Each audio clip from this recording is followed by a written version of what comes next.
Darkness plagues this world, unseen by mortal eyes. People prayed to the Immortal One to safeguard the sanctity of peace.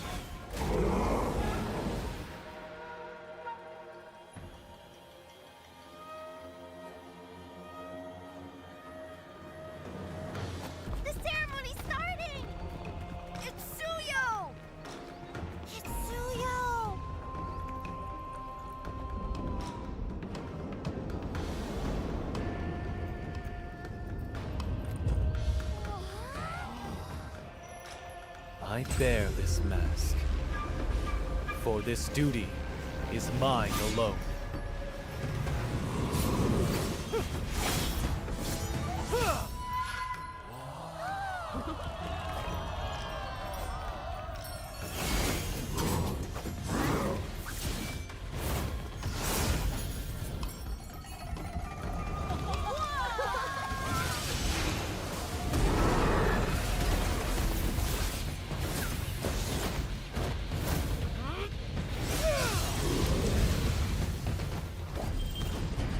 What is that? Is the ceremony over?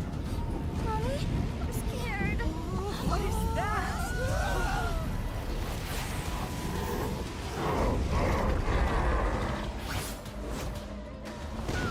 Let's get out of here. Let's get out of here! Let's get out of here! In their hearts, fear festers into darkness. But deep within, there is hope to crush that fear.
Through this mask, I see no fear.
G?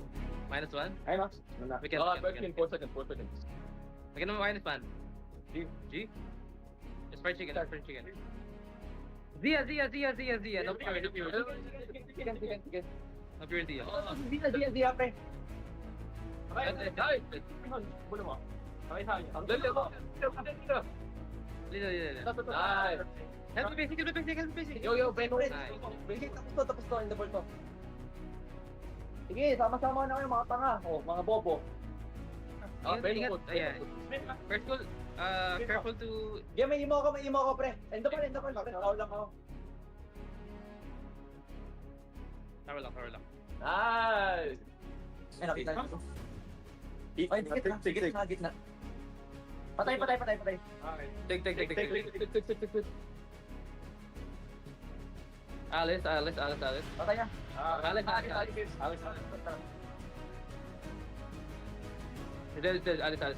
Alice. Alis, pre. Dead. Bobo! If you want to get it, Yeah, phobia, sir. Basta, gago! Bobo! go top. Chris, tangat at sa isa. Buhay natin, tara. Abulin niya. Gabi ka. Gago, go top. Igon, tara, pre. Apat dito, pre. Go top. GG. Ay, dali. Tama.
Hey guys, what's up? Welcome to day 6 of the North American Challengers Tournament fall season.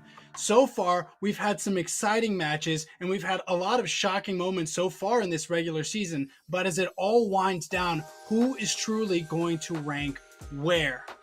So far, today we're going to have ourselves commenting the finest casters in all of North America, the most handsome men you've ever seen, Steph, Wheezy, and Trex Boys. How you feeling?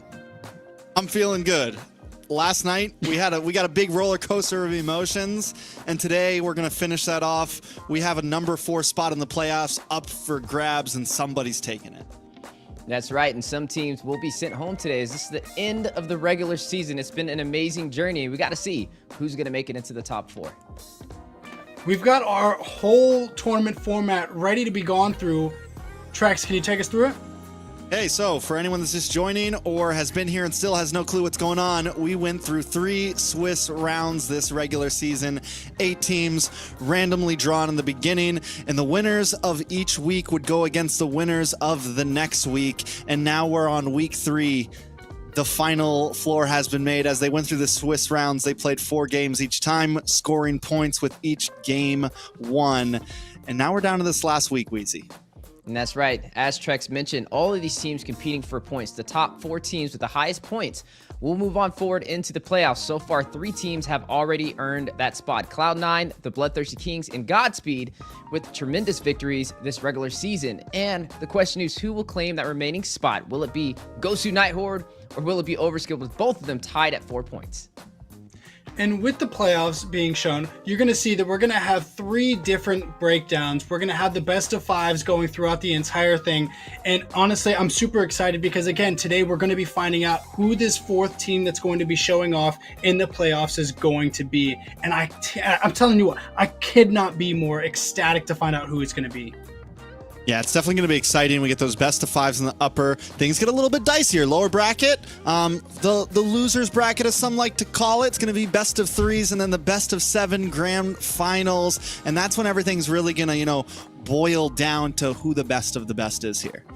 And you kind of mentioned it, right? A roller coaster, emotions just all over the place with the regular season, and now going to be jumping into the playoffs.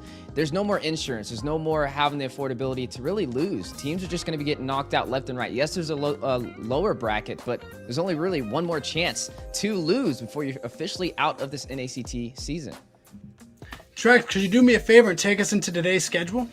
Well, today's schedule, we have 2 exciting matches, Excellerate versus Last Minute. We're going to call this one the Last Hurrah. And then we have Gosu Night Horde facing against Overskilled, the hunt for the 4th slot. One of these teams will get it. MPL falls short yet last night, gets 0 points. So one of these 2 teams we're looking at in the second match is going to playoffs. And it's just been amazing seeing a lot of the new faces this regular season. But like Trex mentioned, the last 2 Raw for the first series is going to be what I'm keeping a close eye on. Who will earn the spot as last place in this regular season, and who will be able to rise to the occasion one step above it?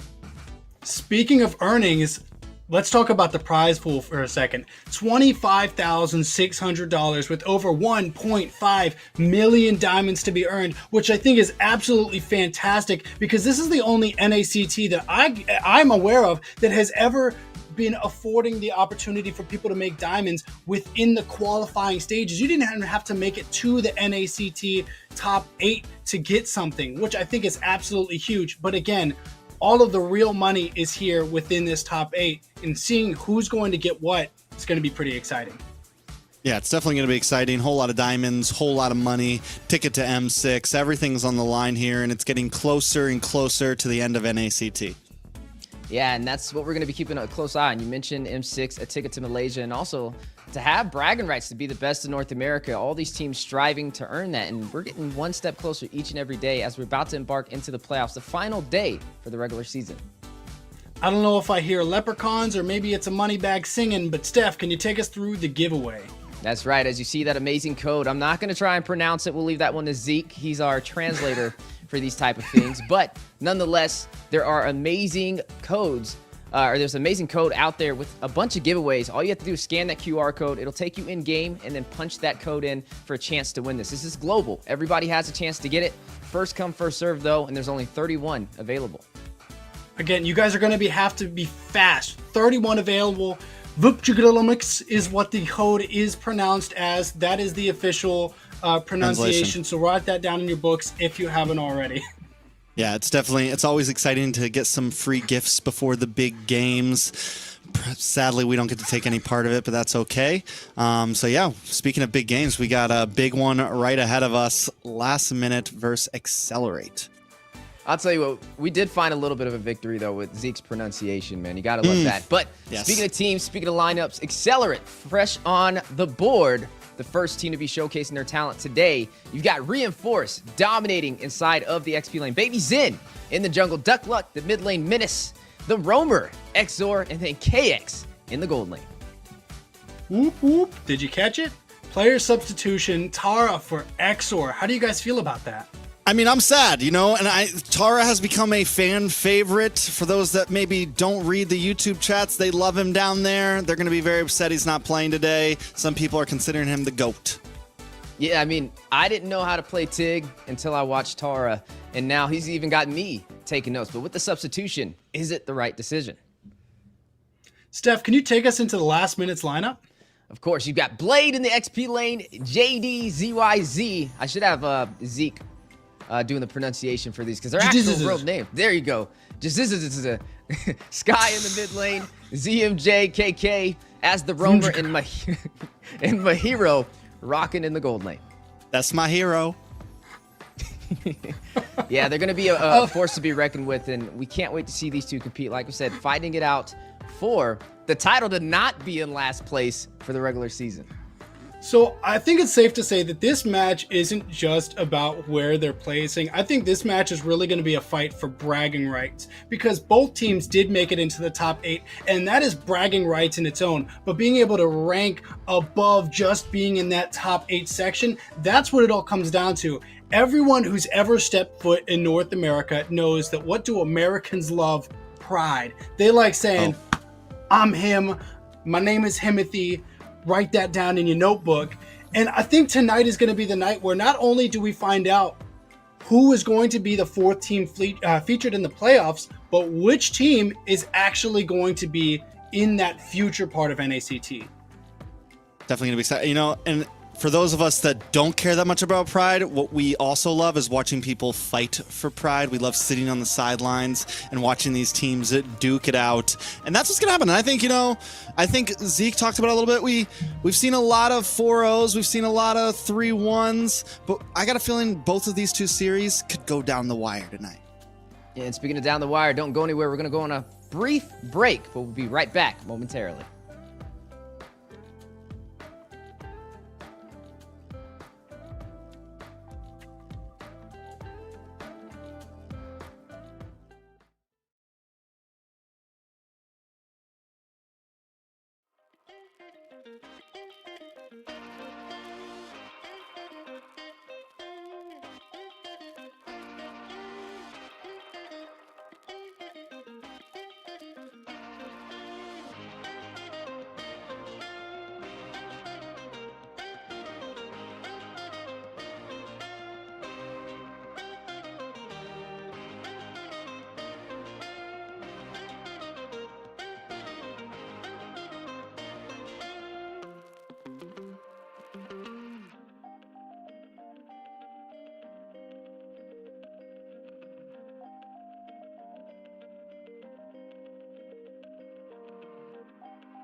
on they ass, bitch, I'm on the rail. I wrap it, I bag it, I pack it for sale. Got feeling on speed out, I hit me to chill. I give it a thrill, I put it on film. Niggas facade, get applaud, that ain't real. Come to my section and flex, we can tell. I gotta show it, she dipping them nails. I'm flipping my L's, I know they can tell. I did it too major, they hit me for favors. Been him since the cable was cut in the cradle. What's up, only right that I do it. Colossal until I'm a boss, so they want me to fail. Look, we prevail. Tell them to point out who said it, they run it. Bitch, I'm on your tail. Know that they talking, they telling them tales. Just know how to tell, that shit for the sale. Hey, they talk like they got it, but they need to stop it. I'm leading with logic, my heartbeat is frosted. I seen it, got optics I need it from Shawty. She mean with the top and it's obvious. They need him a target, I'm dodging their darts, make them reach for the stars. I'm dumping, I'm forcing the pun off the runs. I'm moving with caution, I'm saucing my nigga is nothing. From nothing to something they'll never be. Tycooning, I'm Dre with the thizzle face. I'm nothing my section has ever seen. Run the ice so I'm clutch, I don't need a screen. I'm Curry, I spit shit from 30 deep. Do the pin in the pad like a surgery. She the curve at you just to flirt with me. Toolie tucked off, but the jewels out. I just in a home with a full mouth. I'm a rare breed when the moon out. I'ma stop playing by the rules now. I been ran plays, need a new route. Queen said she needs space in a new house. Mom told me that she pray for the kid every day. No wonder I'm getting paid for the tunes now. They down on the ass, bitch, I'm on the rail. I wrap it, I bag it, I pack it for sale. Got feeling on speed out, I hit me to chill. Hey guys, welcome back. Sorry about that little break. My hair started to get messed up, so I had to go behind the scenes and fix it. All my fault. You guys can blame me. Sorry. So I do want to get back on topic though. We've had some exciting games. We talked about it a little bit earlier. We had a bunch of teams going 4-0 earlier in this season, and we are coming down to the wire where we're getting to see a lot more of these much more evened out team fights. So with that being said, Last Minute versus Excellerate. I'm wondering if it's going to be what that BTK and Godspeed match was yesterday. Huge surprise, by the way. I wonder if that's the type of gameplay that we're going to be seeing. Like to that skill level or to the full 5? What are we saying here? Why is that so funny? To the full Zeke? 5. I'm just asking. All right. I think there's definitely. I mean, a lot's on the line. I think at this point, like I said, this series right here is the last hurrah. To just, be brutally honest, neither of these teams are going to make it to playoffs, right? So why not pull out some stops? Why not enjoy yourselves? And we see lots of teams, like when there's no pressure, that's when they play their best. So we could definitely be surprised. This could definitely go the long haul. Yeah, I mean, I'm hoping to at least see another bonus round. I mean, you and Private got to see the first bonus round this regular season, so maybe we can get a second one. Also, you guys got the debut, MLBBNA, yesterday in his series. They pulled out the CU, the brand new hero. First week being able to use it in the NACT regular season in the jungle on top of that. So hopefully today will be full of surprise. I think that's one of the biggest things that I've learned through this NACT is just when you think everything's going to go according to plan, something gets thrown into the mix to shake everything up. And hopefully today we get a little bit of some twists and turns and a little burns in the land of dawn. Speaking of Suyu, awesome animation, brand new character. If you guys haven't taken the opportunity to watch that video to introduce the hero, absolutely do that because it is fantastic. I think I've watched it at least 6 times today. That's just me. Zeke actually follows like all the lore. He's got a whole playlist on his YouTube channel of just the MLBB character videos. Could you tell us a little about Suyu's lore, Zeke? Yeah, so pretty much he fought this giant monster demon and was the representation of his entire community. And with that being said, in the intro video, you guys will see it too. He's showcasing all of his different moves, going through his whole thing. All the village, all the kids, everybody's like, wow, sugoi ne, so awesome. And in his mind, he's definitely got like PTSD and is just like fighting demons. Yeah, Steph. Like all of us. That was deep, Zeke. I mean, definitely credits to the Lord. We had to get back on that. But, Zeke, I think you have something, at least for not just us, but for the audience. So, predictions. We have to get into it. Who do you guys think is going to win? I want your reasons for why. I'm going to go with Last Minute. As you can see here, I think, even though Excellerate does have a fellow Florida boy in the midst. They got reinforced in the midst. Same hometown. I still think Last Minute has showed a slightly better showing over these last few weeks. So, yeah, my vote's going with Last Minute. Yeah, I mean, I'm right there with you. They're able to take a win over Overskilled. That was how they're actually able to get one more point than Excellerate. Excellerate yet to really showcase signs of life, at least at the same as what we've seen from last minute. But hopefully today, like I said, will be some of those surprises that we look forward to seeing. But nonetheless, I think it was more of a unanimous decision. Usually I like to try and jump and take a gamble when that happens, when everybody across the board goes for that. It's hard. I don't think it's too far out of the ballpark for Excellerate to earn a victory here. I actually hope they do. I would love for them to at least get one win, even if it's not for the entire 4 games. Just one victory in the book is massive for them. Like that, anything is a victory here. You either get a trophy for being the team that's in last place, which is an achievement, or you find one victory, that's an achievement there, or you win the entire series and you're not in last place. So there's 3 positive ways that they can come out of this. So Tara traded out with Exor. I'm wondering if that's going to change up how this match plays out. But let's not waste any time. Let's get into the draft, boys. Let's do this. All right, jumping into the first draft of the last day of NACT regular season. It's last minute on the Boo side. First pick, Excellerate on the red side, Wheezy.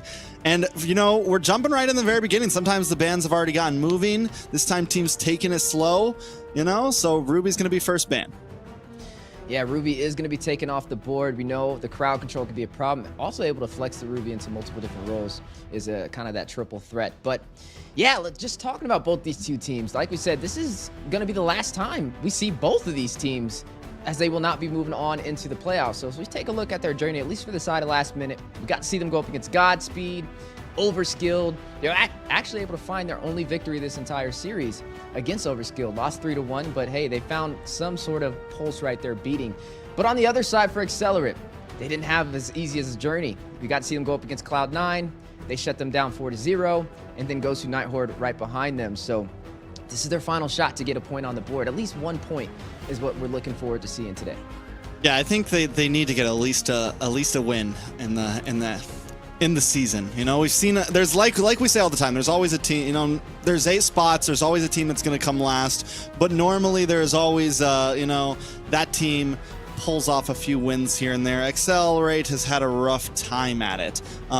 They definitely the meta right now can favor someone to try some things. It can favor, you know, there's a very wide, deep way to do this, but there's still a correct way to go at it. So I think Excellerate needs to come into this prepared. Hopefully, you know, the morale isn't at an all-time low. You know, hopefully they're happy to be here, they're ready to play, and they can bring some smoke to last minute here. The fact that they're not just like throwing random bans out makes me think that they are at least taking this draft kind of seriously. And we even saw from before from like teams like Last Minute Excellerate, the drafts weren't always bad. It just came down to some of the execution across the map in game. So I'm excited to see how they're able to bring it. Chip gone, Hylos gone. Still a few things open. And with the Alice being gone, you know, Alice is a decent topic. It's a hero that we've seen get banned by some teams a whole lot sometimes, and then sometimes we don't see it get picked up or banned. Gold lane at a super interesting spot right now. And that's what I love about this meta, right? There's just so much versatility. There's so many options you can kind of go around with to create a pretty solid composition. Now, what does stand out that's different about this Excellerate, it's the first time for us at least seeing, is Exor. How's he going to step into those shoes that Tara left behind? Can he fit them? Hopefully his feet are too big and he has to get some new shoes to overstep last minute and earn that first point on the board. But that is a big position to fill, right? You're not just like taking a side laner, you're taking a roamer. So you're going to be everywhere on the map. You're going to be impactful, and I hope to see it. If we kind of go back to what we saw from Tara, right? He was running on that Tigreal, had a very rough time looking for those implosion plays and getting the setups the team needed. And then even the week before that, for their debut against Cloud9, we got to see him pull out the Carmilla 3 times in a row, just not able to find the looks that he was hoping for. So with Exor on the table, this could be a secret weapon. I wonder, I mean, honestly, I could have possibly changed my vote just because it's an unknown factor, right? It's the X factor. It's the Excellerate factor that may work in their favor. Very true. He might not be putting on new shoes. He might be putting on boots. You know, this man might be ready to stomp on last minute here. But we are in the first pick. Arlott open, Edith open. Both popular picks right now up front. Something flexible, something that you can move around with the Ruby gone. I do think we also still have Ling. I mean, all the assassins on the table. Normally, at least the Ling or the Hayabusa are sometimes taken off. So it's a pretty open draft, at least for certain picks. And there goes the Ling pick for JDZ. Yeah, the Julian is definitely on the table as well. You know who else is up there that we seen a lot yesterday was the Gattakochka. He can definitely be picked up here, put in the roam position, and be very strong. We saw a lot of Khalids picked up too, man. So I'm definitely getting hyped with all the new heroes stepping into the scene. But there goes the Assassins, like you mentioned. Ling picked up first on the board. We know he's just very dominant when it comes to split pushing and creating the difference across the map. Using the Finch Poise, having the vulnerability to be able to get those retributions off when you know the team's not even there by your side is definitely going to be crucial for last minute. But on the other side, looks like they are going to be going in for, I believe that's Aurora, so they are going to go for some slow, for some crowd control, probably stop him in his tracks if he's not careful. So there's a little bit of CC on their side. There goes that Edith that we mentioned, definitely strong. Flex in the XP lane, also in the roam position, and it's been proven to work. Right now, I can't really say which way it's going to go. I feel like it could do either.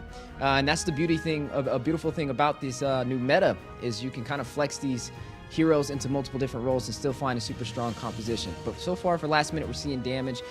Maybe throw in their roamer early here, you know, possibly go that Gattakochka that we talked about, being so strong and creating such a problem for a lot of players, at least in yesterday's matches.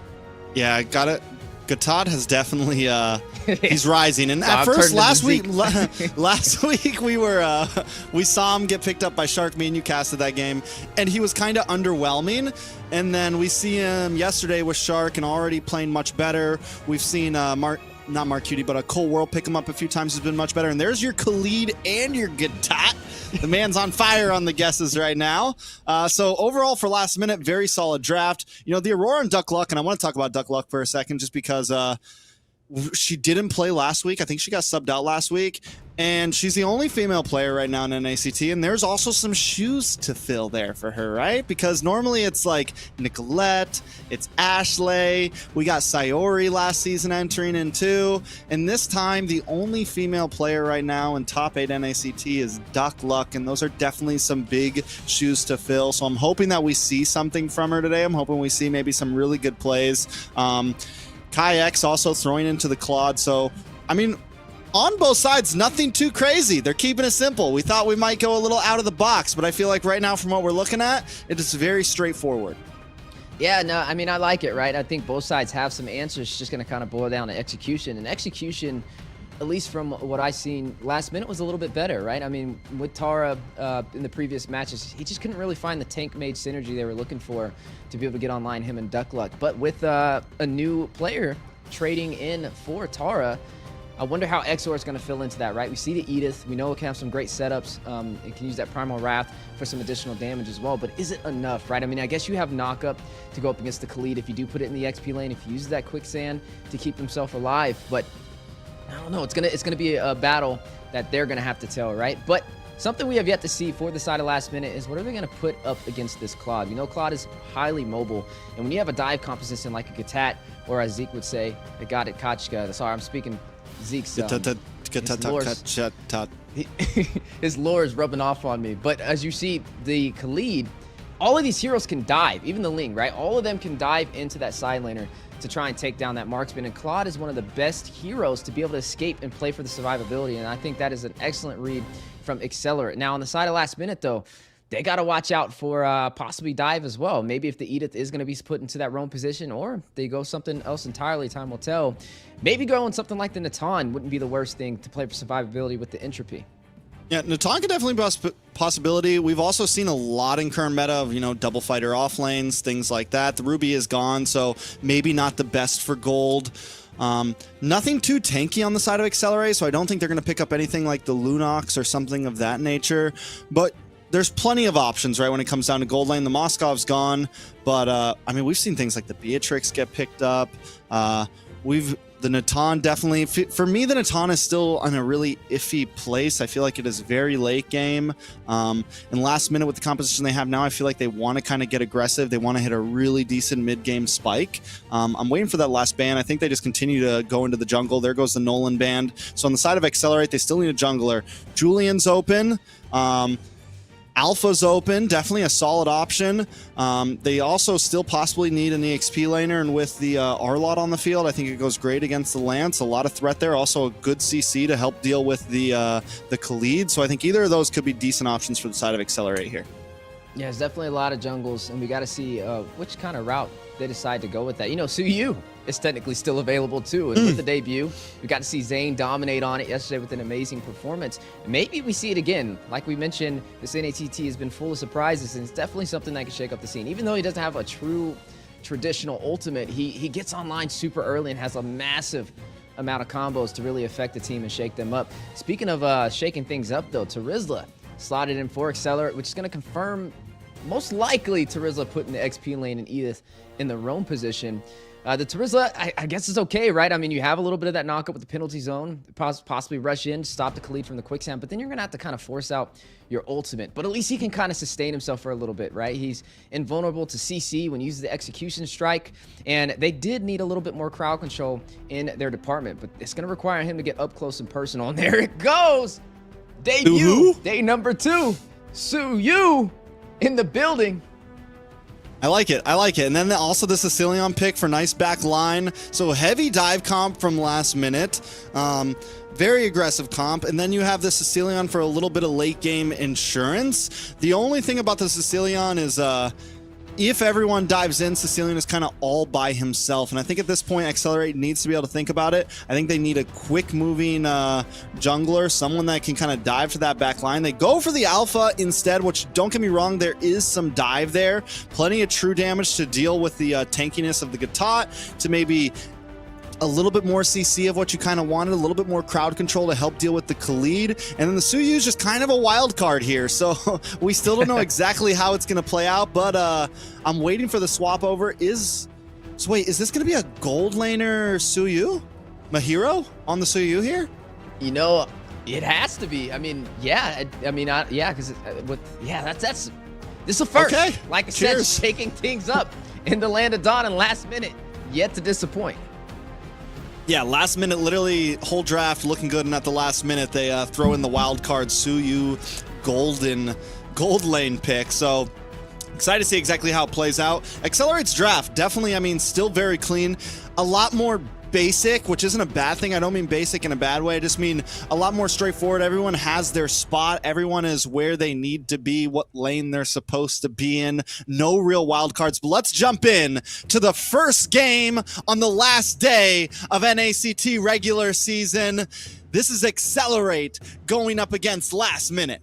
That's right. The battle for who will sit in last place. Can Excellerate earn their first point on the board, or will Last Minute be able to dominate this series? We've seen the debut gold lane for Suyu. We got to see him in the jungle with Mopazane yesterday, but who would have thought he could have played in the gold lane? We have to see if it's effective. He is going to be going up against KLX on this Claude, though. Claude, who's definitely mobile, can close the distance. It's not going to be the easiest hero to fight on the 1v1 matchup. Yeah, I mean, some people are starting to debate, like Claude's had this big upswing, and there's a lot of players out there, a lot of, chat coaches that will debate that Khalid's one of the best CXP laners, maybe even passing the Arlot right now. I think I'm still a big fan of the Arlot, but Khalid has definitely taken main stage overall and can be a huge difference. So just having that in place is a big move for Last Minute. Yeah, definitely a big move. And speaking of big things to come, bot side, first blood by JD onto the hands of Last Minute to get a little bit of a head start. Yeah, JD's is already getting a nice kill up and early. And then Mahiro getting the kill on the KLX as well. You're wondering how the Suyu was going to go? Well, right now it's going pretty well, Weezy. That's huge, too. Taking down the Claude, he's a late-game damage dealer. It's taking time bomb, but if you shut him down early, it's going to take even longer for him to get online and deal those hits the team's going to be relying on. Same thing with Sky, though, running on this Sicilian, right? We know how heavy Sicilian can be with those stacks. Most definitely. Now, first turtle going to be up. A little bit of action on the boss side. Excited to see how Sky kind of works out in this, but it looks like they're going to be zoning back Duck Luck. Reinforce also down here, and that's going to give him a decent position over this first turtle. Baby Zen, though, ready to fight for it. JD's is with the Finch poise, ready to make the strike at any time. Nice knockup, goes on to Blade. In comes ZMK, taking a little bit of damage, brought down about 20%. The Alpha Spear comes in with the Sandstorm, gets the stun, and Blade collects Exor, collects Baby Zen, all for the price of ZMJK. Reinforced balls as well. It's a 3-for-1 Duck Luck on the run. able to get the passive, able to come back to life and keep herself alive. But this will be a turtle and 3 kills over the side of last minute. And now we're starting to see just why Khalid is becoming one of the strongest XP laners this entire regular season. Able to get 2 kills right there. Just a great start for last minute. Now leading the way 5-1 on the scoreboard. Even able to take that turtle. Now up by 2,000 gold. And that is massive. And the later this game goes, they still have insurance, right? Sky on the Sicilian. Yet to find a death, but able to find a kill. Quickly trying to get those stacks and be the heavy hitter that shuts down Excellerate. Now, Excellerate, they need to find a way to punch back, though, right? They cannot lose all of these opportunities without finding a trade. Yeah, I'm excited to see, too, how Blade builds onto this Khalid. Wait a second. Big Alpha Spear does come on to ZMJ. ZMJ taking down Duckluck, able to put the kill into her pocket. KLX able to go back.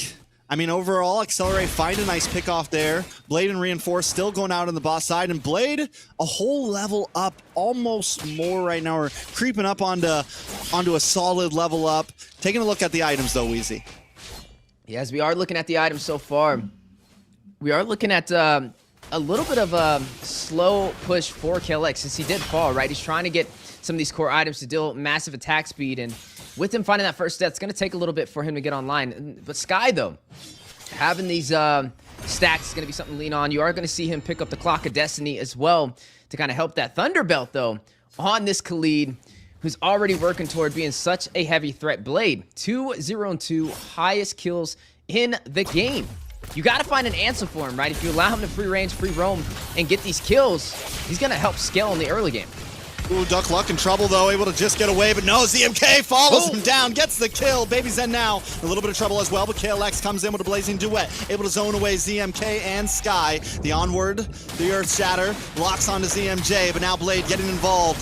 Brings out the Raging Sandstorm and takes out Exor, bringing him to 3-0-2, and that is a Khalid you don't want to mess with. The stacks are going to start building up on that Thunder Belt, and I got a feeling Blade's going to go into some damage after this. A beautiful hybrid build, and that's going to be a problem. Yeah, definitely going to be a problem that Excellerate needs an answer for. I mean, he's already sitting with 3 kills. Reinforce. He's not able to keep up with the rotations and the early game pressure that Blade is providing. Reinforce has already fallen twice so far within the past 5 minutes. A lot of damage on Exor. Exor tries to onward away, but still goes down. JDZ now going to move on to the turtle. I don't even think Reinforce, like, don't even mess with this, man. You're alone. Go back to your lane, clear things up, get some gold, because this turtle is not yours. Yeah, not able to take yet another turtle on their side, which will be 2 turtles for last minute. Now at the 5-minute mark, looking like a possible answer on the way, though. Mahiro is going to find a turret, but they will lose one on the top side as KLX shuts it down.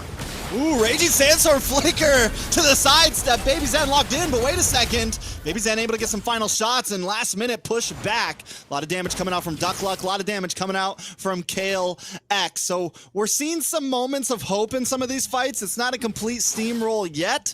Excellerate, take that tower in the top, but last minute open up that mid-tier 3, and that's going to give so much space to last minute. Yeah, it's going to allow them to invade more comfortably inside of the jungle for Excellerate. A little bit of damage on Exor, though. Tries to get the Earth Shatter, brings out the Primal Wrath. Gets a couple free shots in, but the Bat's Feast is out and unlocks in. Sky gets the kill, and now KLX on the run with the PMI, locked up by the Sanguine Claws and taken out by ZMJ. Add a tower along with it, and last minute are on a roll. Yeah, and I mean, that's what happens when you take that tier 3 turret in the mid lane, right? It forces Excellerate to push back in their jungle. I mean, right there was nobody to really help out KLX on the top side, just overpressured by sheer numbers and willpower from the side of last minute. Now climbing 10-2 on the scoreboard. Berserker's Fury and Hawk's Claws now picked up by JD. Not only having the crit, but the sustainability to be able to rotate around this map. He's already mobile. He's going to be a threat. Now leading the way, 2 kills on the board. Blade has 3, still highest in the game on this Khalid, picking up the Radiant Armor as well. Possibly worried about Duckluck on this Aurora. I mean, at this point, last minute is just on this, you know, upward curve where the upward spike is just going to become more and more and more, especially since they have Sky in the back line. The damage spike is just going to get worse and worse. Mahiro to take a tower, the engage, locks in. The Raging Sandsword connects and reinforce, goes down. Baby Zen forced to use the spear just to get away. Mahiro poking Blade, looking for an angle to backside, and in comes the AOG, locks on. The Frigid Glacier comes out, but it's not enough, and 3 members fall. Exor is the last one to drop. JDZ bringing out the toss to the towers, gonna go down next. Yeah, but a trade on the top side. KLX finding a little moment of breathing room and an opportunity to open up the map for Excellerate. They're going to trade a tower for a tower, but the kills is what they're really having a very hard time on. 13-2 for last minute, and now the 1v1. Yeah, KLX ain't surviving that 1v1. JDZ just too far ahead, 3-0 and 5. As you saw, I mean, Berserker's Fury, Haas Claws, picks up a little bit of magic defense there. Actually sells it. For a second, he picked up the hood there for a second, but now we're going to go right into Malefic Roar. Yeah, Swift Crossbow and the Demon Hunter Sword picked up over there by KLX.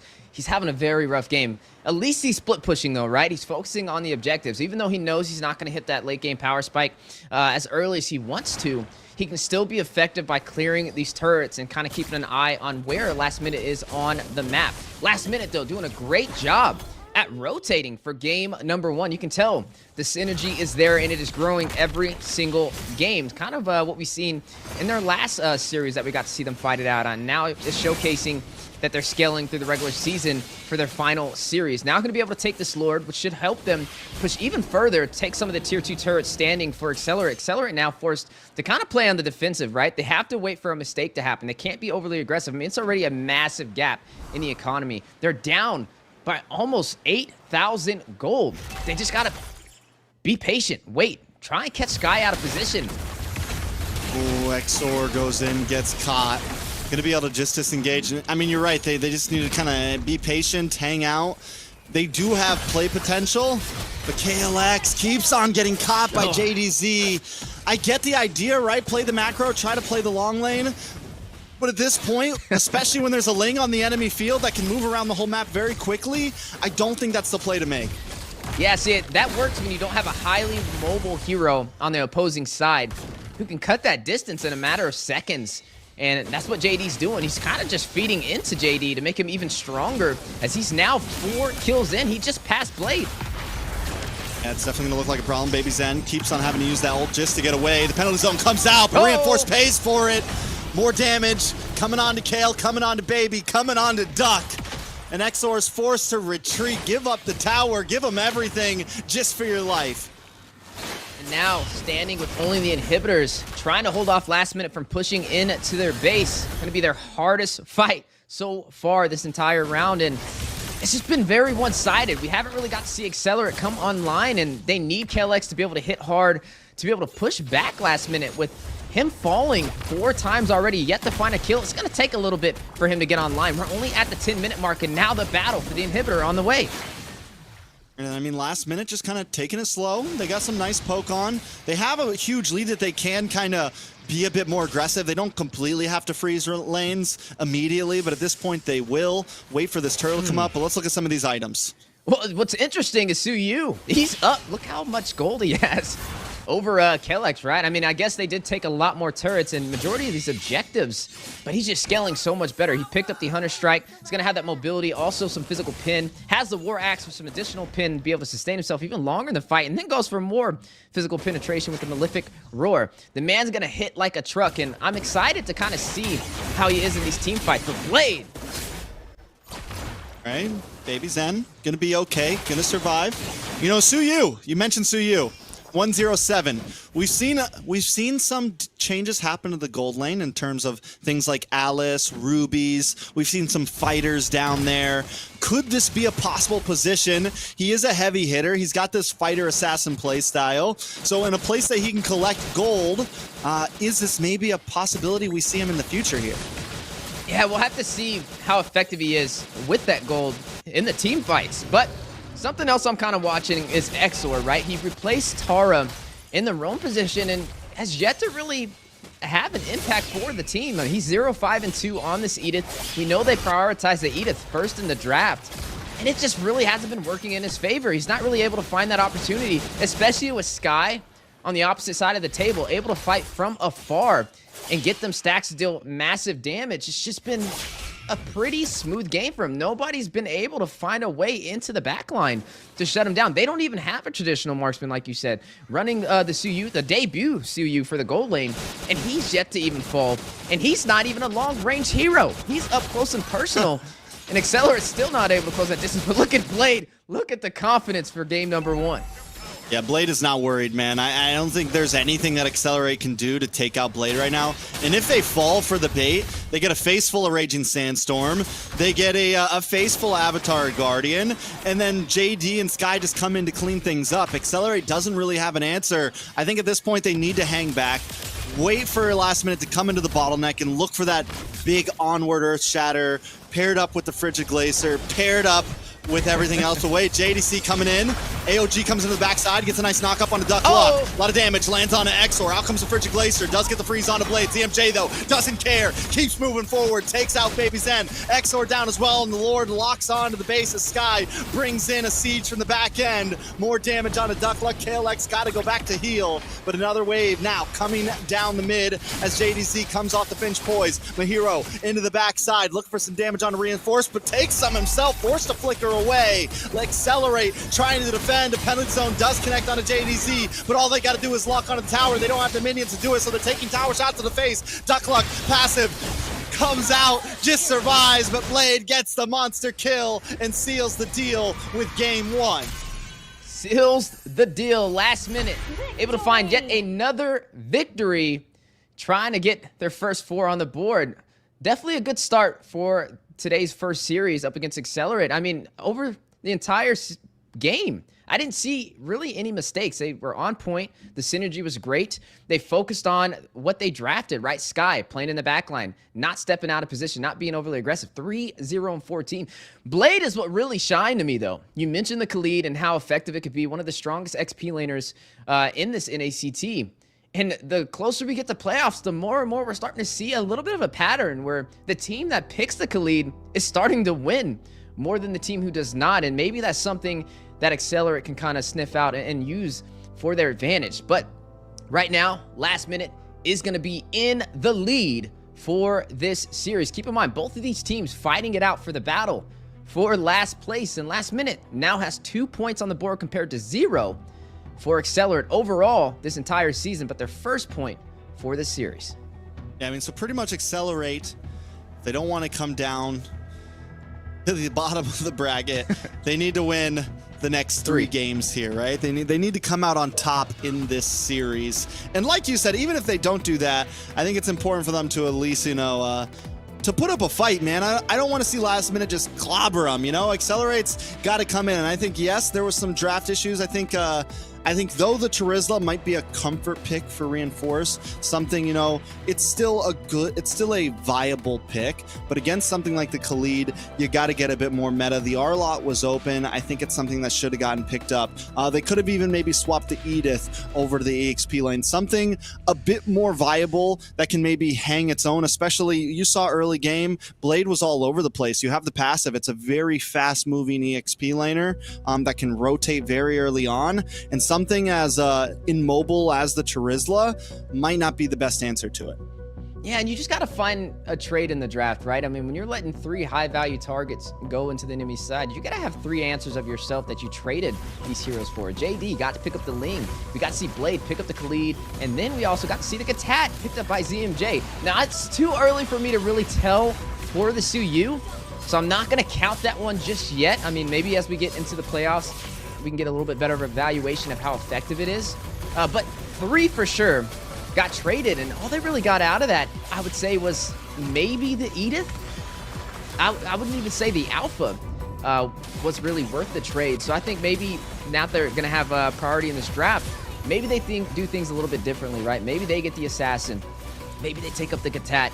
Maybe they pick up the Khalid. Any one of those heroes would have been great here, especially when you're going up against a hero like Sky, right? You need somebody to close the distance on that Sicilian. Yeah, he wasn't really like up close and personal, but he was hitting hard with those Bats impacts, and nobody was really there to punish him. And then KLX, the split pushing on the Claude. You see a lot of marksmen try and do this, specifically even Basic, who kind of shines with that play style.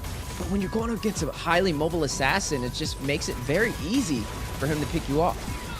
Yeah, it's definitely, I mean, I think it wasn't just a matter of a skill gap here. There was also some draft gapping. I think overall last minute just kind of had control from start to finish. But Excellerate, you know, we still see some moments. They still have an idea of how the game should be played. KLX goes for some of that split pushing. It always seems like at least one of the players has a plan in mind. I think everyone just needs to, you know, pull it together.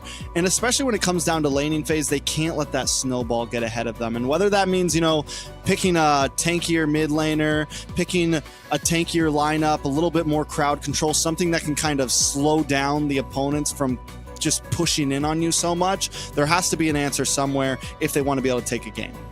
I say they shoot for something that works in the early game, right? I feel like if they can over pressure last minute in the early phase, I wouldn't even say last minute is a strong early game team. I feel like if you can find a composition that just dominates, that can be super aggressive in the early phase and get them uncomfortable, you can ride on that uncomfortability and win the series.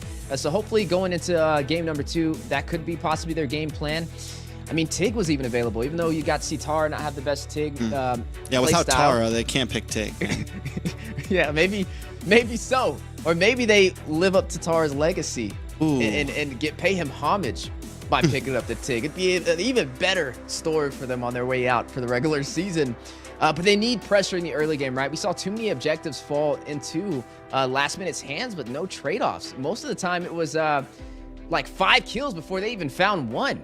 And then maybe a turret here and there they traded for, but it just wasn't equalizing on majority of these objectives. So now jumping into the second draft, our second game between 2 of America's top 8 teams, Excellerate needs some answers. They got to go back to the drawing board, and they need to find them fast. They're running out of opportunities. It's their last matches for the entire NACT. I mean, they do have blue side, right? They do have first pick. Though I will say, after some of yesterday's games, we saw red side do really well. We saw the ability to answer back with 2 picks immediately was extremely powerful for a lot of teams, but it could be different for some. Excellerate having first pick, you can go for something big. You also have a bit more ability in the draft to target ban, I feel like, and we're already seeing that come through with the Khalid ban. So yeah, I think that's going to be important. I think off lanes are going to be extremely important because if last minute gets something very mobile in the jungle, what was the first kill we saw? It was on to Reinforce. So Reinforce needs to tighten up, maybe play a little bit safer. Don't push too hard. Try to keep the waves either onto your side or in the dead middle. And just essentially in EXP lane, it's not super easy to get starved out, right? You can normally always get your minions. You can normally always, you know, get your gold. So I think Reinforce just needs to play a slower play game, kind of like what we saw from Godspeed yesterday against BTK. They played the beginning of those games very slow paced. They weren't looking for picks, but they also weren't losing picks. But back to draft. Excellerate, also another target ban. Take out the lane. Yeah, I was going to say, no assassins have been taken off the board. But I'm right there with you, right? Match the pace or do it a little bit better. But just don't let it be a full domination in the early phase because it's very hard to come back from that, especially if you have a late game marksman who's already falling not once, not twice, but 3 times in the first 5 minutes of the game. It's going to take even longer for that marksman to be able to deal that damage that they're leaning in on. Now, some other options still on the board. The Phoveus is still available. Could be a great first pick for Excellerate if they do want to pick that up. And oh, never mind. Last minute's going to go ahead and take that away. Arlot, though. Okay, let's see if they get the Arlot. I still feel like that would be an excellent pickup. Gatat still Arlot, be good here. Edith, Gatat, Valentina. There's plenty of great picks. Plenty of amazing picks they could pick up. I think the Arlot, Gatat are definitely solid up front. You leave yourself a little bit of flexibility. You take away something powerful from last minute. Because the thing is last minute's going to get 2 picks after this. So they're going to get 2 powerhouses. And with, you know, the Ling and the Khalid not out there, it's going to fall onto one of those other maybe off laners, something of that nature. The Bane, still a good pickup too. Could run that into the jungle. Ooh, there goes we the completely Alice, forgot about... We talked about the Alice actually today and just talked about how effective it could be. And I feel like this is a good start, right? But where do they go from here? They still need to have a solid composition, especially in the early game. So I wonder, with last minute, this creates a lot of opportunity for them. They still can run the Arlot. They can run the Gatat. There's just so many options on the table for Prio. And like you mentioned, we've seen with the previous day, we got to see Red Side have a little bit more of a bonus when it came to who had the upper edge in these matches. And that's why, right? You trade 1 pick for 2 prio picks, and there goes the Edith. The Edith wasn't game number 1, but it was on the side of Excellerate with the newbie, or I would say the new addition, Exor, in the roam position, and it just really wasn't effective. Can last minute pull it off? Yeah, I think give Exor something, you know, something more group CC based, maybe something like a Grok or something, where you're not just targeting down one member, where you have a higher chance to hit somebody when you use that ult. You know, you just got better odds at finding at least one person when you have a skill that hits multiple people.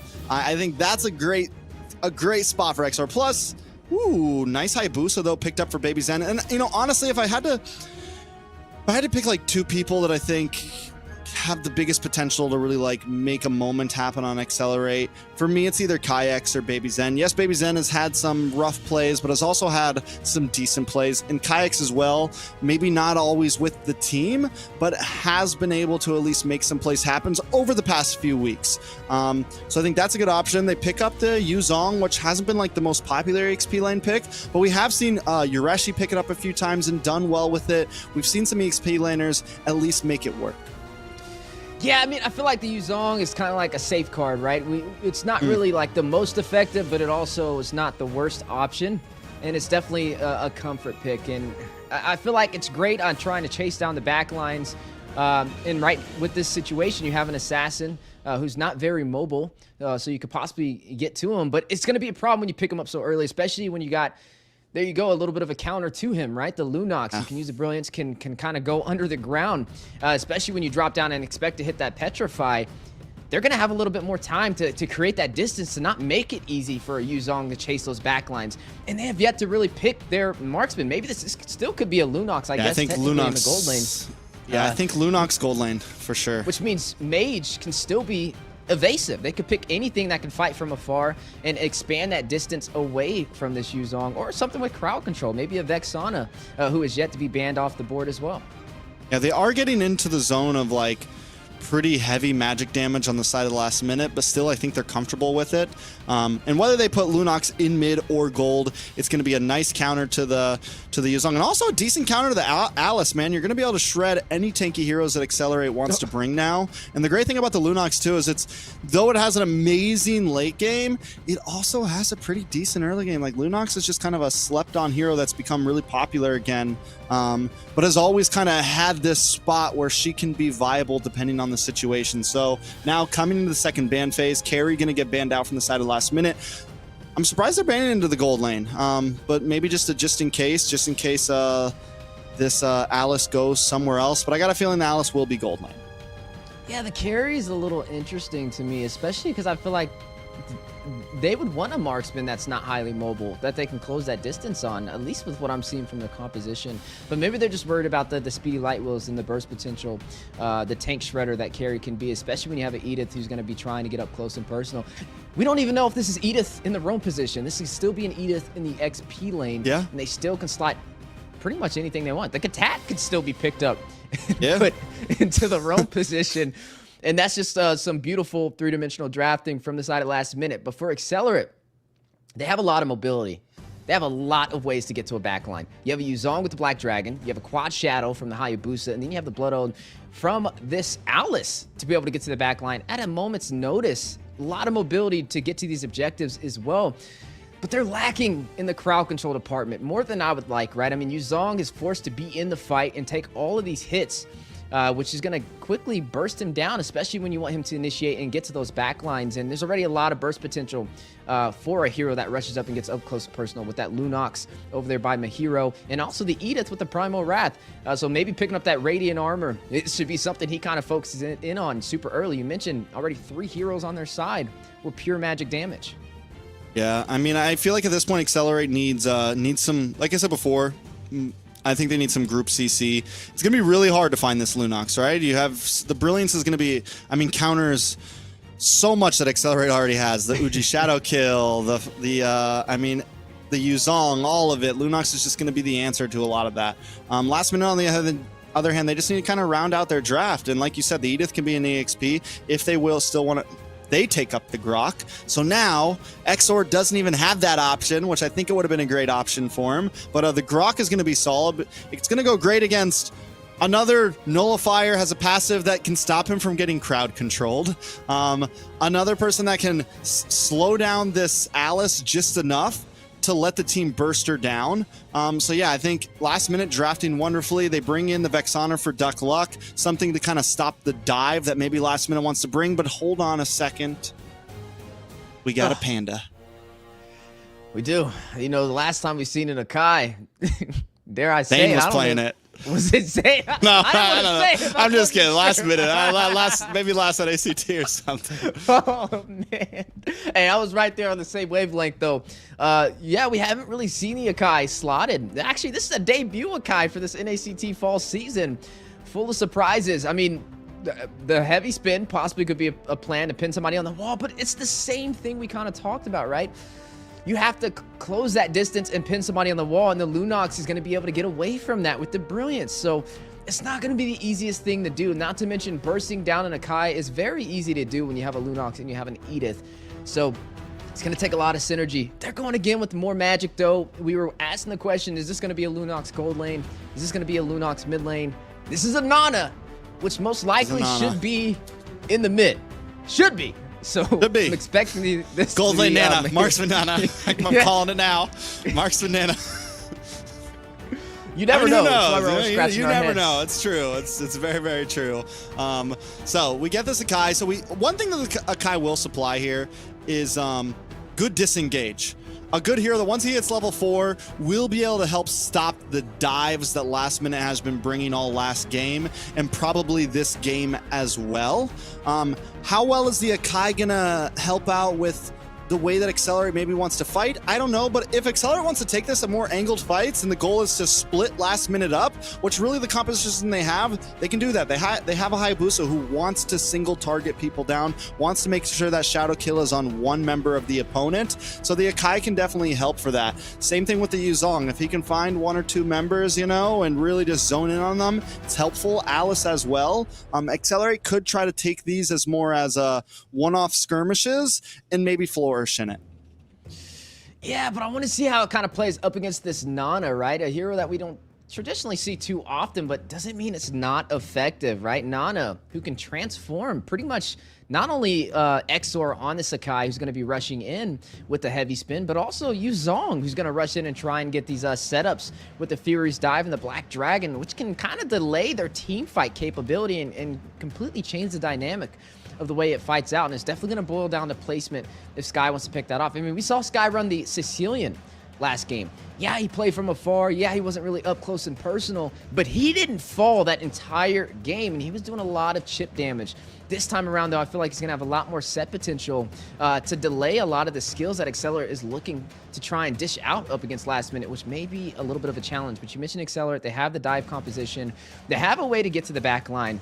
But the question is, can they push through the composition from last minute Excellerate? Yet to find a victory so far this NACT fall season. Will this be the turning point? All right, we're jumping into the second game of Excellerate versus Last Minute. Things have already started off a little bit. A kill already into the hands of Last Minute right now. Reinforced, cut off once again. I mean, they did it to him last time. They did the same thing last time. JDZ goes for an early EXP lane gank. And now he's doing it again. Another big pick on Exor. Exor down. That's 2 kills in the first 2 minutes. Oh, and that's rough, right? Not only on your roamer, but also your XP laner. It's going to kind of delay them trying to get that level 4 and be effective. And God, just falling this early, you got to look at where the kills go. Sky is going to find one, Blade getting the other, which means they're going to be able to hit a little bit harder for this first turtle. And forget the turtle. We're going for your orange buff. We're going for the invade, and JDZ finds a turtle, but Baby Zen takes down Sky. It's a 1-for-0 plus a turtle. Last minute, just stealing it away. But wait, KLX tries to get the steal onto Mahiro there. But the Brilliance saves the day. Now, this is interesting. Watching an Alice and a Lunox fight it out in the gold lane. Watch out! Yeah. In the gold lane at that. ZMK, though, coming in for KLX. KLX brings out the Bloodo, trying to get some life back. But the stun, the steal, the kill. Sky comes in from the backside, taking down KLX. did you just see that? That's just like the beehive mentality from last minute. All of them just locked in, smelling blood on the top side with KLX very low and able to get that kill. Another one going to Sky 3 minutes in, already finding 2 kills on the board. Baby Zen on the Hayabusa, harassed in his jungle and taken down as well. It's going to delay him on his farm. He's the early game assassin, right? He's trying to find the pickoffs, but when you're aggressive on an assassin in their jungle, it delays and kind of stops the damage that they're looking forward to having to pave that way in the early game for his team. Yeah, most definitely. So Sky getting those 2 kills early on is huge. Blade getting a kill. I mean, JDZ doesn't really need a kill either way. JDZ's going to scale. He's been taking up enemy jungle. He's been farming well. Right now, Baby Zen is keeping up in terms of leveling. But in gold, I got a feeling JD's going to start escaping with it. Both teams looking for offlane ganks. I like the way the Exor's pushing a hero back, helping KLX get some gold plating here, helping KLX scale a little bit, which is going to be important as the minutes move forward. Yeah, but he's still able to stop them from completely taking that turret. Able to clear out that last minion. On the bot side, you are looking at a little bit of an invasion play, still trying to harass in the jungle. Last minute, just providing that early game pressure, and we haven't really seen Excellerate kind of match their rotation so far. Even the tank mage synergy, you're looking at just some heavy plays within the last 4 minutes from last minute. I mean, the amount of crowd control from last minute is going to be a huge problem. They have a lot of answers to what Excellerate wants to bring. And the Molina, though the Nanas, you know, I had a small spurt of being meta there for a minute. Though it's not as much anymore, it's still a beautiful answer to this Alice. Because Alice tries to come in, but oh, my hero gets a solo kill onto KLX. But yeah, it's going to be a great answer. Oh, that's tough. In the gold lane, you know, I don't really like to traditionally see solo kills, right? Just play a little bit more passive. We mentioned this during the draft. Another 1v1 on the bot side, though. Seeing some of the items on the board as well. Clock of Destiny picked up by KLX. 2,700 gold, falling short to 3,400 over by Mahiro. He did just pick up that glowing wand, so he's going to have a little bit of that burn damage up against KLX inside of the gold lane. Ooh! All right, Exor in a little bit of trouble. Forced out the heavy spin. Trying to get him away, but Duckluck's still going to go down. Blade able to get the kill, and Exor escapes with his life. But last minute, once again, game 2 in control.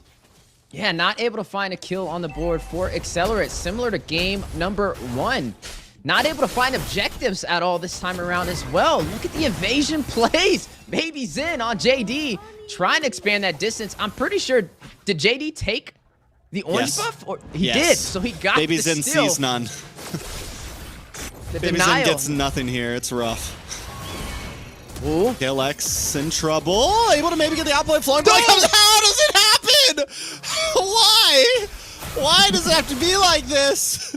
KLX throws out the flowing blood, tries to get the flicker in, but wait a second, more action. The Petrify does luck on, Reinforce, able to get some nice damage onto Sky. Sky procs a passive, and Reinforce looking to finish his job. Finds the kill. Heavy spin does come in onto Blade. Blade has the Primal Wrath. One more shot on Exor, and Exor goes down. Another shot on a Duckluck, and Duckluck falls as well. Reinforce all alone, but KLX comes in, throws out the Flowing Blood. Maybe for the dash in, decides not to do it, and now Reinforce is on his own, taken out by JDZ. Just overall a bloodbath, but still working in last minute's favor. They're only able to find 1 kill from Excellerate, and that was Reinforced rushing in and taking down Sky with the Black Dragon, but then they took down Duckluck. So you traded a mage for a mage, but got even more kills in last minute's favor, and also a turtle off of that engagement. Turret has fallen on the top side as well, that 1v1 matchup. KLX just diving in, basically signing his own death certificate. He could have used that to escape, but wanted to take the bait dished out by Mahiro, and the damage just was not there. Another big problem is Exor right now. He's a level behind the opponent, Rome. Wait a second, a lot of damage. Oh, wild charge! No escape. Oh, man, ZMJ is all over him right now. Exor does get the heavy spin on the Blade here. Duckluck trying to get involved, brings down the Eternal Guardian. Out comes the maybe Uji Shadow kill, waiting for it. Yes, Baby Zen gets the shutdown. It's going to be a nice amount of gold, but Duckluck's going to pay for that one. JDZ now on the chase. Exor uses the conceal just to get away, but JDZ not going to let it happen today. Comes out with the recalls, and Baby Zen finally gets an orange buff as last minute show up to the jungle. They are just forcing them all the way back into the base. Everybody having to run back Last minute having a heyday for game number 2. Now I'm going to possibly be able to deal some damage onto this tier 2 turret. Excellerate forced to be more reactionary again, not able to find that window of opportunity in the early phase and over-pressured by the synergy of last minute. All right, so what does Excellerate do from here? They do have some possible play potential, but they had it last game too. The question is in game number 2, can they pull it off? Baby Zen needs to make sure he's getting these buffs. I think at this point, Baby Zen maybe play the off lanes a little bit. They don't have as mobile of a hero as last time when they had the Ling, so you can still kind of farm these off lanes, dash away, look for a little split push, look for anything at this point just to get some gold into your pockets. Yeah, 6k gold lead for last minute. At the 8-minute mark, already ahead by 10 kills and dominating across the map. 4 turrets and 3 turtles. Every objective has worked in their favor, and only losing 2 members in the process, but taking down, getting 12 deaths for Excellerate. Just not off to a great start. Now going to be working on this Lord, which should help them push in even further onto the Excelerate's map. The map is just bleeding red right now, and I don't think Excellerate has a game plan to turn this around anytime soon. Now they gotta play passive. They gotta look for a mistake. Baby Zen can't even get his buffs. Look at ZMJKK. Ooh, looking for the conceal play. A nice pin onto Blade there, but nobody's coming in to help out. Baby Zen looking for the cleanup maybe. Wild Charge does look on a KLX. KLX does everything he can, but it's not enough. Baby Zen decides not to go for the steal, but wait a second, Baby Zen still in the bush right now. Does he go for the shadow play onto JDZ? Uji shadow kill, locks in, gets the kill. Baby Zen finds one in the midst of the chaos, but Shadow's back. Quad Shadow into a dangerous spot, looking for the team, the Earth Shatter, the knock up, and now they're in trouble, but in comes Reinforced, looking to save the day. The Petrify, the knock up as well, but it's not enough for Baby Zen. Ducklun able to find ZMJ. Blade now on the run, Reinforced looking for the play here. Keeps on moving forward, decides to finally back off. Yeah, but still gonna test the waters. Oh, Exor down. Exor can't hold his own right now. Reinforce up against Mahiro. But Mahiro brings out the brilliance, gets a couple more shots on a Reinforce. But you gotta remember, while all this is happening, the Lord is coming. Yeah, the whole time, Lord making his way on the top side, looking like an assassin up there with how quiet he was marching to the base. The base has now been opened up by last minute. Gonna be able to invade even further to Excellerate and try and possibly get an early finish. Right now, just a lot of mistakes from Excellerate, right? Being overly aggressive. They need to know when to disengage and fight another fight. You don't want to sit there and just give last minute everything they're looking for. Sometimes they're just trying to give them some bait, right? They're trying to make them step out and take the fight. Like you saw, Lord on the top side was quickly marching toward the base, and if they would have got a wipe out there, it could have been a game ender, and that's something you're gonna have to kind of keep a close eye on, especially Exor.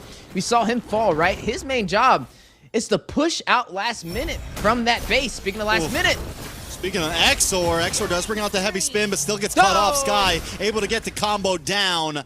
Last minute, looking for Duck Luck now. Quickly shredded as Duck Luck cannot get help. Mahiro, Blade, ZMJ now enclosing onto the bottom inhibitor. And a big wild charge flicker locks on to Baby Zen, and the rest of the team bring out the brooms to clean up, Accelerate, Reinforce back to the base just to get some health. But last minute are gonna end things here. it looks like last minute they must have dinner on the way or something, because they're going for early finishes. They're not playing any games.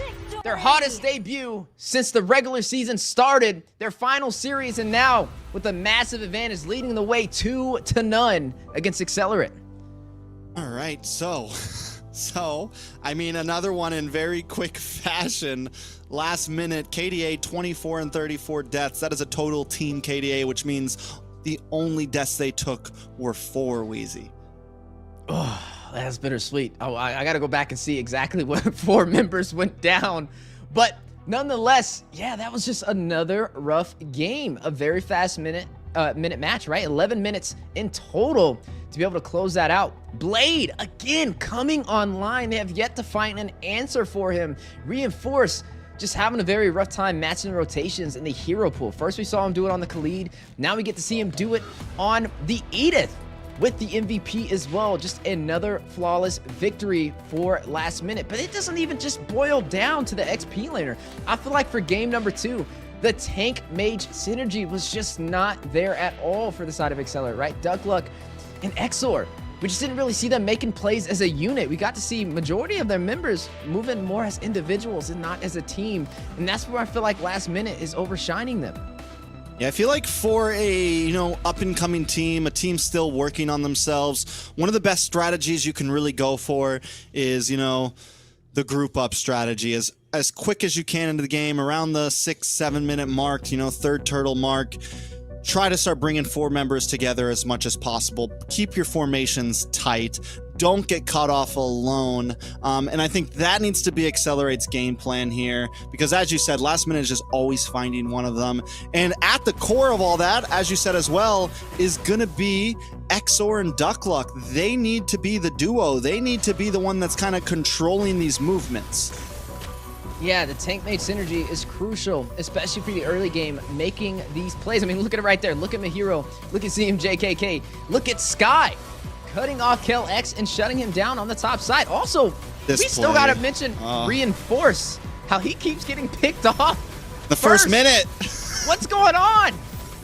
I don't know. And, if we're going to talk about Reinforce, we can bring up a bit more too. But yes, he needs, if in game number 3, this man gets first blooded again in the first 2 minutes, there is a problem. You got to learn, first time, shame on you. Fool me twice, shame on me. At some point, it's your own fault for these things that are happening. So he needs to be prepared for that, because the reality is Last Minute isn't really switching things up too hard. They're bringing in the same type of strategy each time because it's working. So Accelerate's got to be the ones to switch it up, got to be the ones to learn from these mistakes. All right, so right now, I'm thinking about the points, right? Because they're still battling for points for a battle of who's going to be in last place. Last Minute, they have 2 points on the board. Overall, with the regular season score, they're now sitting at 3 points. Excellerate yet to find a single point so far. There's only 2 more matches left, possibly. Maybe a bonus round. Maybe 3. They could tie it still. 3. They could tie it still. They can. They can still tie it. They can take down Last Minute with them at the last minute. It would be poetic. But at this point, that is looking, the percentages are dropping. Trex likes to keep it real with you guys. Trex likes to give you the honest truth. Trex doesn't want to fill you up with hopes and dreams, and it's not looking good for Accelerate this time. And I want to talk about Reinforce a little bit. Reinforce has it feels like we're watching an EXP laner that can't get out of his comfort zone a little bit. The Terizla pick was the start of it. Earlier on in season, we've seen him pick up things like the Argus. It's like one of those guys that plays in ranked game and just has some heroes that he plays really well with and doesn't want to, evolve into something else, doesn't want to evolve into the meta. And I think Reinforce, there was things like the Arlot Open, man. You could go for the Khalid, you could go for the Edith EXP. There's plenty of options, but he keeps on going on to these picks like the Terizla and the Yuzong, which, yes, at a time, they were the epitome of the EXP lane, like those were the 2 picks. But we are not in that era anymore. You have to be willing to evolve, and I need to see Reinforce get out of that comfort zone. If and this could maybe not even be this season, man. And I don't mean this in any type of disrespectful way. I mean it in a way of like, we got to see you push yourself, man, if you really want to compete with the best. Man, at this point, dare I say it, but they need Tara back, man. I feel like Tara was a little bit more effective. At least he was getting a couple of sets. The Tara Tig. He was like, if you go match the KDAs, I feel like they were better, overall as a team, because even though he was getting picked off, he was finding sets that the team could profit on. We have yet to see Exor do the same thing, right? At first, it was like, okay, he picked the Edith, he wasn't able to find the opportunity. Second time around, he picks up, a Grok and still not able to do the same thing. And so I'm wondering, how are they going to jump into the next match? He needs to find a set, and he needs to stick on it, right? He needs to get comfortable. And then it's going to also pair up with the mid laner, the mage, Duckluck. They have to pair together as a unit to create these opportunities for the early phase. Speaking of early phase, though, there goes Heavy Prio in the XP lane. Blade, he's just not showing any mercy today, Trex. He's going to go ahead and pull out that Khalid again. Yeah. Do they have an answer? At this point, I feel like Last Minute, if it is open, it doesn't matter what else is open, they're going to lock in that Khalid. And as I said, the Khalid is on this big upswing right now. Some people are calling it extremely overpowered.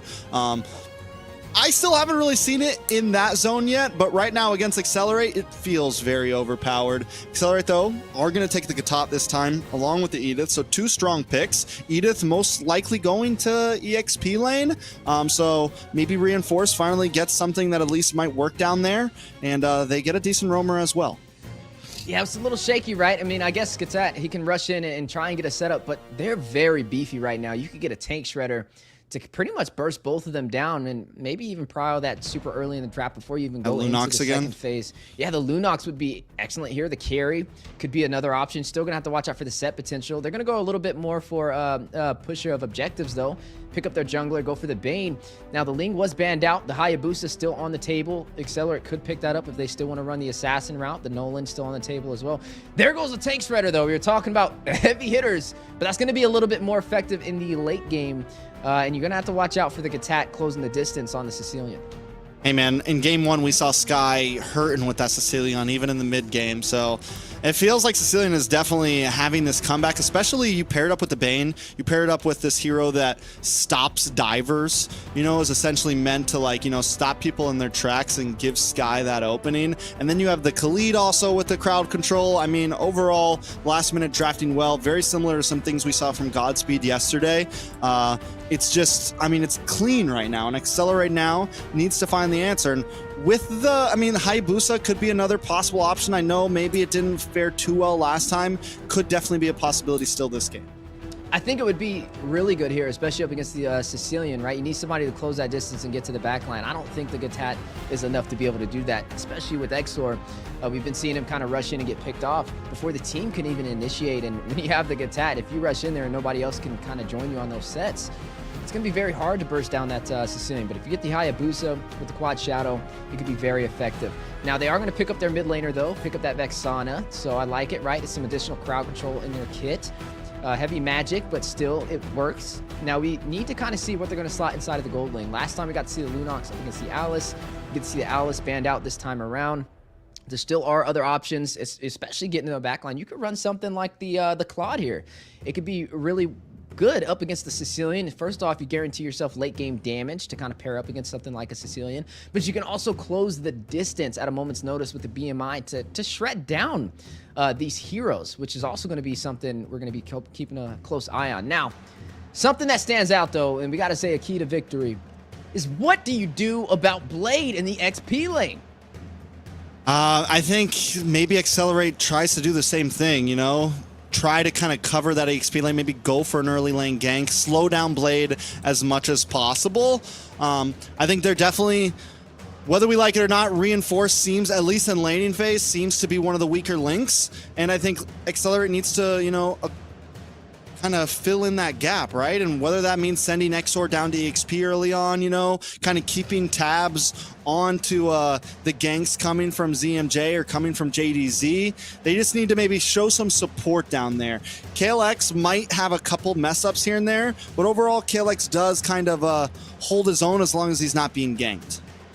Yeah, and that's what they're going to have to do, right? They're definitely going to need to find a way to kind of stop him from getting online super early and just out-rotating and playing. Reinforce needs to stay alive. He just needs to stay alive. That's all he needs to do. Right? Just don't die, okay? You got one job. We're going to find a win somewhere. Find a win somewhere. If we got to find it for him, hey, that's what we'll do. But Reinforce, if he can stay alive and just be a little bit more effective on these rotations in the early game, maybe that can help out, give some breathing room, at least for Duck Luck and Exor, to look for these initiations. But I also got to extend the same thing over to their marksman, right? KX, he needs to stay alive. Too many times we see them, the side laners are falling on 1v1 engagements. You should not be falling on a 1v1 engagement prior to the first hurdle. If you're not going to win that fight, just relax, just stay back. Just stay back, listen to the comms, and wait to hear where the team are, and at least look at the map and see what's going on. But when you're falling on a 1v1, that's just purely your fault. But there goes a pickup that I've been wanting to talk about for a while, right? We started to see the Diggy inside of round 2 for this NACT, and now creeping its way into round 3 as well. How are we feeling about it? I mean, we saw these same exact last 2 picks yesterday from Maple Leaf. It was Toru on the Freya, and I forget who on the Diggy. We saw these picks, and I'll tell you what, at 20 minutes they popped off. It still was not enough to beat Cloud9. But hey, man, last minutes, they got a 2-game win. This is what I was talking about. This, you know, it's the last hurrah. Why not? Hey, sometimes you just got to have fun. And I think that last minute, that's what they're going to be doing right here. Now, they can't get too comfortable, though, right? I mean, technically, if Excellerate wins 3 games in a row, they're not in last place. It's not impossible. Like you said, the odds are definitely not in their favor, at least with what we've been seeing so far. But hey, sometimes when your back is against the wall, that's the strongest you become. Roger picked up last hero for Excellerate to finalize their drafts. It's going to be in the jungle for Baby Zen. KX going with this Claude up against Mahiro. How is that going to fare off, right? The Spirit combo up against the BMI and the Blazing Duet. Oh, it's going to be an interesting one, but the battle is going to be on the way. Excellerate, they're running out of opportunity. This officially, technically, is their last chance to not be placed in last for the regular season. I mean, it's definitely a tough one. The Roger gets picked up, and I don't know. It's you're kind of feeding right into the Bane. You're kind of feeding right into the Freya. You're feeding into these heroes that just want to stiff arm you once you dive in. But only time will tell. At the last minute, Excellerate tries to score a point on the board. This is game number 3. Let's see who comes out on top. That's right. Jumping into game number 3 of our first series for today to close out the regular season. Last minute and Excellerate. We get to see the Bane back in the jungle again. The turret pusher, the opportunity creator with the deadliest catch matched up against the Roger, the early game assassin with the Lycan pounce and additional range being a marksman.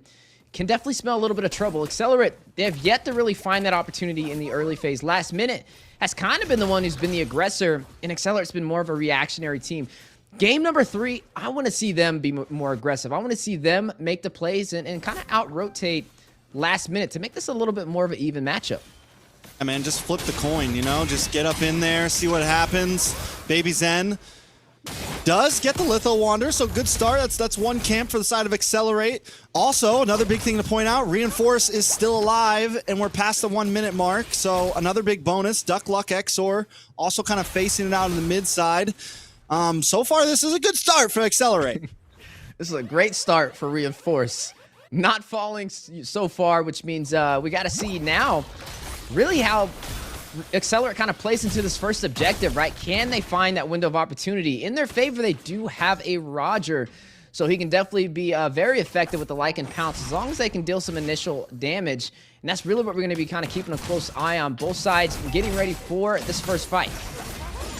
Look at that. Wait a second. My hero taking a little bit of damage. Does get brought low. Baby Zen looking for the fat last shit kill. X does come in. Baby Zen able to back up. My hero, though, going for the outplay. Nobody goes down. Baby Zen's got to get back to base, though.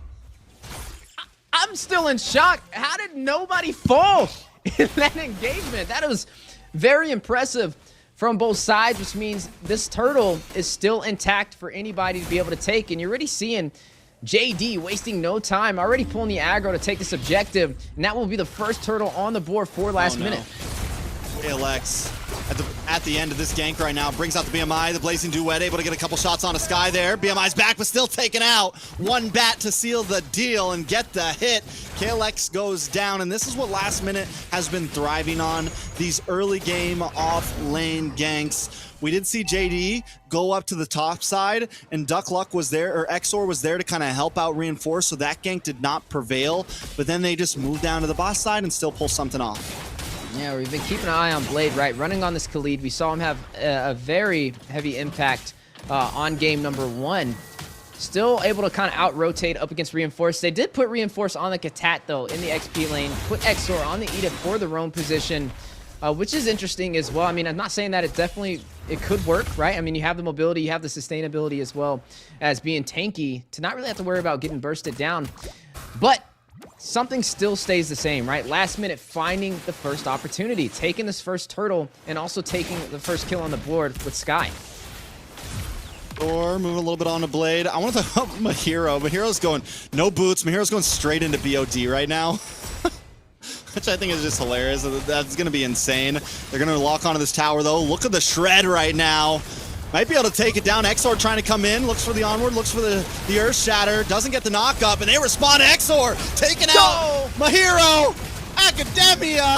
going in right now. 3-man down. Duckluck does get the kill on his EMJ, but it's not going to be enough. That tower's going to go down next to him. Mahiro keeps on pushing down, but Duckluck gets a double kill back. Sky avenges his fallen brothers by taking out Duckluck as well, but the tower will fall next, and last minute comes out on top of that trade.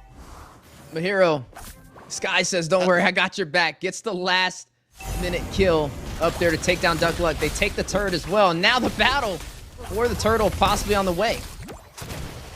That's my hero, man. That's all I gotta say right now. Reinforce, wait. AOG does come in, stops reinforcing his tracks, unable to get the kill on his EMJ and gets killed for it. Blade finds one. It's 6-2 right now with a 2.6 gold lead. Yeah, definitely a huge lead indeed. Definitely gonna be a problem.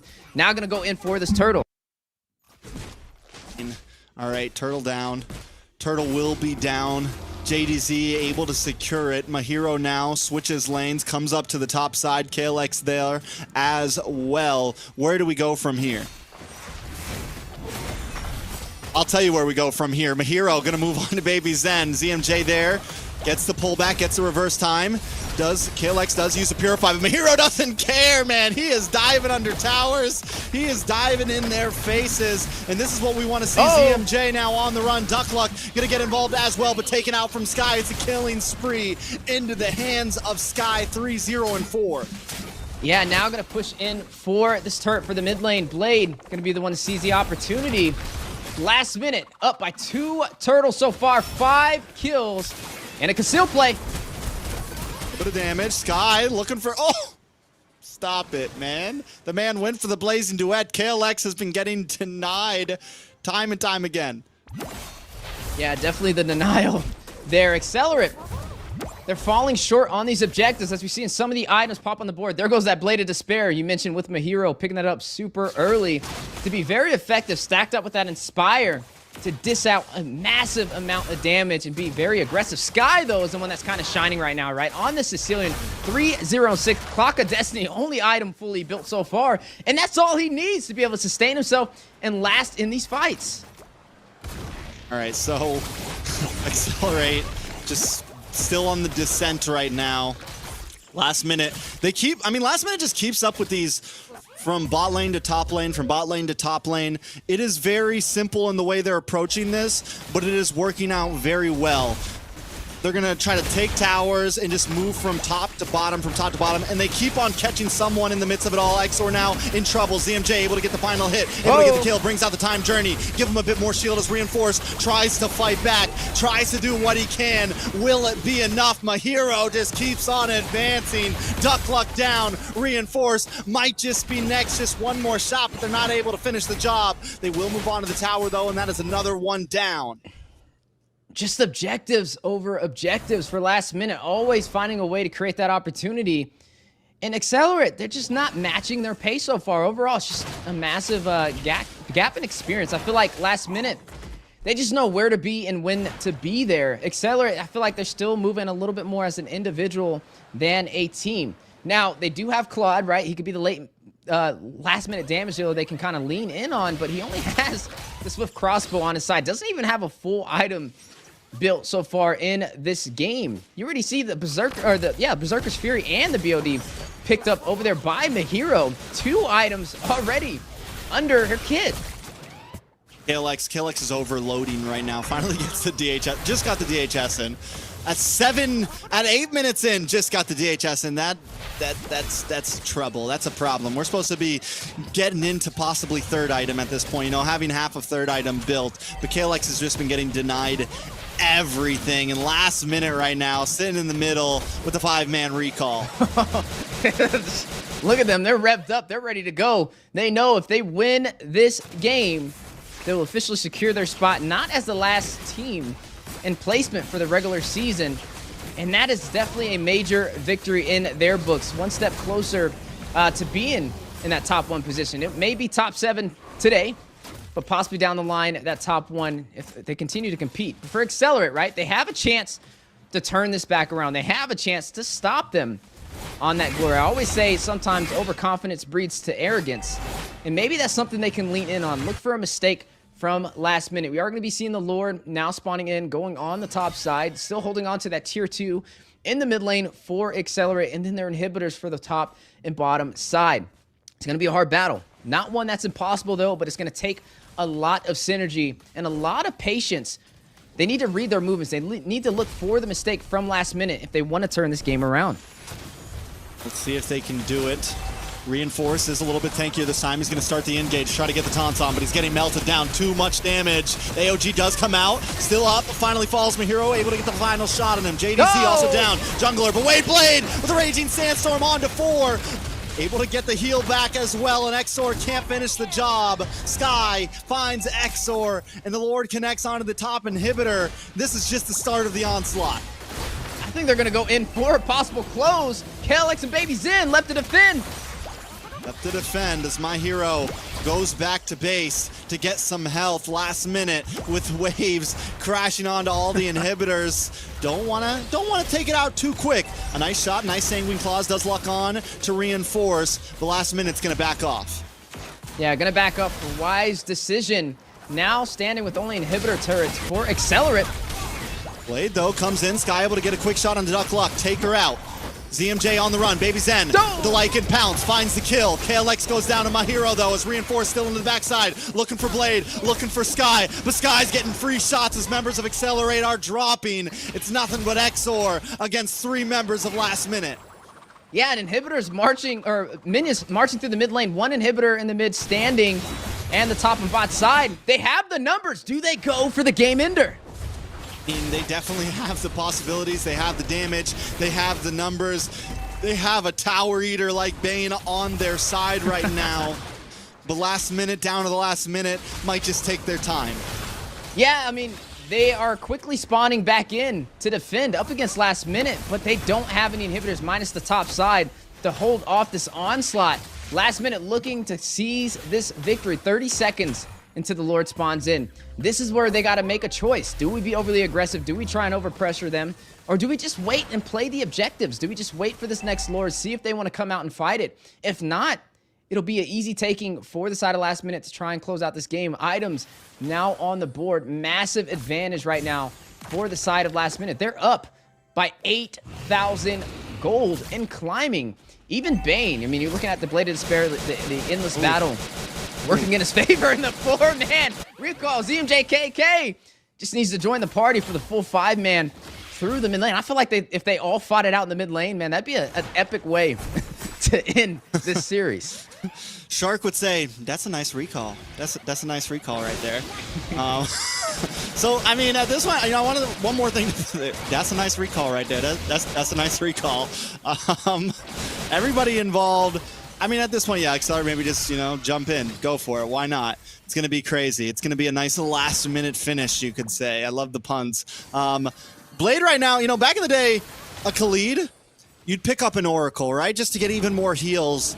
Blade doesn't even need that. Khalid doesn't even need that right now, and he's still out healing the damage of multiple members of Excellerate targeting down onto him. Khalid has definitely crept his way into S+ tier at this point. And you mentioned gold. Look at the levels, man. JDZ level 15, Blade level 14. Almost everybody in last minute is 2 or 3 levels ahead of several members of Excellerate. Yeah, and just gonna be a very hard time if they decide to engage on a team fight. Even the Berserker's Fury Endless Battle and the Legion Sword picked up over there by Mahiro, ready to take this fight. Immortality has just now been picked up by Blade. He's looking to try and sustain himself, right? He wants to be able to have a second chance even when he falls, on top of having the quicksand on this Khalid. All right, will they end it here? Lord coming in. Inhibitor at the top, the final inhibitor drops. JDZ able to secure it, out comes the AOG. But the time journey nullifies it all, and KLX drops some hero, jumps in, and the base goes down. Game number 3 secured for last minute. A well-played match indeed. 3 victories in a row, guaranteeing last minute to be in 7th place for the regular season, not falling short and having the title as being the last place seat. But with this victory, they still have another match to go, since it is going to be 4 rounds total. But overall, it's been an amazing journey for them, right? This is last minute's first time competing in the NACT regular season, and it's been pretty fun being able to watch and see some new faces. They still have a lot of kinks to kind of work out, and hopefully through future NACTs, we get to continue to see them compete, right? Making it to top 8 is definitely a challenge. So many teams try to get to this moment, and they were one of the ones to actually make it. Also, credits over to Excellerate as well, in that same boat. Yet to find a victory this entire regular season, but still making it into top 8 is something to be proud about. But there's still one more challenge. I have a faith, Trex. I think Excellerate can do it. They just need a little bit of momentum. They just need a little bit of motivation for their final match of the series. Yeah, I think there's, you know, maybe they pull it off. Maybe they get the final big hoorah. But at this point, last minute does feel in control. I mean, we just saw Freya shatter the dreams of Excellerate in game number 3. Mahiro was just stomping around, and last minute really, I mean, showing up. I think last minute has played a really clean game. Pretty I mean, maybe a little one-dimensional in some of their rotations, but if it ain't broke, don't fix it. Yep, that's right. If it's not broke, don't fix it. And overall, yeah, I mean, it's fair to say they're just the better team, and sometimes it really just boils down to that. When the skill gap is just too much to kind of measure up to, you just need a little bit more time, right? And last minute, I feel like we've seen them through the regular season go from not having a single victory to finding one up against Overskilled, and now finding 3 in a row up against Excellerate. They've just been learning from their mistakes at a little bit more of a faster pace than what we've seen from Excellerate. Again, some excellent gameplay from them. Blade, I feel like, is really the one I would like to put some spotlight on. He's just been performing in the XP lane, right? On the Khalid, just dominating, just having such a strong impact. But overall, the team, they're just scaling through the times. For Excellerate to kind of turn this back around, or not really turn around, but find a victory, it's going to really boil down to just having a little bit more synergy, some shot calling for the early phase, finding a way to take these objectives or possible trades. Yeah, so, I mean, taking a look at these, my hero, man, was just everywhere. I can't get over that Freya pick. Went for the BOD first, and I think it definitely paid off. Reinforce played a much better game, I think, on this, on a, as we said, more meta EXP laner, more meta pick overall, was actually able to kind of hang out and had some decent plays into the back line, but still, with KLX being so far behind, the damage was just never really there. So even if you had a moment where maybe you set them up, the rest of the team couldn't follow up. Yeah, and that's really what it boils down to, right? If somebody's going to be able to get the setup, you need your team behind you to be able to take that fight, or it's just a wasted opportunity, and then you pretty much just feed yourself to the opposing side. One more game to go, though, to close this one in the books, and then we'll be saying goodbye to both of these teams for the NACT regular season. And it's been a journey, right? You and me both, we love to see you teams step and rise to the occasion, and it's always entertaining to see the tricks that they pull out in the Land of Dawn. Yeah, it's definitely, you know, it's a little sad. We got to say goodbye to some people, but man, I'm ready for playoffs, man. Let's go. But no, yeah, we got one more game between these two teams. This will be their last showing in this NACT, and, you know, whether they come back next season and secure a spot again, that'll decide on whether we see these guys again. Qualifiers are tough, man. A lot of teams, a lot of expected teams that we thought would be here didn't make the cut, fell a little bit short. And next season, you never know what's going to entail, but these guys got one more shot to kind of show what they're made of. And it's a little sad that, you know, Taro was with them throughout all these weeks and wasn't able to show up on this final day for Excellerate. And at this point, I think, you know, we wanted Exor to be that wild card. We wanted Exor to fill those shoes, put on his big boy pants. So maybe in game number 4, he can really show up for the team. He's got to find out how to put his socks on first. All right, we got to slow. No, I'm just kidding. But yeah, I'm definitely with you. I've been looking for Exor to kind of bridge the gap, be the roamer that Excellerate can lean on. Now, Excellerate does have first pick in this draft, so they can kind of have a little bit more prio on what they want to pick up first. But we've been seeing, like I said, a repetitive pattern where red side just has a little bit more in their favor when it comes to the draft and overall chances of winning the match. Now, Khalid, it's been a threat, it's been a problem, it's on the board, and Excellerate has an opportunity to pick this up first. You're right there. They should take it. I agree with you. It's worth it. Definitely worth it. It's not like he is a a hard hero, and even if you've been an EXP laner long enough, you should know how to play Khalid. That was literally my main back in the day when he first came out. He's been around in the Yuzong days, he's been around in all those days, and it is open right now. It needs to be slotted for Reinforce. I was gonna say, if anybody knows Khalid, it's Trex. Even way back in the day, I remember him playing on them. Top 10 USA, Khalid. baby. There you go. And now you get to see it. It's kind of like me when, like, I was a Martis main, and then when he actually became meta and was like a top tier jungler, man, I was just so proud to see it. I know you're definitely happy to see Khalid getting the credit he deserves. But with him being available, nobody has banned him out. We both agree he should be first pick for this draft. Excellerate has a chance to put Reinforce in a position where he can have the advantage in the XP lane, especially up against Blade, who's just always been one step ahead on finding that opportunity. Now, one assassin has been banned out. It is the Ling, the Hayabusa. We've been seeing it kind of pick up the Bane, still available for the taking. And there it goes, the Khalid.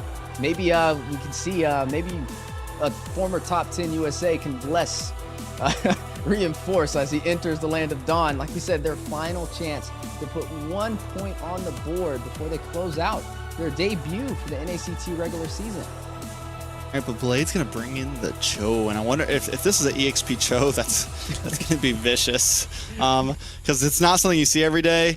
But still, if that ends up being the pick, Cho actually, I mean, I'm not saying he's like a counter to Khalid, but just having the knockup, having two different forms of crowd control, single man down crowd control, Cho can kind of hold his own against the Khalid, whether he's a meta EXP laner or not. And the way that Blade has already kind of outshined Reinforce in the EXP lane, I think he could take something non-meta and maybe still be able to kind of give some moves to Reinforce. They also lock in the Beatrix in the gold lane. Yeah, a little early on showing who they're going to run inside of the gold lane, especially when you're only going up against a Khalid. I'm wondering what's their game plan behind that, and I can't wait to see it. Now, the Edith is still available. You mentioned the Cho possibly being slotted maybe in the XP lane, still could be a roam. I feel like it could be flexed either way. I mean, if they do pull out the Edith, it'd be a good response to this Khalid. It does have a little bit of a knock-up and fight from afar with the Primal Wrath. Not to mention, if you don't take it, you may allow Excellerate to pick that up and make that work in their favor. They are going to go in for that Bane, though. We mentioned they banned the Assassin out. They took down Ling, which has been the heavily favored prio in the jungle. And a debut for today. We've been waiting to see it, and it's actually from Excellerate. It's not Tara, though. It's Exor.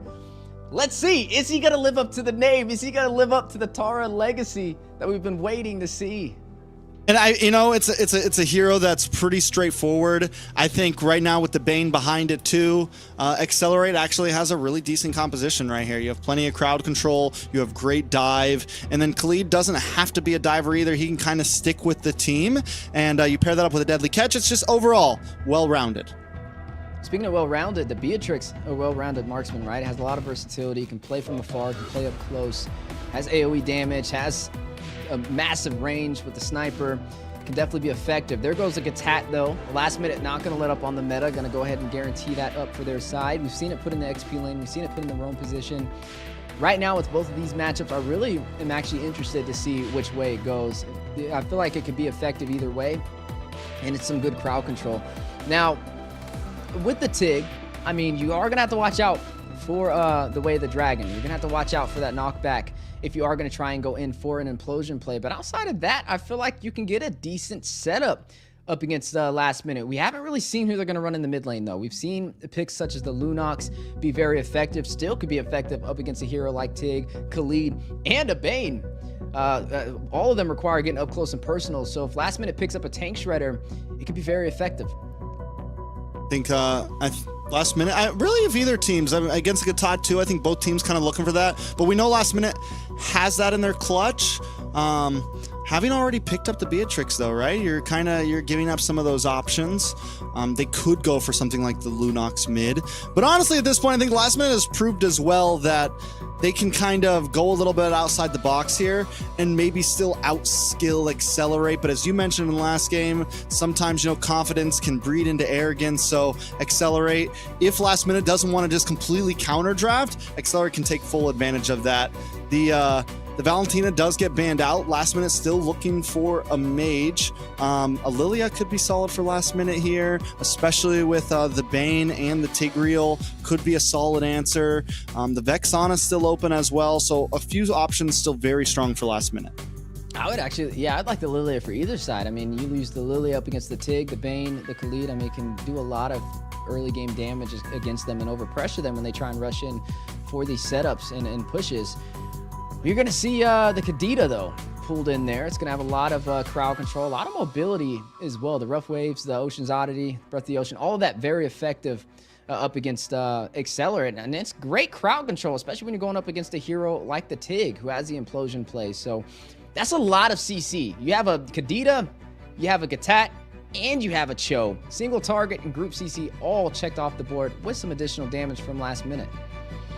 And I'm wondering, okay, so is this Kadita gonna be mage? Will it be a roam Kadita, kind of like what we saw from Joybaj yesterday?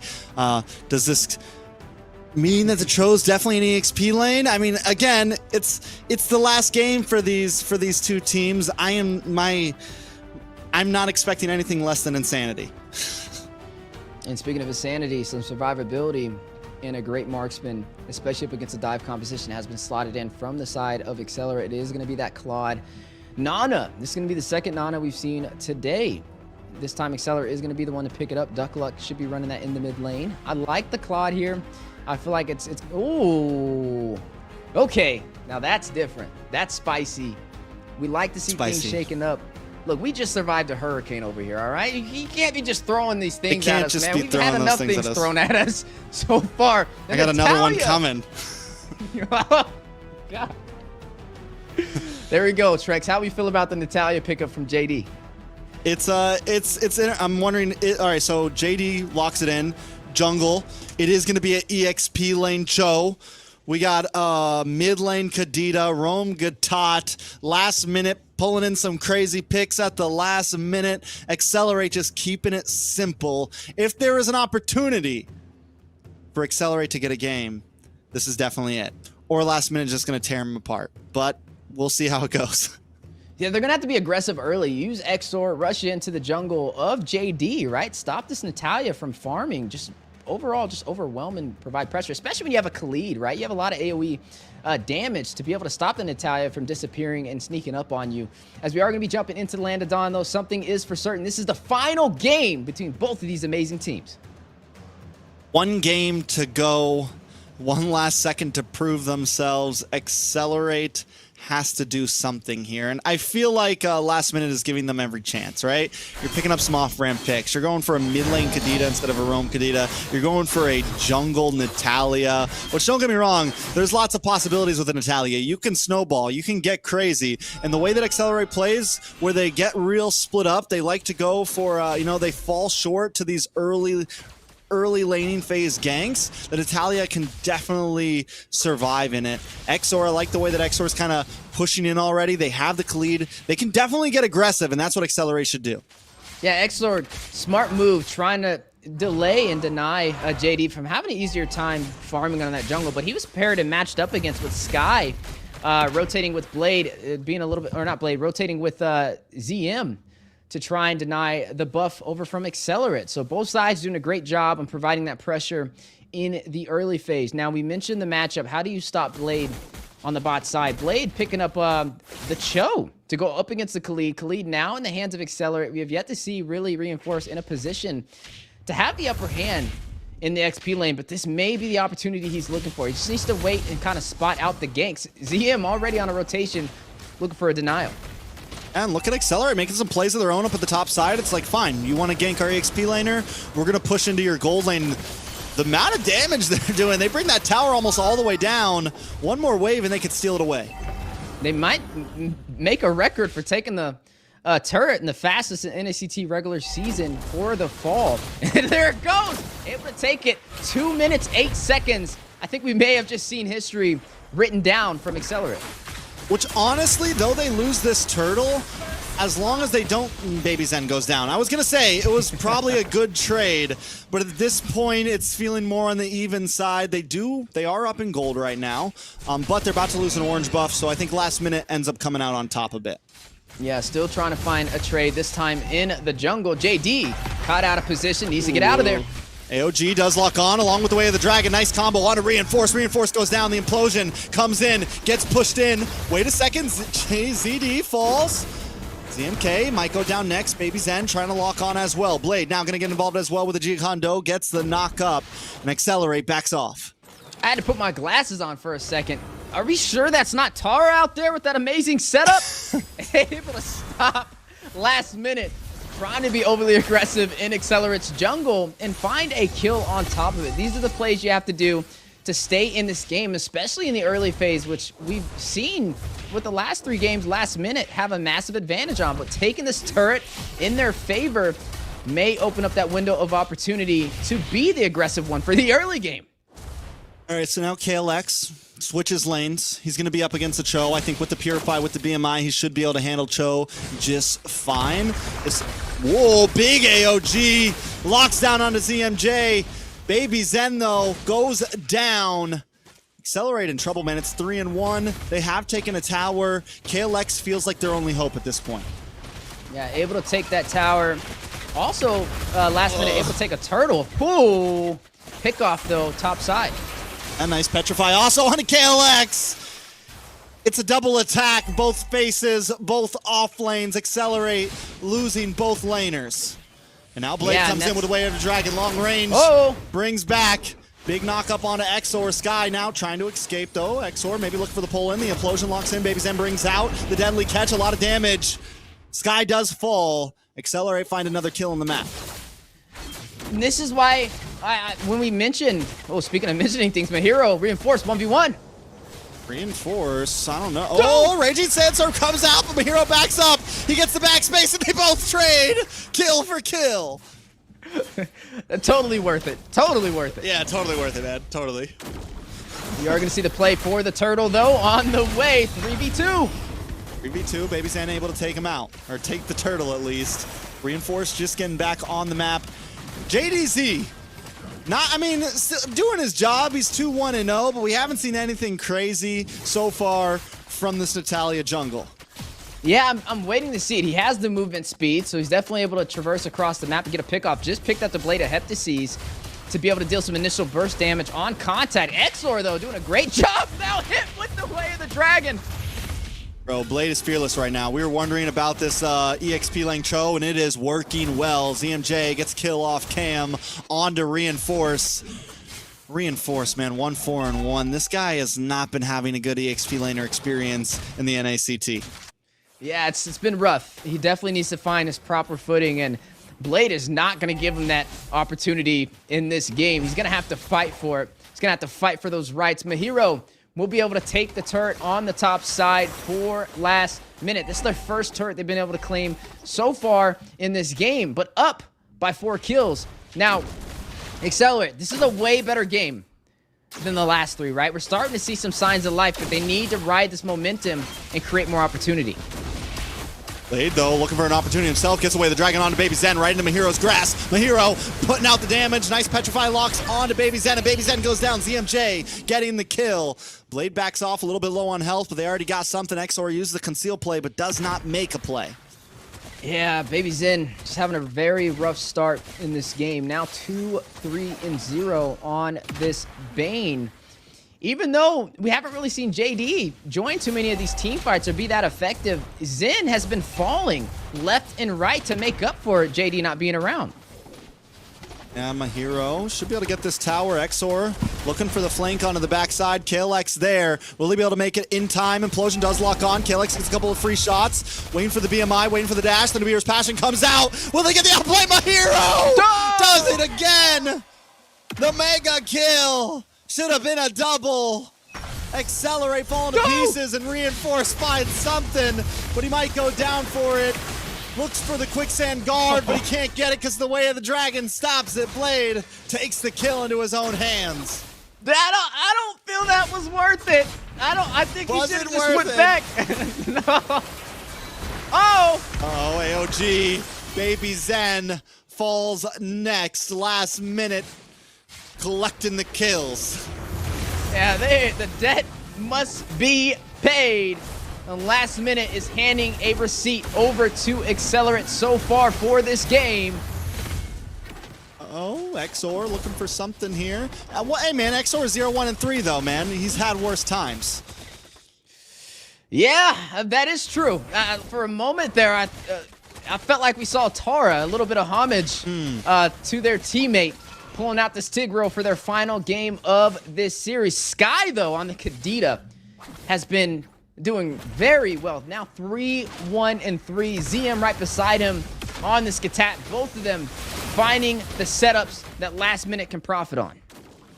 Yeah, Sky's been doing his thing. I feel like everyone in the last minute's just been playing a great game. I think there's a lot of potential. Oh, wait a second. Blade with a big way of the dragon kick. The Purify does come out. KLX able to bait him in. Now Blade in a little bit of trouble. The implosion misses! He's gonna get petrified. Rough waves taken out in a rough way. Reinforced dives in, uses the Raging Sandstorm just to get away, but JDZ not gonna let it happen. Sky gets the kill. The deadly catch comes out just as the disengage, but the AOG tries to force the play. KLX comes out with a blazing duet. CMJ maybe too deep. KLX able to get the shutdown, get a little bit of extra gold from that one. But JDZ finds KLX, gets the kill. Mahiro with the double, now on to the tower, and last minute's cleaning them up. Man, what a game. Now 18-5. We're only 9 minutes in, and last minute is taking flight over Excellerate, now up by 4,000 gold. A missed implosion play, a little bit of bait over there by Blade to force out that utility, and a massive punish from last minute. Ooh, duck luck, though. Finds a kill on a Mahiro, gets a shutdown. That's like 150 gold or something, so a little something. Yeah, definitely finding another way to try and create an opportunity. Speaking of opportunity, the way of the dragon. Every time that way the dragon connects, that's an opportunity. ZMJ, though, gonna get caught in the implosion. KLX, deadly catch, all of it, but the AOG keeps him alive for just long enough. Blaze Duet comes out, but JDZ stops him in his tracks, and ZMJ still on the field. Raging Sandstorm, Reinforce finds him as he tries to engage, but it's still a 1 for 3, and that is a bad way for Excellerate. Last minute can probably move on to the Lord now. Oh yeah, they're gonna open up this map as well. Nobody to really defend on the bot side. Duckluck trying to hurry up and get over there. No way to be able to contest this Lord now. Overall, it's just pretty much checkmate what we've been seeing so far from last minute. Able to find the opportunity and create the advantage. Duckluck hit with the knockup. Oh, Reinforce. Putting some nice damage on a Blade. Look at Mahiro with the snipe out. Does land on a KLX, bringing down a half health. Rough waves just to try to disengage. Reinforce, trying to lock onto Mahiro. Out comes Raging Sandstorm. Mahiro able to flicker past the wall. Reinforce still on the chase. Might be time to back off, though. Gonna get taunted. JDZ finds KLX off cam. In a big way, the dragon onto Reinforce. He's blasted down as Blade gets the kill. JDZ now still on the chase, dashing back and forth with the Lord coming soon. It's like last minute has a red flag, and Reinforce is just a bull, right? Anytime he sees red, he's chasing. He's going for the flag. Sometimes it's just not worth it, brother. You got to push back. Don't fall for the bait. Last minute, setting up a trap. And Excellerate falling right into the palm of their hands, and now the siege for the tier 2. Oh, Baby Zen gets knocked up by the G-Kondo. The snipe tries to connect, but wait, the implosion locks in. It's a lot of damage on the last minute. 2 members fall. Blade and ZMJ right before the Lord connects onto the inhibitor. That's a good survival move for Excellerate. This is going to make him probably not lose a single inhibitor. And here goes Reinforce once again on the hunt for Mahiro. Wait, JDZ looking for Duckluck. Gets caught up and taken out. Duckluck finds the kill. There we go. We're starting to see some mistakes from last minute. Overconfident. And this is what happens when you're so far ahead. They have a lot of insurance, and they start getting a little complacent. Excellerate doing a good job reading these mistakes and punishing. But again, Reinforce, we see him chase a lot more than we would like. He needs to play a little bit more passive. All right, Blade is going to get locked on to Reinforce. KLX able to take a tower. Sky gets shut down. Duckluck with the mega kill. Duckluck coming online, but KLX still taken out from a hero. Excellerate finally pushing back. Yeah, pushing back, but Excellerate playing from behind, being aggressive now in the jungle, for last minute and sinking these lanes. Able to take all 3 of the tier 3 turrets and now working their way on to the tier 2's 1v1 matchup. Oh, Exor Go! misses the push. The Shimpo Stepper. Where is Blade, man? Blade's been a monster on this show. He's 2-1-6 right now. Exor still hunting for something, but maybe in a bad spot. Gets knocked up. Blade doesn't commit with the Way of the Dragon, and Excellerate backs off. Yeah, he saved the Way of the Dragon. He knew he could have got the setup there, but he's not really trying to focus on Exor, at least not at that moment. Now it's 24-11, 13 minutes in. We got to see a little bit of signs of life from Excellerate, right? We saw them win a couple of these team fights and push their way up on the map, but keep in mind, they are being overly aggressive and they have little to no insurance behind them. They only have inhibitor turrets standing as we are seeing the Lord spawn in and they're ready to take this fight. All right, and I mean, they have a bunch of ults. They still have the Deadly Catch. They have the Melina Blitz. Duckluck in trouble though. Passive does proc. ZMJ into the backside with a big AOG. Mahiro able to take out Exor, and KLX goes down next. Reinforce able to get the Raging Sandstorm, able to do some damage. Looking for the Quicksand Guard, but he gets knocked up, and Mahiro finds another kill. Baby Zen now on the run as Mahiro flickers in to get some final shots. Nibiru's Passion comes out, and Mahiro's transformed right in the nick of time. Accelerate does find the Lord, so they still alleviate some pressure and may have time to recuperate. Yeah, they bought themselves a couple of seconds of time. Could have been very costly if Baby Zen would have fell right there, but this Lord will be bursted down in the mid lane. JD now picking up the Blade of Despair. We'll have a lot of physical damage on the way! Duckluck's online, baby. Duckluck is online. I mean, honestly, right now, Duckluck's probably playing the best in the team, man. I mean, again, it's not very hard as an Ana. You just sit in the back, you throw out some Molinas, you connect that blitz, but the amount of damage is getting there. We're almost 15 minutes in, and Duckluck could be a problem if last minute can't deal with it.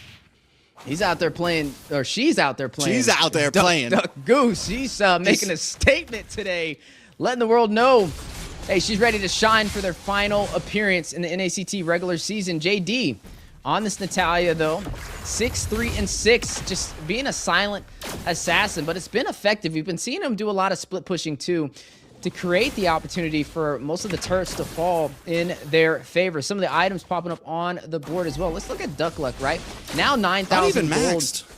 Not even maxed, but still having the Lightning Truncheon, having the Glowing Wand, just having a pretty effective game overall. 6-2-4. It's really just the positioning. Able to fight from afar and last minute not able to find a way back to her. Yeah, what do you go for? Like Genius One next? Maybe get some penetration in there. Definitely a lot of possibilities. Reinforce though, gonna get away the Dragon to the face. Hold back, popped up, taken out. As KLX comes in with a Blazing Duet, a lot of damage on Exor as well. ZMJ able to get the kill. Baby Zen on the run. The Blade gonna flicker in with the G Kundo knockup.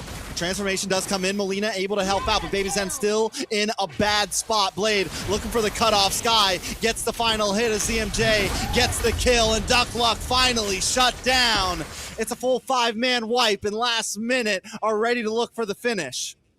Yeah, but they don't have minions, which may buy him a little bit of time. At least Reinforce and Exor should be back to properly defend up against last minute on this siege. Rose Gold Meteor picked up by JD as well. Here comes Reinforce to hold them off. Are they going to still go in for an ender? They might go for it, especially with this big kill onto Reinforce. They might not need a Lord. 30 seconds for Reinforce, 5 seconds for the rest of the team. Last minute gonna play it safe though and back off. Yeah, I feel like they started to sense a little bit of Tara coming out of Exor, and they didn't want any parts of that. They're gonna go ahead and go back and take this Lord. Have a little bit more insurance to try and close out this game swiftly. Accelerate though, now on the push, now on the defense, but playing aggressively. It's 13-33 right now, Wheezy. Would you have thought we made it here?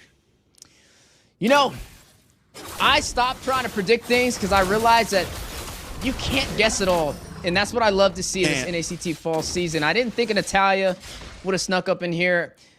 You know, I didn't think that Tara would disappear after that amazing Tick performance, but Exor to kind of rise to the occasion.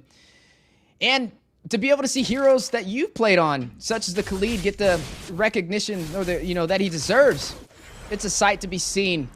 But Trex, it is bittersweet. Like we said, this is the last game for both of these teams in the NACT fall season, and they're ready to make a statement.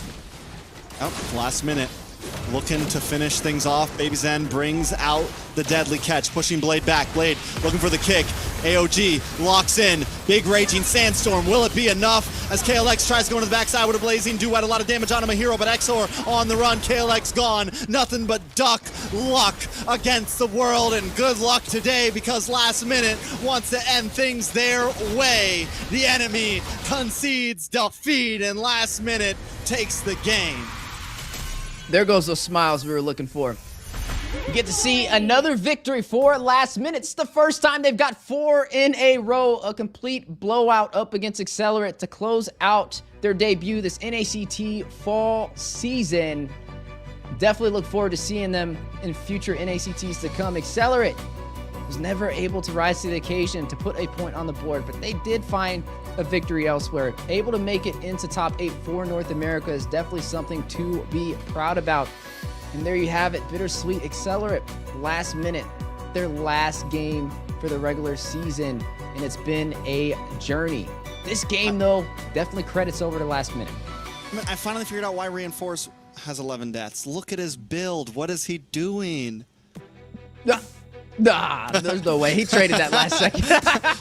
No. He definitely built that the whole way through. He's like, I got 6 items. What do you guys mean, man? 6 items? No, this is just crazy. But you know what?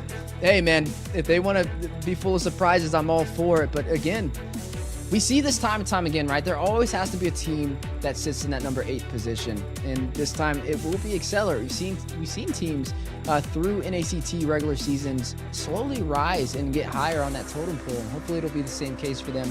I always say a team that sticks together wins together. And I look forward to seeing them in future NACTs to come.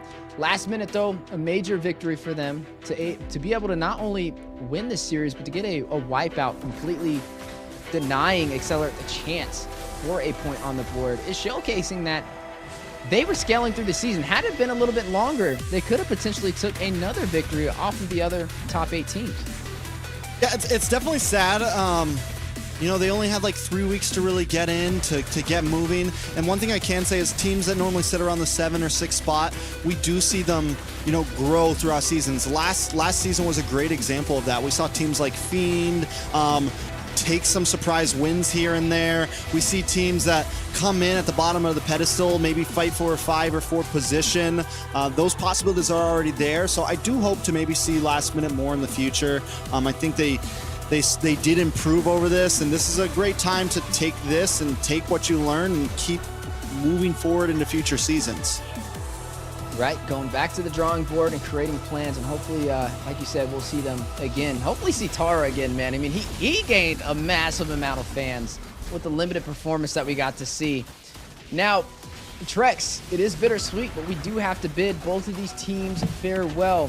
Guys, we are closing in at the end of the regular season. It's been so quick with these teams fighting it out, and you know, it's only going to get harder from here. These teams are going to be putting on heavier gloves and punching a lot harder as we get into the playoffs. There's no more room for mistakes. There's no more second chances as we jump into the playoffs here momentarily. We got one more series to close out today, though, and this one has a lot more on the line than the previous series. It has playoffs on the line, right? It has everything on the line. And speaking of lines, let's bring in Zeke. I'm not really sure what that was supposed to mean, but thank you. Awesome games. It was a lot more one-sided than I had anticipated, though. Definitely a lot more one-sided than any of us anticipated. We were hoping it was going to go all the way to 5 games. We were hoping we could be doing this all night long. But I'm actually really excited we're going to be jumping in to the next series pretty soon. Yeah, and last minute, able to claim that victory for their final performance in the NACT regular season. A team who everybody counted as the underdogs, who expected them to go in that last position, scaling through the regular season. Not the easiest thing to do, but they have done it, and we look forward to seeing them in future seasons to come. It's been a journey, right? Last minute, they didn't really switch up their roster either. Excellerate, I feel like last second just took out one of One of their their best main players. roles. Yeah. The last minute. There you go. Last Last minute. minute. So I don't know if that was really the move. Normally we see teams that kind of keep the same lineup and learn from their mistakes, be a little bit more effective, and hopefully they can kind of learn that lesson as they go through future NACTs. Yeah, I think we've got an interview about to come up. I'm hoping it's gonna be good because I definitely have some questions I want to talk to last minute about, especially in terms of like their progression. Weezy's got a question for you, I think. I say, Nope. No, you're not getting out of this. While we wait for the interview, you can interview us. You can prepare. So actually, I do have some questions for you guys as well, though. I was gonna wait until after, but I guess I'll ask them now. Oh, I guess the interview's ready. Psych! Give me the real players. Blade, how you feeling, man? I'm doing good. Hello. Hey, hello. So, welcome to the interview. Thank you. I've got some questions for you, man. I got to see you guys playing and dominating that entire last series. But, this is your first time being in the top 8. How was your experience in this NACT? I feel like there's a lot of improvements that I could work on with my team, and I think we just need like lots of tournament experience, like small tournaments also, and just keep grinding. What do you think was the biggest lesson that you learned from participating in NACT, whether it was as a player or as a team? I think the biggest lesson that I learned was it's never too much to practice, especially with your teammates, and you really need the comms to be there so you guys could work on the comms, like shot calls, positioning, and it would really help if we get a coach in the future. Yeah, I think a coach is something that, as long as they're well accredited, well experienced, can definitely help take you a lot farther. Do you think that or what really do you attribute to being the biggest difference between your team and some of these other teams like BTK or Cloud9? Wait, can you repeat the question? Yeah, sure. What do you think is the biggest difference between Last Minute and teams like BTK or Cloud9? I'm gonna be honest. We don't even compare to those teams because they have lots of experience, especially international.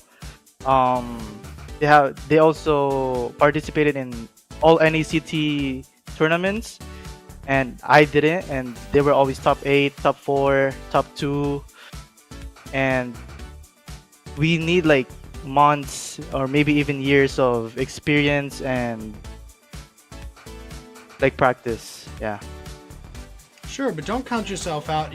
Legacies all start somewhere, and history doesn't just spawn, So with that being said, I do think that you guys are a very good team, and don't count yourselves out. Just continue to play and get better and learn from the mistakes that you guys made. Yeah. And I do think that I would like to see you guys in the next NACT to come. With that being said, was there any one player that stood out to you when you were playing this NACT that you would like to face again? Definitely Joy Bodge. He's my idol. He's my favorite roamer in NA. Yeah, Joy Bodge is very good, very good. Yeah. All right, final question for you. Do you have any final words to the NACT community, whether it's on behalf of yourself or the Last Minute team, before I let you go? I would like to say that thank you for watching and supporting us, especially my friends. I will try to get better and come back in top 8 NACT and hoping to be top 4 in the next NACT. But not as an EXP laner, but as a jungler. Love that as a jungleman in myself. I love that. Thank you so much for spending your time, and we hope to see you guys again. Thank you. Have a good day.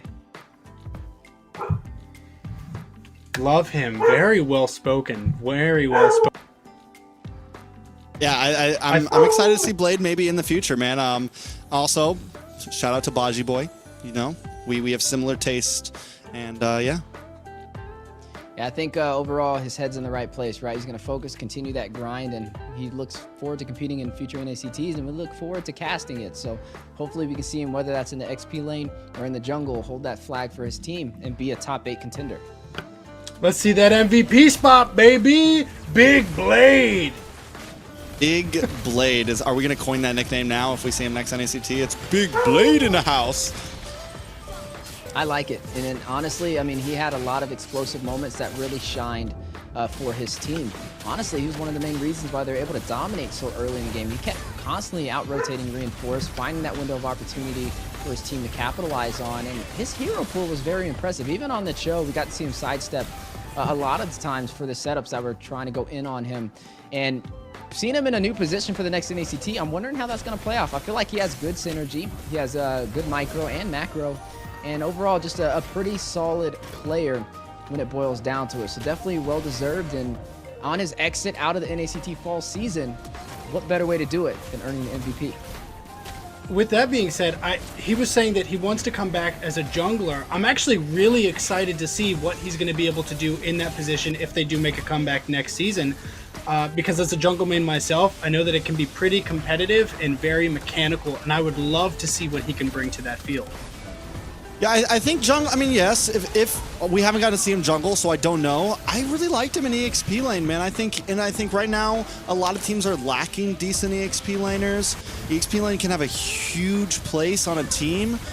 So I don't know, man. If he's an amazing jungler, yes, move to jungle. If that's where you're really happy, move to jungle. But I wouldn't count yourself out in the EXP lane. I think he showed promise. I think, you know, whether he stays with last minute or joins another team, whatever the deal ends up being, I think he maybe has some promise in the future of NA. Yeah, I mean, even in the XP lane, right? You're seeing players like Fried Chicken, Nats, step to that zone. Your Reshi. These are going to be people he's going to be competing with in the XP lane. But like you said, there's a heavy saturation of junglers when it comes to North America. So maybe staying in a place that's not as saturated could be a little bit more beneficial. But nonetheless, an excellent gameplay from him and a well-deserved MVP, as we are now moving into the standings for the NACT fall season. Like we mentioned, both of those teams not able to make it into the playoffs. We have 3 teams already solidified with their seedings: Cloud9, the Bloodthirsty Kings, and Godspeed in the 1st, 2nd, and 3rd position. And we're going to have to see who's going to be able to claim the 4th seat, the final seat, to close out the regular season and move on forward to the playoffs. Well said, and I do think that it goes without saying that this is going to be an intense next matchup. There is so much pressure on these two teams. I don't know that I've got words to convey how important this is going to be for both of these teams to play at the absolute best of their capabilities. So with that being said, Gosu Night Horde and Overskilled. This is going to be the make it or break it moments. Yeah, I mean, I think Overskilled is this, you know, it's a newer team that has come in. There are a few recognizable players like Death, etc. But Gosu Night Horde, man, you know, Night Horde in general has been a team that has become known in NACT, man. They've been around for several seasons, but they've never been able to break that number 3 or number 2 spot, right? They've never been able to make it to grand finals. They haven't been able to get to 3rd, I don't think, yet. I could go back and check, but I'm pretty sure they haven't. They've always fallen around that number 4, number 5. And I think, you know, this is an opportunity for them, right? I think a lot is on the plate for them. They've also now taken on the branding of Gosu Night Horde, so it's 2 big names on the plate. And I think they're hungry for playoffs. And I think if they get to playoffs, they have a lot to show to see how far they can make it. Yeah, I mean, with the addition of Dez running in the jungle, we got to see him kind of take the back seat in the previous NACT as a sub for the jungle for Gaming Gladiators. But now to be able to see him on the front lines and make it this far, he has a lot of fans behind him, and we can't wait to see it. And the underdogs definitely are going to be Excellerate, but you can't count them out. They've had some victories this NACT fall season, and they're tied with Gosu Night Horde. So both of them have equal footing to be able to take that remaining spot for the playoffs. So we definitely got to see which way this goes. And see we will, but after this break, let's get to it. Master this bush control will win your team the game. Hey guys, it's Liz here, and welcome back to another episode of Strategy Dissect. Today, I want to show you another important tip that can change how your team plays MLBB. I call it the Lord winning bush. And we all know what Lord means in MLBB. I mean, hopefully. Directly speaking, it's the mid bush close to the Lord side. Around 9 minutes into the first game between C9 and BTK, Lord spawned on the top side. Notice how Shark was able to walk into the Lord winning bush initially with Hoon's help, but he quickly wandered away a few seconds after Valentina walked inside of the bush. This effectively gave up the Lord side of the map control to C9, which resulted in C9 taking the Lord without much pressure. Now let's go back a few seconds. If Shark had coordinated engage with Hoon onto Valentina, they could have landed a devastating blow onto the opposition mid laner, wasting Mark Cutie's ultimate or Purify or both, while maintaining pressure on Lord's side to buy time for his team. And now let's take a look at a different example. Around 9 minutes into Game 2, BTK effectively gained control over the Lord winning bush this time. Because of that, Cloud9 had to make a huge detour just to safely arrive at the same destination. This brought BTK valuable time to quickly burst the Lord down and want control over the game. How about let's test this theory on the world stage? 9 minutes into Game 2 of Fnatic Onyx PH versus Falcons AP Bren, you can see a constant juggle of mid Lord winning bush control. Eventually, Onyx PH was able to capitalize on Fuse's missteps and gain back the control over the Lord winning bush. And what follows is a beautiful execution of Onyx style Lord fight to snowball the game. Hopefully this is all helpful. Make sure to like, subscribe, and turn that bell on. We will see you on the next episode of Strategy Dissect.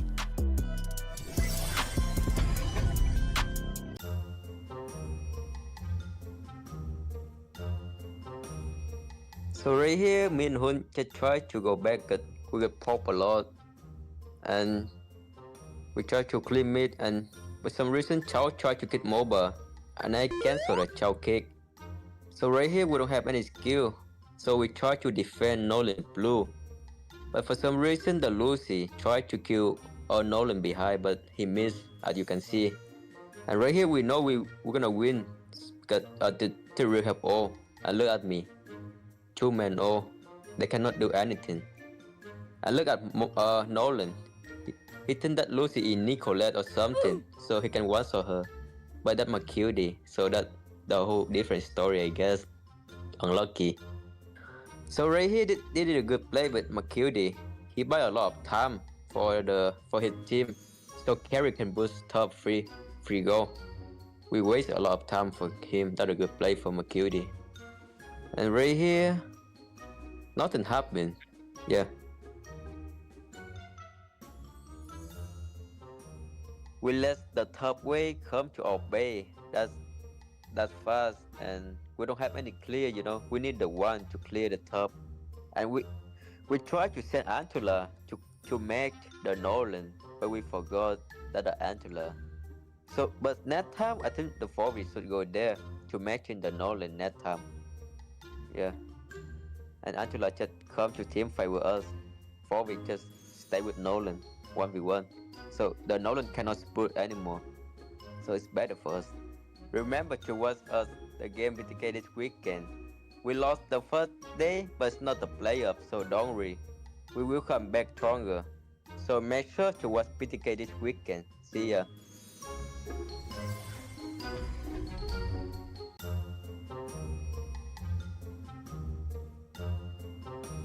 Hi guys, I'm C9 Yellow, part-time content creator, full-time fry bagger, back again to react to another video.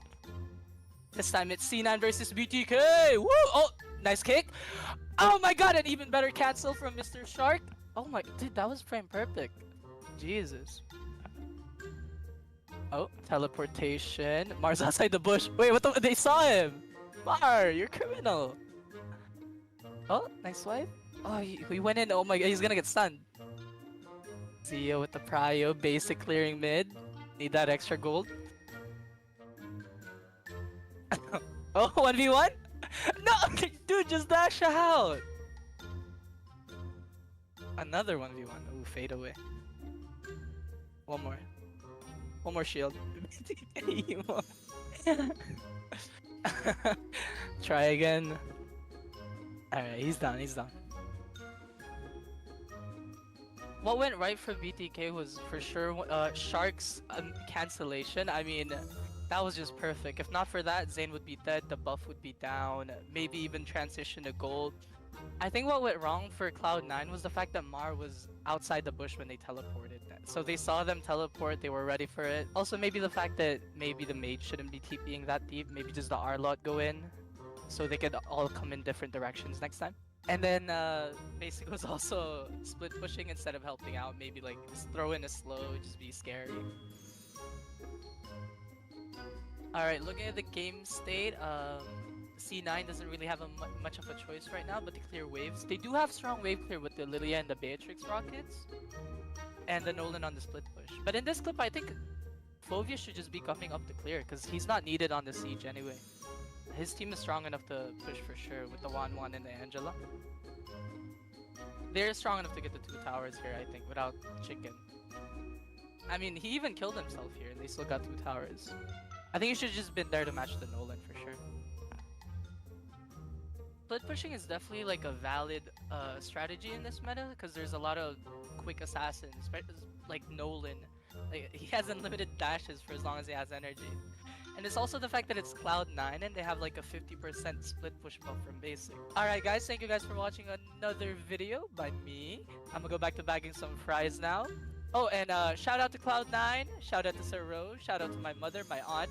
20 minutes later. My brother, my half-sibling, my cousin twice removed, my grandfather. Shout out to my fellow fry bagger, Alexander. Shout out to my dentist, Daniel. Shout out to my doctor, Hector. Shout out to the person that took my Chick-fil-A order this morning. Her name was Sarah.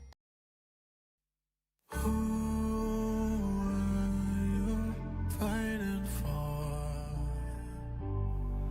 no one would ever know your name.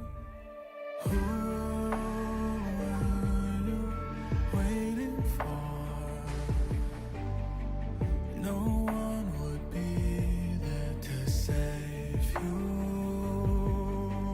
You would be alone when hope was gathering together with the sun, even though your back's to the wall. One strike, go cut the murky mind. Your blade swing one time when clouds have cleared, sunlight can shine. One strike, the fight is yours, now fill with your sword. There's endless power once you start, never lose your heart.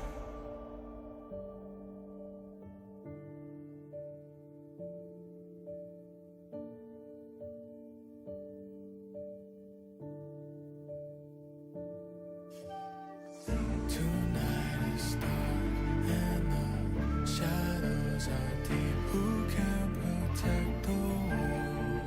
A light of hope shines in the dark. One strike, I swear by people's side. Keep faith just one time. I'm gonna light up all the fires. One strike for my desire, a light up so bright. Inside the power in my heart, I'll defend the world.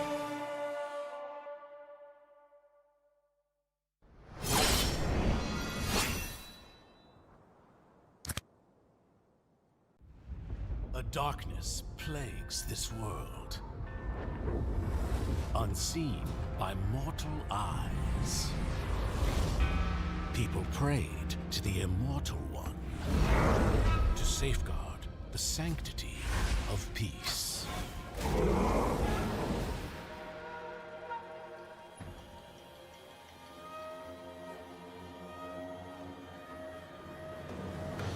The ceremony's starting! It's Suyo! It's Suyo!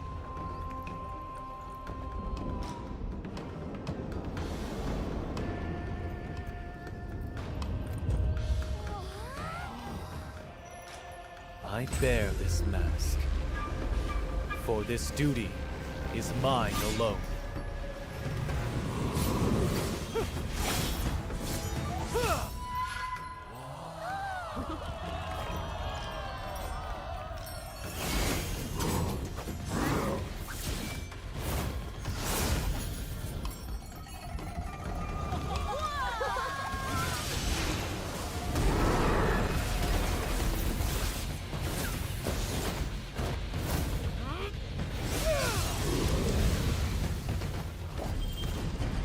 What is that? Is the ceremony over? Mommy, I'm scared. What is that?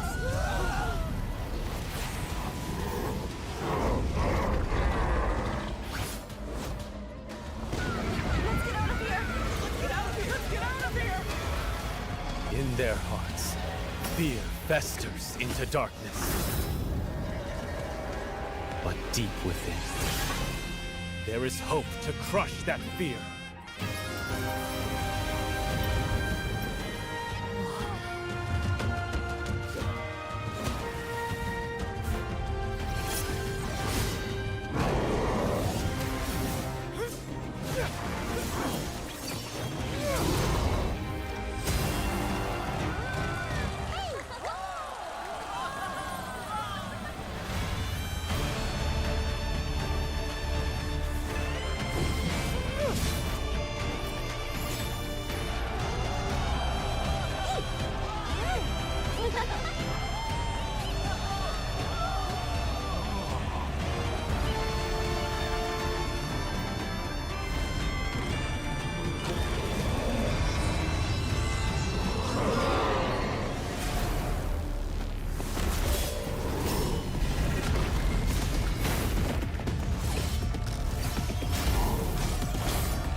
Through this mask, I see no fear.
the gun!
G? -1? Ay, Max. We can. 4 seconds, 4 seconds. We can -1. G? Just fried chicken, chicken. Zia. No pure. Sige. No pure Zia. Zia, pre. Bulo mo. Ang dali mo. Help me basic. Yo, pre. Tapos to, in the ball to. Sige, sama-sama na kayo mga tanga. Mga bobo. Ingat. Ayan. First goal, careful to... Yeah, may imo ko, pre. End the ball. Tao lang ako. Power lang. Nice! Ay, nakita nyo. Ay, gitna. Patay. Take. Alice. Patay niya. Alice. Alice,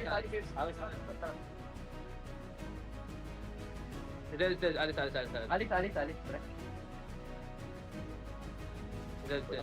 Bobo! If you wanna get it? Yeah, 4v, sir. Basta, gago! Bobo! Go top. Chris, tangat at sa lapit. Buhay natin, tara. Abulin niya. Lapit ka. Gago, go top.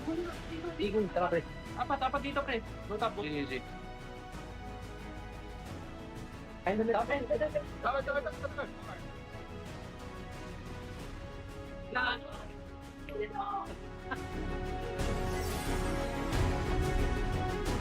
Master this bush control will win your team the game. Hey guys, it's Liz here, and welcome back to another episode of Strategy Dissect. Today, I want to show you another important tip that can change how your team plays MLBB. I call it the Lord winning bush, and we all know what Lord means in MLBB. I mean, hopefully. Directly speaking, it's the mid bush close to the Lord side. Around 9 minutes into the first game between C9 and BTK, Lord spawned on the top side. Notice how Shark was able to walk into the Lord winning bush initially with Hoon's help, but he quickly wandered away a few seconds after Valentina walked inside of the bush. This effectively gave up the Lord side of the map control to C9, which resulted in C9 taking the Lord without much pressure. Now let's go back a few seconds. If Shark had coordinated engage with Hoon onto Valentina, they could have landed a devastating blow onto their opposition mid laner, wasting Mark Cutie's ultimate or Purify or both. while maintaining pressure on Lord's side to buy time for his team. And now let's take a look at a different example. Around 9 minutes into Game 2, BTK effectively gained control over the Lord winning bush this time. Because of that, Cloud9 had to make a huge detour just to safely arrive at the same destination. This brought BTK valuable time to quickly burst the Lord down and won control over the game. How about let's test this theory on the world stage? 9 minutes into Game 2 of Fnatic Onyx PH versus Falcons AP Bren, you can see a constant juggle of mid Lord winning bush control. Eventually, Onyx PH was able to capitalize on Fuse's missteps and gain back the control over the Lord winning bush. And what follows is a beautiful execution of Onyx style Lord fight to snowball the game. Hopefully this is all helpful. Make sure to like, subscribe, and turn that bell on. We will see you on the next episode of Strategy Dissect.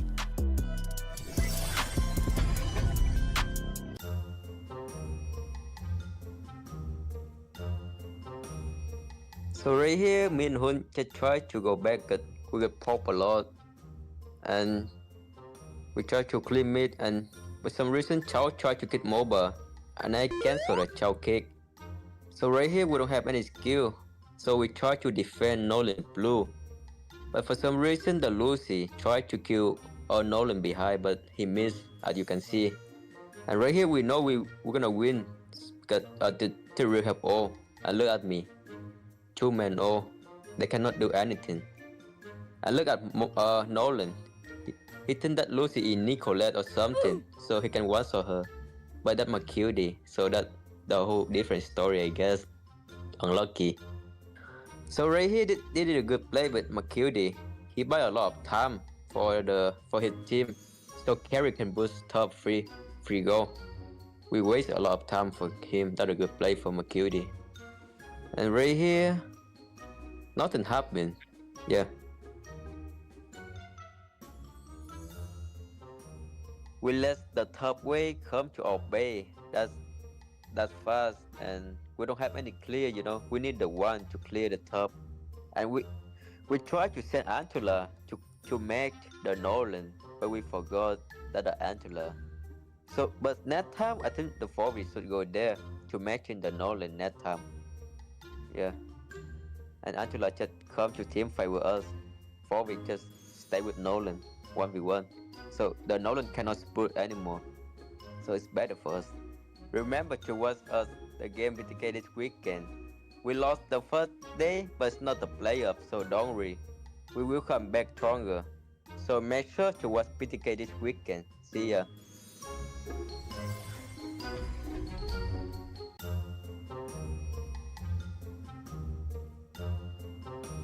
Hi guys, I'm C9 Yellow, part-time content creator, full-time fry bagger, back again to react to another video. This time it's C9 versus BTK. Woo! Oh, nice kick. Oh my god, an even better cancel from Mr. Shark. Oh my, dude, that was frame perfect. Jesus. Oh, teleportation. Mars outside the bush. Wait, what the? They saw him. Mar, you're criminal. Oh, nice swipe. Oh, he went in. Oh my god, he's gonna get stunned. Zio with the prio, basic clearing mid. Need that extra gold.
Hey guys, what's up? Welcome back. We hope that you enjoyed your break. We know that we did. Next up, we're going to have Gosu Night Horde going up against Overskilled to figure out who the fourth team to go to the playoffs is going to be. Back on the caster's desk, we're going to have Trex and Steph Wheezy still digging out the hard work. How are you guys feeling about this upcoming game? I'm tired from all this digging, but I'm ready. I'm excited for this next series. It's going to be, I mean, it's Gosu Night Horde up against Overskilled, and one of them's going to the next weekend. That's right. This is our final series for the NACT Fall Regular season, and then it's on to the playoffs. I know Trex has been excited about it. He's been hyping it up. I'm right alongside him, and this is a final chance to compete for the last remaining seat into the playoffs for that number 4 position. Trex, can you take us into this playoff format? How is this all going to show out looking like starting next week? Well, 4 teams are going to start off in the upper bracket, and as teams win and lose, they will move forward. There is going to be a double elimination bracket all the way to the finish. Now, the loser round 1 and 2 are going to be best of 3s, whereas upper bracket matches will be best of 5 until the finals, where we finish things off with a glorious best of 7. And you know me, I love to see these matches go the distance, and I hope exactly that, not only for the playoffs, but also for the final series today. We got to see one bonus round yesterday. Hopefully we can see one today to close it out. But before that, Zeke, I think you have something for the audience. Yeah, I mean, you know, me personally, nothing. But Moonton, who scan this code here or put this in, first 30 people are going to get a Bursting Yama Minotaur skin. But you're gonna have to be fast. I've said it once, I've said it a million times. If you're not on this, you're going to lose it. Get there. The code is going to be DEL87LMM8. There's no real way for me to pronounce that based off of it having numbers in it. So I'm sorry for you guys who were expecting more from me. I let you down. I think you could have tried harder, but yeah, the Bursting Yama, I don't know if I've heard that one before. Bursting Yama Minotaur skin. I like it. I'll tell you what, I'm definitely disappointed with Zeke not being able to pronounce that. I mean, you know, we put these up there just for you, Zeke. You know, next code, you got to just go for it, man. You just got to throw it out there. The world's ready to hear what you've got to say. Well, I want to hear more from you guys, but about the rosters. Trex? All right, Gosu Night Horde, Mikasa in the XP lane.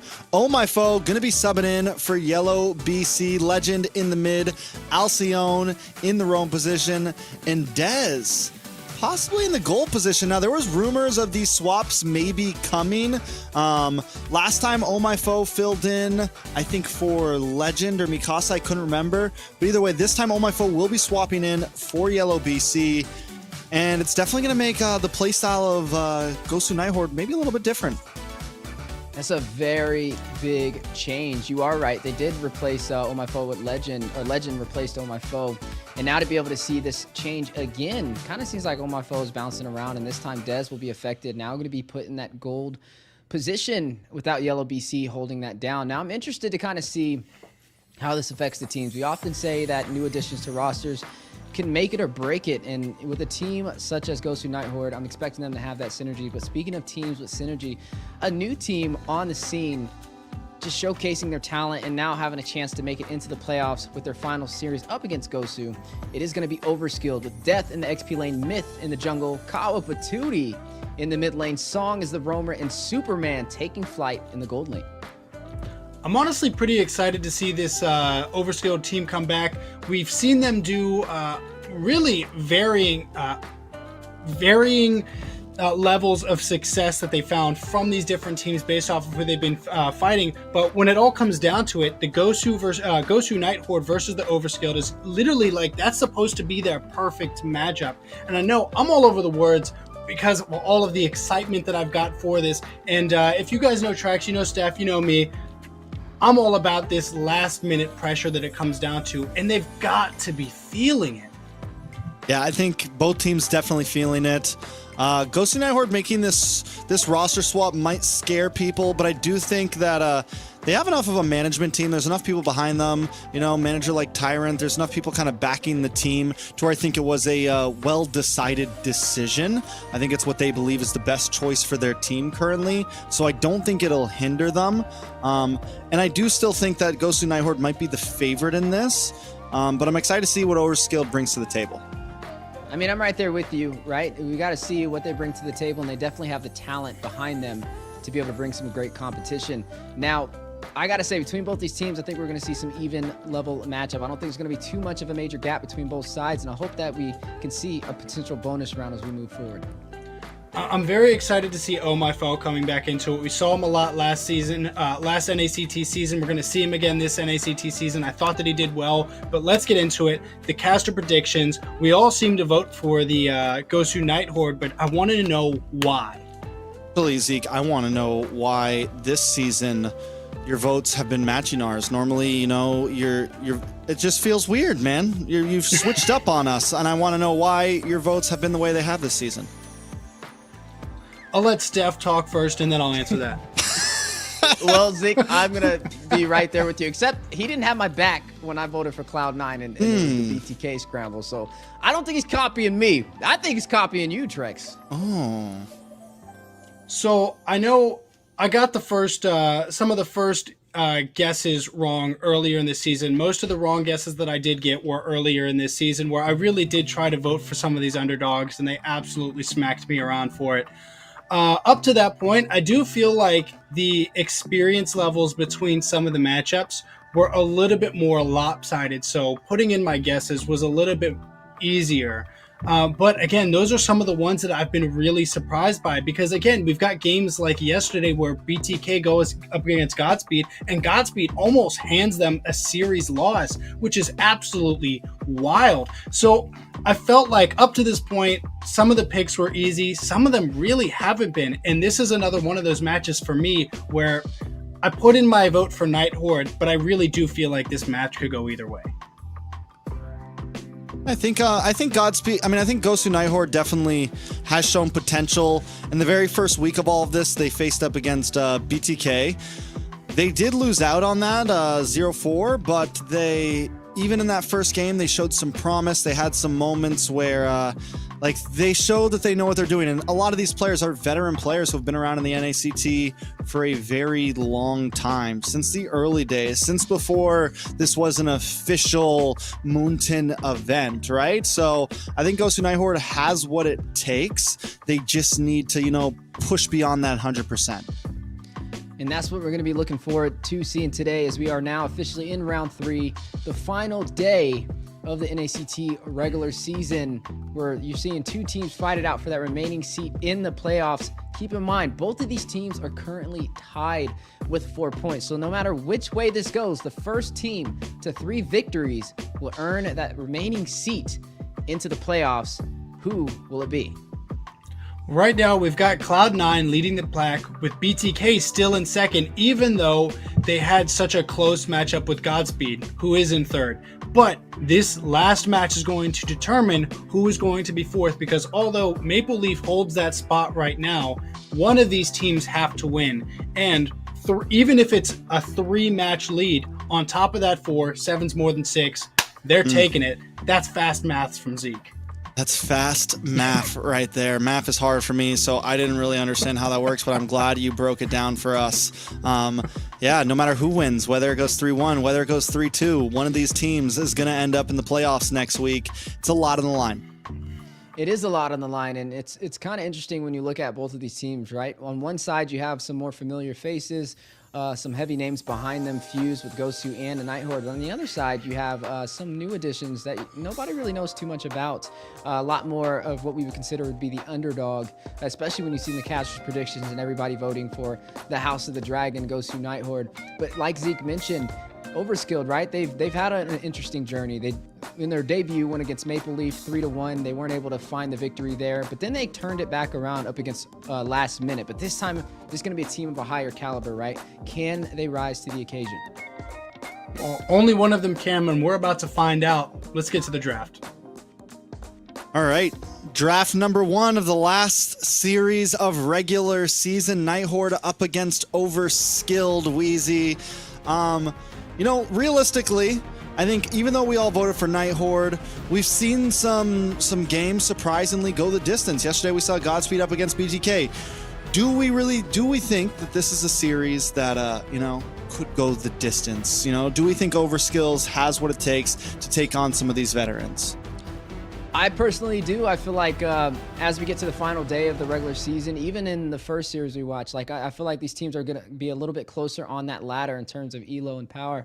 And I feel like even though Overskilled is the underdogs, they're not too far behind Night Horde, even in terms of points, right? They're currently tied up, and it's up for them to kind of write that story and let us know. I mean, definitely when it comes to statistics, we're going to favor the Night Horde just because we've seen them more on the competitive scene in previous NACTs. But you can't count down Overskilled just yet. We are seeing the draft go on right now. Now, something that we've seen similar when it's Night Horde, they like to kind of focus in on that R-Lot pickup. It is still available. May be able to slot that in here, but things have changed. There's been a shift in the pattern of what's been selected first pick. We've seen the Khalid rise to the occasion, the Katat rise to the occasion, and looks like they're going to go in for that Katat. We've seen it flex into the roam position. We've seen it flex into the XP lane. I personally think it thrives in both of them. So it's a wise decision. But that opens up the R-Lot over to the side of Overskilled if they do want to find a possible counterplay and have a great setter. You know, there's a few picks that definitely have been like the more slotted up fronts. You know, we have the Khalid, we have the Gatot. For certain teams, it's the R-Lot, Edith. But I feel like all of them are solid up front. It just kind of depends on which one do we think is the best in our hands. Which ones do we really want the most? And it seems like Gosu Night Horde wants that Gatot up front. It still gives them a little bit of room to breathe. The roam position never hurt nobody getting picked first, but Overskilled also keeping it straight up. They're going to, fine, you want the Gatot? We're going to trade for you. We take the Khalid. We also throw a Valentina, which has been a monstrous mid laner so far in NACT. So Overskilled not wasting time. Night Horde fires back with the Hayabusa. What has Nats done to the NACT, man? As soon as he pulled out Khalid, everybody's been rocking it. Now we're going to see Overskilled or pick this one up. Can't wait to see how it kind of works in their favor. Now, it is going to be going up against that R-Lot that we mentioned, right? It's been heavily focused by Night Horde. Majority of the games that they win, the R-Lot is on their side. So, and it has a final slash to be able to cancel out that quicksand for the regeneration. Now, the Valentina here, it's okay. I guess you can get the final slash. Not the best selection of ultimates to really choose from here, but it does provide some draft pressure for Night Horde jumping into the second phase of this draft. Now, the Julian. We haven't really got to see too many Julians, at least today, right? We got to see, like, maybe yesterday, you know, Moba Zane kind of prowls it. We've seen a couple other junglers jump in on it, but I think the Julian is something that you don't want to sleep on, right? We've seen it in international, Philippines, Indonesia, be very effective, and I think it could be a possible answer up against Night Horde. Yeah, I think the Julian, I mean, Julian overall, it's not like it's not the jungle pick, but it is a decent pick, and it seems to always kind of find its way hinting back. We even see teams flex it around, teams like FCAP kind of use it in mid lane. It's definitely not going to be here, but it will be a solid jungler here. I think it also can do well against some of the divey comps. It has disengages, it has engages, it can use the skills in a lot of different ways. Coming down to the second ban phase, though, we have the Aurora banned out on the side of Overskilled, focusing into that mage pool. I think also ban out the Vexana maybe here. Slow down Night Horde even more, stop them from being able to have the Eternal Guardian or something of that nature. On the side of Night Horde, if they want to keep focusing in on bans, maybe just keep on going into the roam position. They have the Tigreal gone. Marksman also needed on both sides, but as we've been saying, like the Marksman pool, the gold lane pool is so open right now that unless you expend like 3 or 4 bans into it, it's tough to really stop anything. Yeah, there's still a lot on the table for both sides to be able to pick up. When we look at Overskilled, you know the Julian's most likely going to be jumping into the jungle, Khalid in the XP lane, and the Valentina in the mid. They're yet to pick a roamer. Now, the Mathilda has been banned out. They actually are the ones to kind of ban this out. They got to see Night Horde kind of perform on this really well in the previous series that they had, and definitely don't want to have to go against that. Now, I wonder what they put into the gold lane, right? Still some options available. We have yet to see a Harith be picked up for either side. There goes the Grok, though. It's going to be the Grok in the roam position for Overskilled. It's going to have some great knockup, some setup potential, and those Guardian barriers to be able to trap them in. There goes that Harith, though. We'll be rocking in the gold lane. First time we get to see it today. I'm all for it. And the Juicin stepping into the zone. I mean, the Juicin's definitely kind of feels a little bit like a wild card here, but can outrange the Valentina, can do well against the Valentina. Same thing with the Khalid. The Khalid kind of has the ability to clear the gap a little bit. Same thing with the Grok and the Wild Charge. So it could be a tough game for Legend here on the Jushin, just depending on how he's able to play in zone. But I'm really excited to see, it does look like Dez is going to be sticking to this gold lane. And I'm excited to see how Dez does on this Harith, whether he's just completely killing it, whether he's rusty, you know, how things are going to play out here. Speaking of playing out, both jabs have been locked in. Looks like Superman will be going in for this Moskov. Spear Destruction, having the mobility to traverse across the map, and also some damage and a little bit of knockback as well when things are not working in your favor. Could be the possibility for opportunity they're looking for. But one thing's for certain, Gosu Night Horde and Overskilled are ready to go. Both of these teams currently tied for the NACT Fall Season. One team will be sent home today, and one team will be moving on forward to the playoffs. Yeah, I'm excited to see this Dez versus Superman matchup in the gold lane. We all know Dez is very skilled. I feel like the Harith definitely has a little bit more poke over that Moskov, but only time will tell before we jump into this game, Weezy. That's right, jumping into the game for the final series of the NACT Fall Season. Gosu Night Horde, Overskilled, ready to go the distance. One team will be sent home today, and one team will be moving on forward as the top 4 in North America, a seat in the playoffs. All right, so I do have to say, both teams coming with pretty solid compositions. Nothing too crazy. Some beautiful trades in the first phase of the bans. We got the Gadot for the Khalid and the Valentina. I feel like both teams came very prepared. Was a little bit of a wild card, I feel like, with the Jushin, but Legend already showing with the range of it, with the ability to kind of kite and just keep on pulling them back, it could be deadly. Yeah, need to watch out. Kawatsuri already very low. A lot of pressure early in this game from Legend on this Juicin. You are seeing some heavy pressure from the Night Horde as well. Even though it's a 2v3 situation right there, they're still providing that pressure. Ooh, Legend wait a second though. Be careful. Almost a pick off. Yeah, they need to be careful because they can be very aggressive super early, and you don't want to fall for the bait. Yeah, I think as long as Legend plays his A game though and keeps the right distance, he's going to be a nuisance, right? And he does have this Gatot to kind of hold down the front side. A nice tanky roamer is perfect to just sit behind and keep on using that lantern and keep on being a pain, right? On the bot side, already some pressure onto Superman, and I think Night Horde, they want to try to find these offlane picks early on. They want to put Dez ahead. They want to put Mikasa ahead. Yeah, definitely want to find a way to kind of lead the way in the early game is what both of these teams are focusing on. As we are seeing the turtle going to be spawning in the next 20 seconds. Neither side has found a death so far. Kind of playing a little passive, trying to stack up in the jungle. Speaking of stacking up, though, hit the taunt. Not able to move Super Myth with the enhanced sword. Maybe able to get out of there, but Legend on his tail will be able to take him down. Maybe able to get another super death. Forced to use the flicker to safety. Kawapatuti caught out of position. Legend just being a nuisance over here with this Juicin. Very effective. Turtle still spawned in neither side. Gonna go for it. I mean, it's working out very well, and Super Myth just in the wrong place at the wrong time there, hanging out in the tri-bush. Everybody walks into it, and there's just no way to really escape, and that's going to give him a big advantage right before the first turtle. Yeah, look at Super Myth. He's going to go ahead and get that orange buff. Should be able to get there in time to contest. I mean, there's a lot of low HP members from Gosu Night Horde right here. I'm not sure if they're going to be able to sustain themselves in this fight, but they're still going to go in for it. I think Overskilled realizes they are very low. Wild Charge with the flicker play. Super Myth will be able to get the turtle, or Overskilled may be able to get a little bit more. Rushes in for a possible kill with the Desert Tornado. Not going to lead to anything, though, on both sides of disengaged. Turtle going over to Overskilled with Super Death. Will be able to catch a kill of his own. Finds Mikasa. Okay, so Overskilled showing that they're still very much ready to play. Taking a gold lead, taking a turtle. Super Myth takes a first death, but he still makes it there just in the nick of time to get the steal. Not only that, but they find a kill onto Mikasa, and we already know that Khalid is like on the rise right now. One thing to point out with Super Death, though, he does go for the Impure Rage instead of the Concussive Blast, so slightly different emblem build than usual, but so far doing okay. Ooh, speaking of doing okay, Song almost gonna fall right there. Forced to use the wild charge to maneuver back to the tier 2 turret on the bot side. A good push though from Gosu Nighthorde to kind of make him use that utility that he has to offer for the setup potential. Right now, 1-1 on the scoreboard though. It is a pretty even series. And it's not very often you see an Arlot get pushed back like this. Let's take a look at the items, though.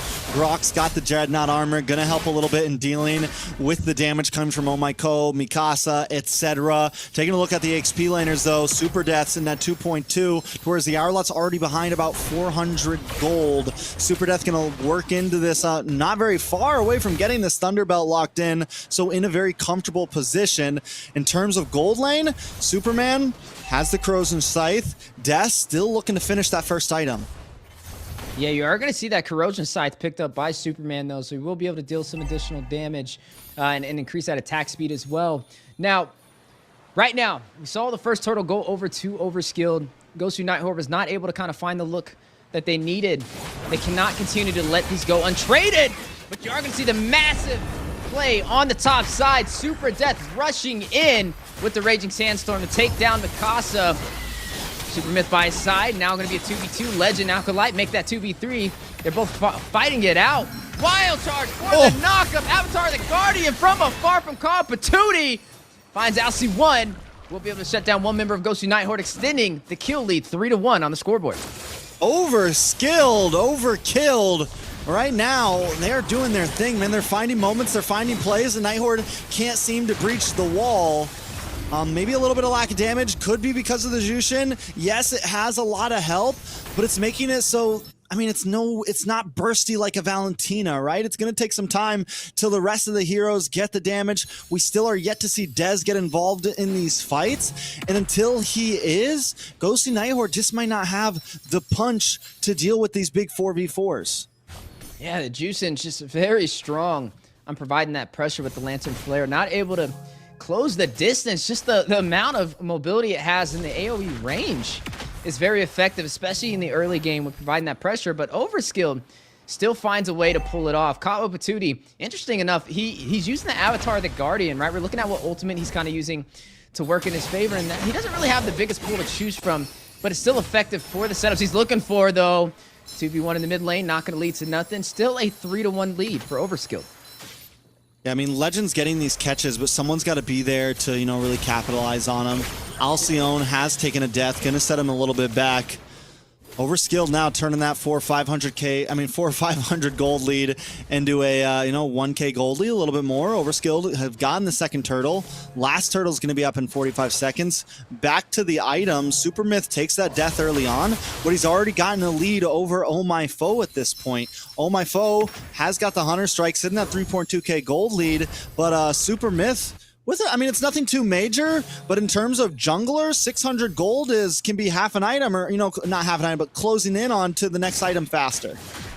Yeah, and you're going to have to watch out for it. We know just a matter of one item over the other could be the difference in who wins that engagement, even when it's just a difference of a few hundred gold. But you are going to see Song caught out of position. Nighthorde going in for the chase. It looks like it was just a quad shadow, though, not the Ouija shadow kill, so no utility was wasted there from the side of Gosu Nighthorde, but Song, he was chunked pretty low. He was almost about 50% HP. I mean, it still feels like Gosu Nighthorde kind of missing out on that big burst damage currently. So yeah, I think it might be a little bit of time. It might be, you know, another minute or two until they really hit a power spike when all of them can come together and start winning out on these fights. Overskilled looking for an angle onto this turtle, though. Yeah, turtle spawned in. We've seen the last two go over to Overskilled with little to no problem, but Nighthorde looking to claim their first one of this game. But Overskilled putting on that pressure. Here comes Juice and Call Patootie rushing in with the Avatar the Guardian. Hit the final slash. We'll be able to get a turtle for Overskilled. We'll be able to get a kill as well. Takes down Oh My Foe. Maybe able to get a little bit more. Alcy1 hit with a lot of crowd control. Song needing to get out of there. Mikasa won't find him. Superman taking down Alcy1 in the mid lane. 2-1 trade working in Overskilled's favor. Yeah, the damage and dive is just too much right now from Overskilled. With Super Myth being ahead in gold, you have the crowd control, you have the dive potential along with Super Death. I mean, and then Call Patootie to just also get a little bit of AoE spread damage, get a little bit of burst damage onto everybody. Gosu Nighthorde can't really withstand it currently. it's gonna become more and more of a problem if this stays this way, and if Overskilled continues to turn this, from 500 gold to 1k gold, now to 3k gold lead. Gosu Nighthorde's gonna start to lose their rhythm and just fall more and more behind. Yeah, and speaking of falling behind, wild charge play on the bot side. Maybe if we get a kill, Superman takes down Mikasa. LC1 finds Super Death to trade back. A little bit of a counterplay on the way, though. Nighthorde on the chase song. The displacement on him perfected over there by Houston Legend, being very impactful in this fight. LC1 will get shut down by Super Myth while Shadow comes out, but able to fend off the push, possibly no. Looks like they are going to open up the opportunity to take down the turret on the bot side in Overskilled's favor. I mean, Dez still farming, though. He also takes the tower on the top side. Dez is taking the slow play, which, don't get me wrong, I think it's the right move for Gosu Nighthorde. He needs to just kind of huddle down in these off lanes. Yes, his mid trio is kind of folding right now. The rest of the team is falling a bit behind. But if Dez can get enough items, get to that 3-item power spike, then he can really start outputting. And honestly, Overskilled doesn't have the greatest answer to him overall. They do have the wild charge that can knock him up, but they don't have something like a Ruby that can really jump into the middle and keep him still for a second. As long as Dez can mechanically dance around with his Amon's Force, there's still some opportunity later on in these fights. Yeah, and that's what we're going to be watching, right? The ADCs on how they progress through the mid game and how they join these team fights or even split push. Superman did pick up the golden staff from the corroding side, so he has some massive attack speed to work in his favor. The Lord spawned in, though, about 45% HP. Overskilled in position for the retribution play. Avatar the Guardian comes out from LC1, not going to hit the mark. Responded back, though. Legend in the middle of the fight is going to rush in, trying to get a kill. Oh, my foe will find Super Depth to quad Shadow. Luigi Shadow kill comes out as well. Superman now pulling the aggro of this Lord. Superman very low, needs to get away. Oh! Able to find it with the enhanced chains and sword. Shuts down Mikasa on the outplay.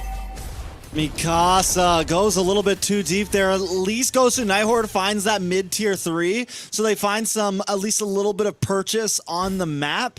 But in the end, I feel like Gosu Nighthorde maybe, doing a little bit too much all at once. I think they need to slow it down, back it off a little bit. You don't have to go for the chases.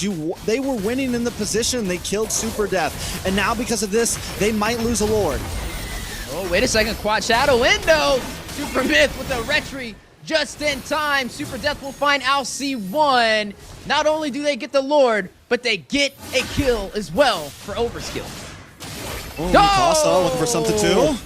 Final slash connects to all 3 members, but quickly bursted down. Kawa Patootie will be the one to find Mikasa. That's Mikasa's 5th death of the game so far. Yeah, man, that's a second big dive mistake right there, right? Going in and just getting taken out for. Another thing to point out, Kawa Patootie, man, has been using the IMU to get these AOGs, these Avatar Guardians, and just performing with them, landing them almost every single time. Gosu Nighthorde's got to watch out for that. Yeah, you are seeing the Guardians barrier try and buy some time, stop this Lord from making its way to the tier 2 turret. Some great defense over there from Gosu Nighthorde. Song in the bush may need to be careful. You are going to see them try and go in for this tier 3 turret in the mid lane, forcing out the AOG. Both sides find it out. Massive final slash test finds Kawa Patootie. Legend gets the other and takes down Song. Gosu Nighthorde needed that, majorly needed that, because at that point, Overskill, I mean, they're pushing down to the inhibitors, they're taking out multiple towers, that 3 or 4k gold lead they had was about to skyrocket, and Gosu Nighthorde just put the turn kit on, stop the bleeding, they keep themselves in this game. If anything, they gain even more purchase over the map. Yeah, able to find some breathing room right here, right? But now, where do they go from here? You are going to go and see some pressure on the bot side. Super Death left to Finn, Super Myth, and Superman joining them. We might see a little bit of engagement. Looks like they're going to go into proxy this lane. The taunt, the stun, the overwhelming crowd control, and Dez will find Super Death. But if they bite on more than they can chew, Legend takes down Song. That's going to be 2 members down for the side of Overskilled. Superman, Call of Duty, forced to go back to the base, but oh my foe will catch him in his tracks, and down goes Superman. Super Myth all alone, 4 members of Gosu Nighthorde in the tier 2 turret for the siege. Mikasa will find him, and LC1 will claim the turret. I wish we could, I want to see that Dez play again, because this guy must have got brought down all the way to about 10 health, 10% health. Superman was locked onto him. He drops his Mon's Force. He's able to back up, get some shield, and not only that, but get even more kills. Dez is officially online at this point, and like I said, he's been having the gold lane experience. He's been hanging out. The rest of his team has been falling, but he has been farming. Now take a look at him. Look, he jumps in, he goes for the kill. He gets knocked up against the wall by this wild charge and is in a really bad spot. He's able to just get away in the nick of time, back up. He gets a little bit of time bot with the final slash, and then the shield heals him back up, and he's in the game. And at this point, he's working in onto his 6 items. He's farms, and Gosu Nighthorde finally has some burst damage. Yeah, now even when it comes to kills, 10 to 10. Luminous Lord now spawned in, and Nighthorde in a position to earn a chance to turn this game back in their favor. They're already putting a lot of pressure in the Lord Pit, 50% HP, and Overskilled. They're not looking like they're going to be able to close the distance, but look at the bot side. Look at the split push over there by Superman. Massive wild charge. Call of Duty takes the Lord. Super Death finds Oh My Foe. One member down for the side. It goes to Nair. Split push. Bot side, though. They might end the game. Go to Superman. Move the camera. There, one more hit. Here he goes. He needs to clear the minion. He falls for the bait. And Overskilled wins the game with the backdoor play. Damn you, Superman! Damn you! In the words of Leo, damn you! This man comes down from the bot side. He is the true Superman today. Overskilled steal. Game number 1. Oh, what a steal indeed. Man, I didn't even know how to, focus that. You know, you just see it happening so fast, and the fight at the Lord was so distracting for Gosu Nighthorde. They completely forgot about the split push. And that was a wise decision from Superman right there. Look, he took the glasses off, man. He undid the shirt and became Superman. No more Clark Kent. And that was overall a really good game number 1. And it was pretty much even for majority of that game. But if you're going to fall for the split pushes that early, Overskilled may be able to turn this around and the underdogs may come on top. Yeah, that's not Superman. That's Bizarro right there. That is the evil version of Superman right there. I mean, very clean, and Overskilled just showing that not only can we take you in the early game, but our mind is also open enough to see game moments like that. Overskilled were maybe underrated coming into this because they played that game very well. Even when they started losing out, Gosu Nighthorde finally finds their power spike, man. Gosu Nighthorde finally feels like, okay, they can fight this game right here. And Overskilled just says, nope, not today. Yeah, and honestly, that is huge, especially this early in the series. To be able to take a game number 1 with that backdoor play is massive insurance for the beginning of this series. Keep in mind, both of these teams, the first to 3 wins will earn their spot into the playoffs, and that's already 1 win in the books with a sneaky play from Overskilled. Hey man, that's 2 more to go. 2 more to go for Overskilled, and they have playoffs. We got us a series. We were wondering if this was going to be a back and forth, and at this point, I definitely feel like it could be. Overskilled showing up. Let's take a look at the KDA. 12, 10, and 26 to 10, 12, and 28. Taking a look at some of these highlights, this is the very beginning. This is when we start to see the early game burst potential and the early game play potential from the side of Overskilled. Super Death just continuously getting the better in that EXP lane. Mikasa already at 2 deaths by 5 minutes in, and the amount of crowd control that Overskilled had just had them winning out. And Super Myth in the Turtle Pit with the objectives just continued to win over Oh My Foe. It was honestly insane. I don't think I've seen him play this well before, but he barely missed any retributions. Yeah, and the team overall, they were just able to execute and rotate around. Now, there were some responses over there from Gosu Nighthorde. They were able to almost turn it around right at that Luminous Lord. If they would have caught that split push, they could have made that work in their favor.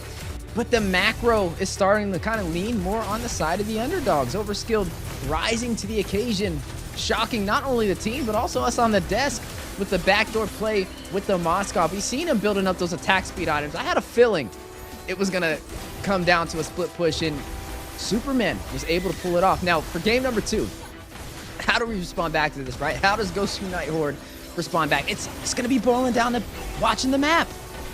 Yeah, I mean, watching the map, I also truly believe that the Jushin, I don't know, man. Like, I think it's viable for some things, but I think it really gave up a lot of their early game.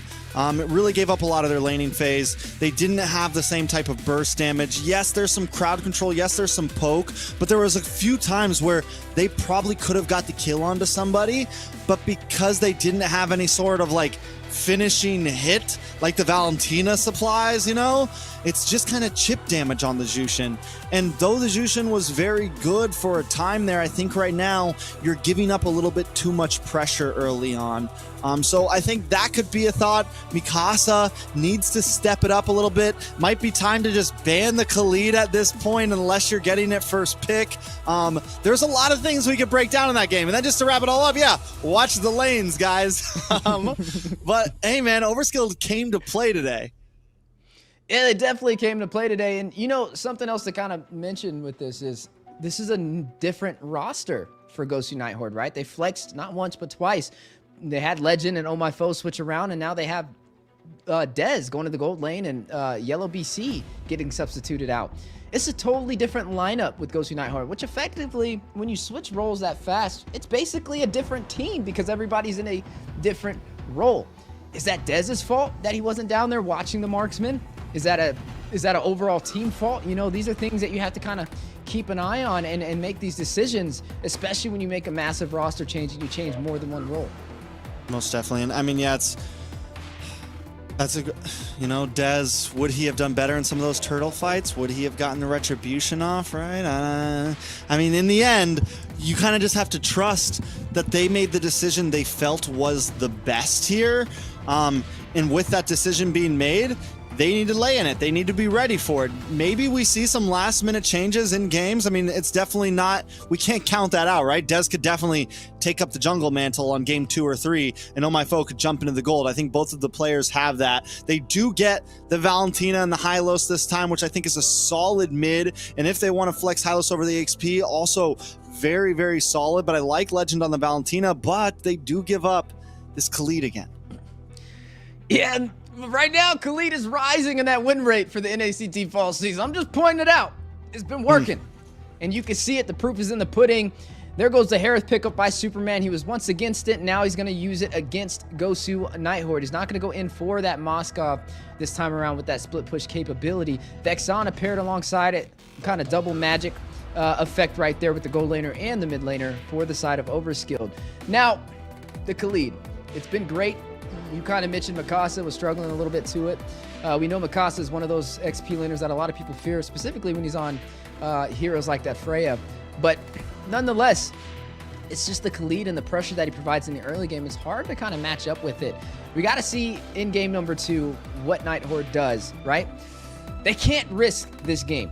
They have to win this one because it's going to be a lot harder to come back from a 2-0 than a 1-0, because that would essentially mean they have to win 3 games in a row if they want to make it to playoffs. Yeah, which is huge. Now, Mikasa on the Hylos, I do think Hylos should be able to fare a little bit better. He's tanky. If Overskilled wants to go for those EXP lane ganks again, he has a little bit more escape there. Also, pairing up against the Khalid, he has that level 1 non-skill shot stun. You literally just click the button and you'll be able to take him out of the quicksand guard. Then they also grab this Jawhead. So a lot of answers to the Khalid, also to this Harith. If he wants to jump around, he's got a lot of things that can throw him around, terrify him, stun him. So I feel like Night Horde definitely has some answers this time, but like we saw from last game, Overskilled seems prepared, they seem ready, and their eyes are always on the map. Yep, and speaking of the map, that's what they kind of failed to watch in game number 1, so definitely macro is going to be very imperative for this next game if they want to remain in this series. Now, picking up the marksman this early, right? They pick up the Harith for Superman. We got to see how Night Horde responds. We don't know who the gold laner is going to be. We've seen picks that have been a little unorthodox but proven to work internationally trickle its way into the North American scene, such as the Alice. Do they want to pick it up here? It's definitely something you don't want to take lightly. I do like the Jawhead. Last time me and you actually casted together, Trex, we saw a lot of Jawhead plays and just how much of a problem it could be. And I mean, if the Khalid's a problem, don't forget about how much of a threat the Jawhead has been as well. And maybe that's the answer that Night Horde was looking for. They ban out the Nolan. They ban out the Tigreal this time. Julian's still open. Julian is still a very viable pick. Ling, I was about to say Ling's still on the field, but he is no longer on the field. Hayabusa there, though. Night Horde could be a good pickup for them right here. Could be a solid. I think it's just... Ooh, the Alpha instead. Now, in this position, especially against the Khalid, I think the Alpha, you got more CC, you have more crowd control, you have something a little bit tankier. The only thing you have to watch out for is that Eternal Guardian and for that Raging Sandstorm, because being more of a fighter, you know, not a dashy, all over the place assassin type jungler, those big crowd control one-shots are dangerous for you. That's a lot of chain CC, like you mentioned. If anybody from Overskilled is caught up in that, they are not getting out anytime soon. Not even a Purify is going to save them from all of that crowd control. Now, you also got to look at the Valentina. You could use the Sandstorm, can definitely use that in her advantage to be able to rush in on these team fights as well. That will force the Valentina to be up close and personal, though, and overly aggressive. But it could work. I want to see how this kind of plays out. I think it's still good to have the Valentina. But speaking of pickups, the Fanny. First time we get to see a Fanny today, and it's paired up with the Kufra. Just to make sure you don't cut counterplay. It's like, listen, we're going to pick up this Kufra real quick. And also, like, Kufra's not a bad pick, right? It can definitely work. But yeah, the Fanny's dangerous here, but also it does, I mean, there's a few stoppers. But nothing too major. The Fanny could definitely be a huge problem, and if it pops off, if Overskilled hits another early game rush with the compositions the Night Horde brought, if they fall behind her, like I feel like both teams have a vicious early game snowball, and it's all going to be about who gets it first. You know, it's funny. I mean, they have another split pusher technically, because when you have the Fanny, you're highly mobile to get across the map, so still got to watch out for that. But nonetheless, Overskilled in a position with the advantage of taking game number 1, steps into game number 2 with confidence. Gosu Night Horde, I don't think they had the worst performance for game number 1, but there's definitely a couple things they have to fix. Macro, for certain, is something they're going to have to work on. Also, the retribution plays, right? We've seen too many times where Myth was able to claim the objectives even when Oh My Foe was in distance. Yeah, we'll see exactly how this goes as we jump into game number 2. Overskilled with a very satisfying defeat, a backdoor play. Gosu Night Horde now have to show they're here to stay in game number 2. Yeah, and the stakes are only rising, and right now, this is going to be the most important game Night Horde has had this entire NACT regular season. They need a victory here. We mentioned it's a lot harder to win 3 games in a row, but if you can earn this and even up the series, then they'll have a better chance on the playing field. They need to find a way to level it out. All right, so taking a look at everything, taking a look at some of these emblems, nothing too off the charts. But look at the damage on a legend already. Oh, that's a kill. That's a kill. That is what that is. A first blood for Overskilled. Is it time to ban the Khalid yet? Oh, we'll see. I mean, right there, it's definitely effective. Was it a little bit of a miscalculation from Legend, though? Definitely play a little bit more passive. They can't afford to make these mistakes. But you know something that's kind of dawning on me as we're watching these two teams? Overskilled is similar to last minute. They're scaling through the season.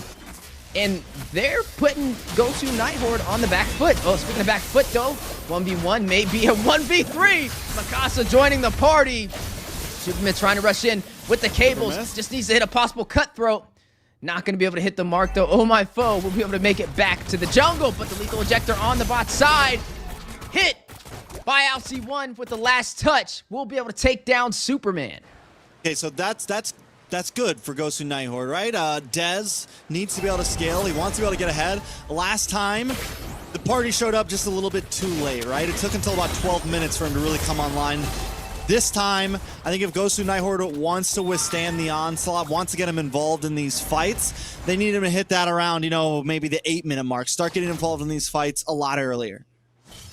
Yeah, speaking of early, Turtle spawned in. The Guardian drops down. Call of Duty will find LC1. Glorious Pathway on the trail in the Turtle Pit.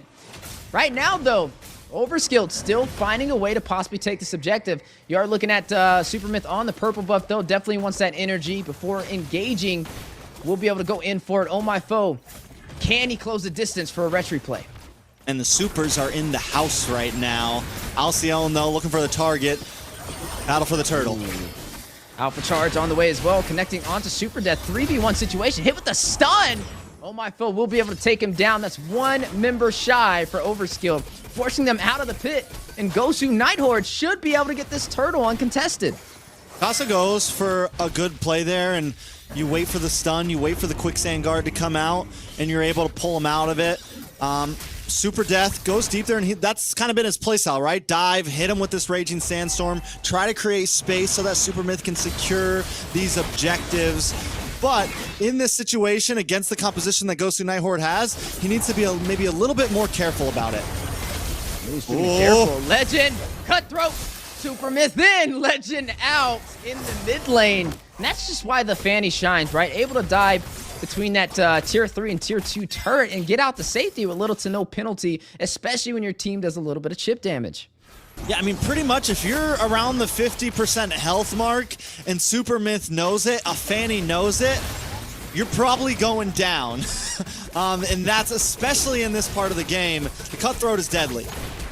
Yeah, speaking of deadly, Blazing Duet forced out by Dez, who is now inside of the gold lane, previously the jungle for Gosu Night Horde. We haven't really got to see him shine that much, especially in game number 1. Maybe game number 2 will be a different story. Both sides fighting it out, though. Eternal Guard dropping down on the Glorious Pathway. Legend rushing in, takes down Super Death. One member down for the side of Overskilled, forcing Song and Call Patootie into the mid lane. They need to be careful, though. The numbers are not in their favor. But the bot side opening up opportunity for Superman to maybe be able to chip down some of this gold. Both sides fighting it out, though. Mikasa need to get out of there. Alcyone will find Supermyth. He will fall. That is the jungler down for Overskilled. But Superman, uncontested, doing a little bit of chip onto the turret. Not going to really get that much off that trade. Yeah, watch one of those rockets from Alcyone just find its way to get that final hit onto Supermyth. Supermyth, I think, needs to be careful about jumping into a group of Gosu Night Horde, and it's the same thing with Death, right? I think both of them have to be a bit more careful. It's a very different composition that Gosu Night Horde brought than last time, and they can't just jump into the death ball that Gosu Night Horde has. They have a composition that's going to work really well when there's 4 of them all grouped up. And the only real answer to that for Overskilled is going to be Song or Kawa Patootie dropping a beautiful Eternal Guardian, or Song getting that great Tyrant's Revenge. I think that's going to be the answer to going against this. Whoa! Both sides rushing in for a fight in the mid lane. Mikasa need to be careful, though. 50% HP. Song caught with a lot of crowd control, and Legend will find him. He falls. Both sides will disengage, but the kill goes over to Gosu Night Horde. I like Mikasa a lot better on this Hylos. Mikasa, much tankier, able to just hang out in that front line, and it bides enough time for Legend to shine. It bides enough time for Oh My Foe to shine. So far, Gosu Night Horde are doing the right thing. Taking a look at the gold, they've brought it up to about a 3,000 gold lead. So far, though, on map pressure, no one's really taken over. No towers now, but Super Death in trouble. Yeah, needs to get out. Lethal Ejector to push him back into the heart of the battle, and Oh My Foe will find him. A great assist from Alcyone. Yeah, so now Overskilled, I think, in a place where they just need to defend. Try to not let this, this about 3K gold lead turn into them losing 2 or 3 towers, right? And Gosu Night Horde hasn't really pushed that point, but Supermyth taken out. And this is the point that I think Night Horde really needs to push in on one of these lanes. Now, I feel like Gosu Night Horde is starting to kind of find a vulnerability, and they're exploiting it, right? Supermyth has not been that effective on this Fanny so far. Has the Blade of Heptases, but not able to find these kills to bridge the way in the early game for Overskilled. Let's see how they deal with this. It's going to be the last turtle up in about 25 seconds. Taking a look at these items, I want to take a look at the gold laners. Dez just got his golden staff in. Next, it's going to be Corrosion Scythe just to lock in the Trinity. On the side of Superman, though, he's very behind right now. He's 400 gold behind. He only has a Starlium Scythe locked in. Needs to get, I feel like the Harith doesn't really pop off until that number 3 item. Yeah, definitely needs to get a little bit more items in his toolkit if he wants to be effective. Speaking of effective, though, Super Myth wasting a lot of energy right there. Not going to be able to find a kill on the bot side. And oh my foe will punish for it and take this objective. That is going to be a Lord in their hands. And now the invasion onto the purple buff to deny Super Myth his energy. Yeah, I mean, third turtle, huge. It's going to give him even more. Super Death forced to use these Raging Sandstorms as escapes. Ooh, BMI goes in, blazing duet from Dez. Lethal Injector connecting onto Super Death. The rush in from LC1 to secure the kill. Super Death will fall. It's a bird. It's a plane. Oh, wait, it's Super Myth not able to find the kill. He's going to go back to the base for some regen. 8-3 on the scoreboard, and Night Horde in control. All right, and the first tower finally crumbles, which I think is pretty, it says a lot for this game right here, right? Because normally by 8 minutes, there's at least 2 towers down, 3 towers down, but Overskilled have been able to keep Gosu Night Horde at bay. I'm just wondering when the bubble finally pops, right? We're at a 5K gold lead at this point for Gosu Night Horde, but yet they're still kind of not fully pushing in. I feel like Gosu Night Horde could be a lot more aggressive with the state of the game currently. Yeah, Super Myth just took the tier 3 turret on the top side. It does get traded for Dez on the bottom. Oh my foe will find Super Death as well.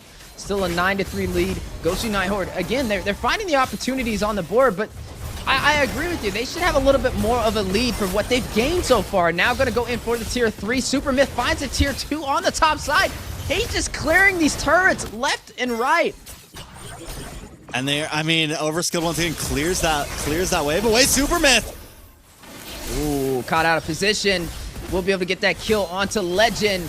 He waited for the opportunity, sat inside of the bush and found it. Dez will find Superman, though, to respond back to avenge Legend from Super Myth, taking him down. The purple buff denial on the way, but Super Myth will be able to get it.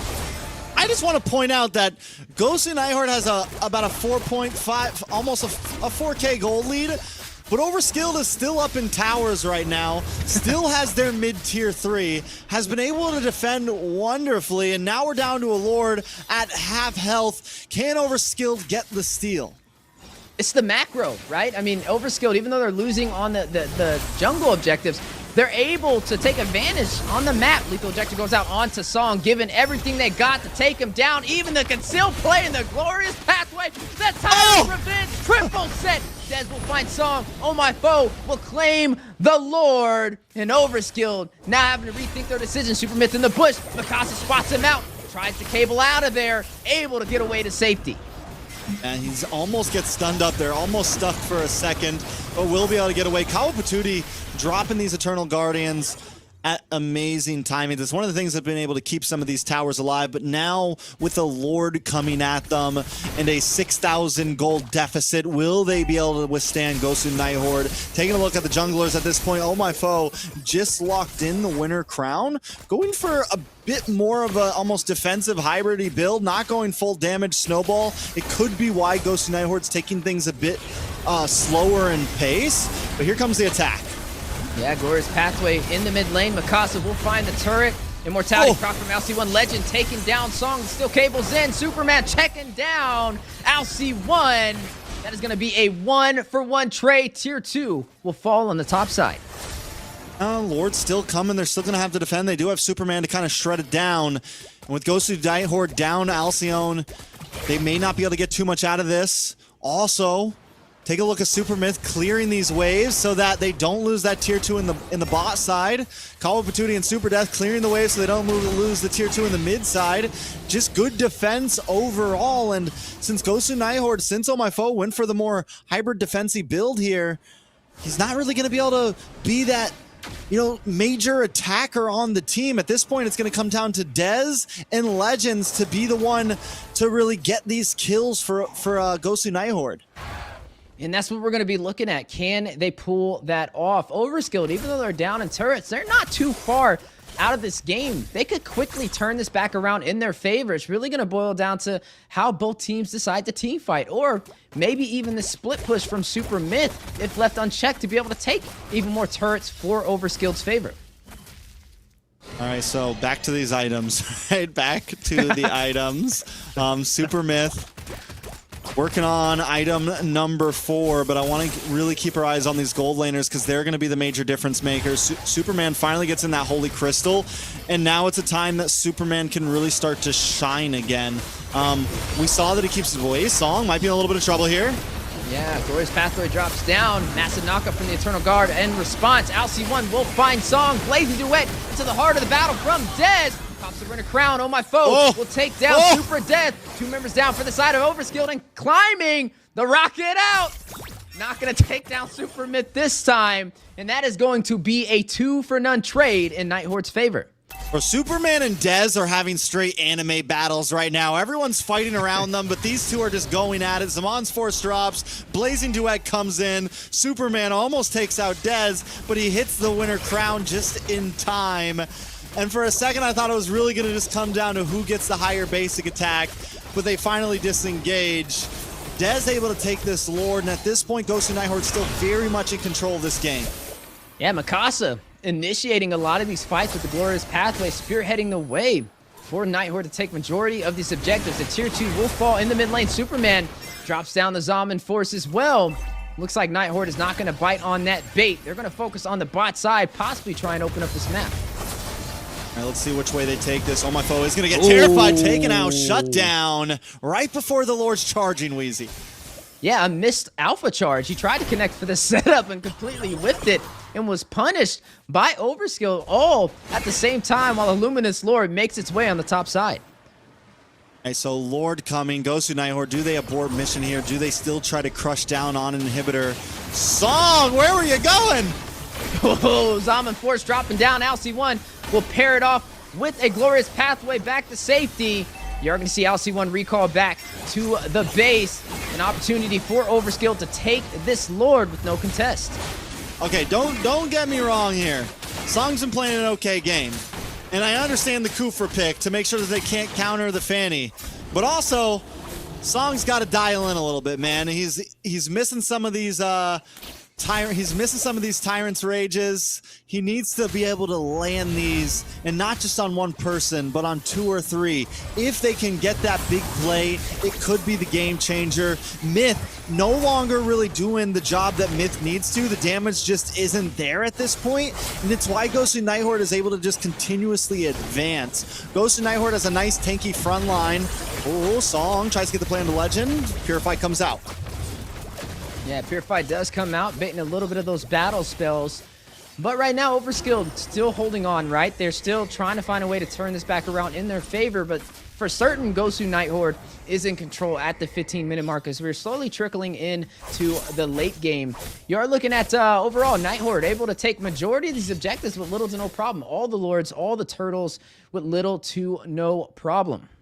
Yeah, I mean, Mikasa 0-0 and 10 right now, really kind of stepping up the game from last time. And as I mentioned before, I think Hylos works really well on Mikasa. You said it too, that the Glorious Pathway has been this great engager. It's been the spearhead of Gosu Night Horde throughout this game. It's been one of the things that they've been able to break through the front line of Overskilled. And then, oh my foe, even though he went for this really tanky build, I think it's working very well, and it's one of the reasons why Supermyth isn't able to whittle down on them any longer, isn't able to really get through. And with Dez picking up this Winter Crown, also has the Gold Meteor, you have the shield, you have the defense, you now have the ability, being completely decked out in items, to kind of juggle around into an immortality at some point.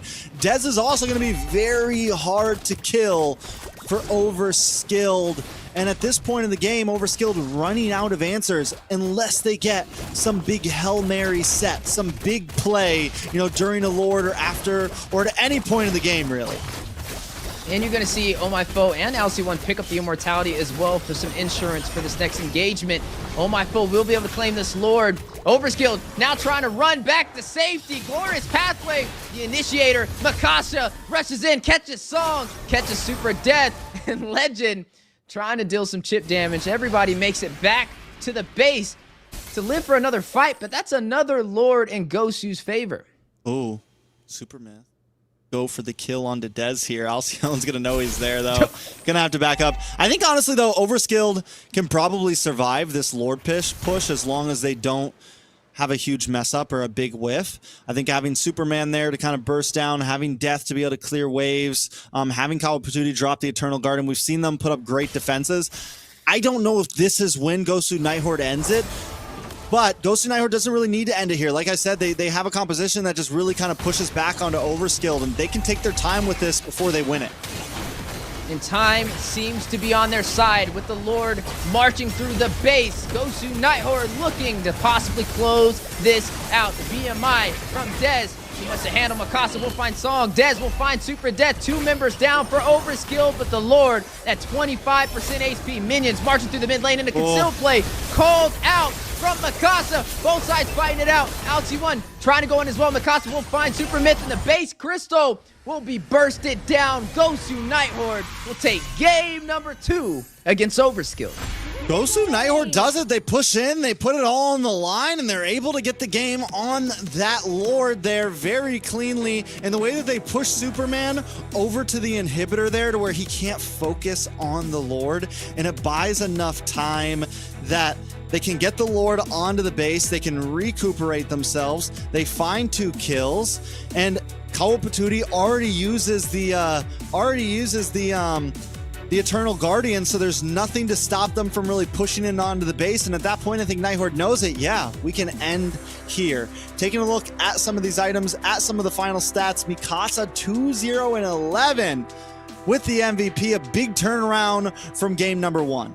A massive turnaround and insurance to keep them in this series. We mentioned it, right? This game was not only important because they lost the first one to a backdoor play, but to have the pressure of winning three games in a row it's hard for any team to pull off. And now tying up the series gives them another shot at success. Overskilled now has to go back to the drawing board and figure out where they went wrong. And I honestly think maybe it was with the Fanny pickup, right? We didn't really get to see Super Myth have any looks that he was going for. Even when he wasn't able to bridge away for the early game kills, he wasn't able to take the objectives in the jungle either. So you're seeing a lot of free trades going to Night Horde's favor. Yeah, I think the idea of the Fanny pick was decent. It did, like, in the very beginning, we saw a couple kills from Myth, we saw some aggression, we saw some split push, but in the end, Gosu Night Horde's composition was just too tanky. You literally had Oh My Foe, you had a Hylos on Mikasa, you had this Jawhead, you had no way for Myth to really get in, and the same thing ended up being said for Super Death. He had a really strong early game, but as the game went on and Gosu Night Horde got tankier and tankier, there was nowhere to dive, and Dez was impossible to catch, so your one target that you really want to be able to get down, there's no entry to. And with that, both sides are tied up in this series. It looked like Overskilled was able to put a little bit of punches on the board, but responded back by a counter blow over from Gosu Night Horde. Some great execution. We mentioned the higher we go in the regular season, this is the final series, the more even the competition will be. And both of these sides putting on a great fight and showcasing to the world they have what it takes to compete at the top 4 caliber, but only one team will be able to make it there. And with them both being tied, this next game is going to be just as important to who can claim the advantage in this series. I mean, it's 1-1, and as we see from this game here, Myth was doing some split pushing. A few times he gets to the back line when they are split up. And even Superman here had some shots that maybe goes a little bit too deep, and I think that was kind of the fall of a few of the players throughout this game. Even here with Song, once again, one of them would go out when the rest of the team wasn't close enough, and then nobody really commits, and they just lose a member for nothing. And though they had, I mean, great defense, beautiful defense, stopping Night Horde from being able to really come in, mainly to the thanks of Kawapatuti, Superman, Song, they still weren't able to make plays that attacked. They could defend all they wanted and drag the game on, but by the end, eventually, Night Horde was able to break through. Yeah, we didn't really get to see Super Death come online with that Khalid, and this is going to be the first Khalid loss I believe we've seen in a little while for NACT regular season, and it just showcases that these teams are creating plans and they're executing on that. So game number 3. I've seen a lot going right with these teams and not as much going wrong, and I love that, right? We're seeing high-level mechanics, execution, and rotation across the map. I think for that game specifically, though, it was definitely the draft that kind of bit Overskilled on the back end. So hopefully in game number 3, they can draft a little bit better, especially if you're going to go for that early game assassin whose just whole job is to try and go for these early pickoffs. if you're not going to get them, if there's still an opportunity for the opposing team to draft a heavy tank-oriented composition, then maybe that's not the game plan.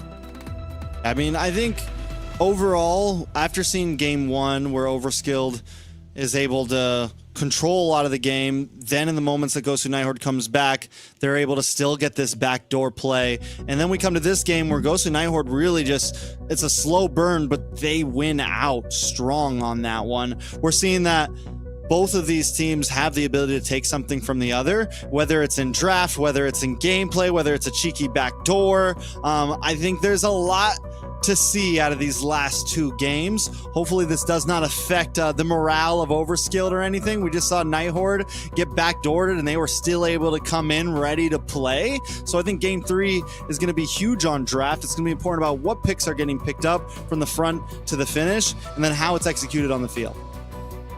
And execution is costly, as we are now jumping into the draft for game number 3 between Nighthorde and Overskilled. Both of these teams currently tied up in this series. Keep in mind, both these teams fighting to get the first 3 wins, essentially. They're tied inside of the points to close out the regular season. Even though we're going to be playing 4 matches today, it's most important on who can win the first 3 games in a row. And that's possibly going to happen here between both of these teams. It's just a question of who is it going to be.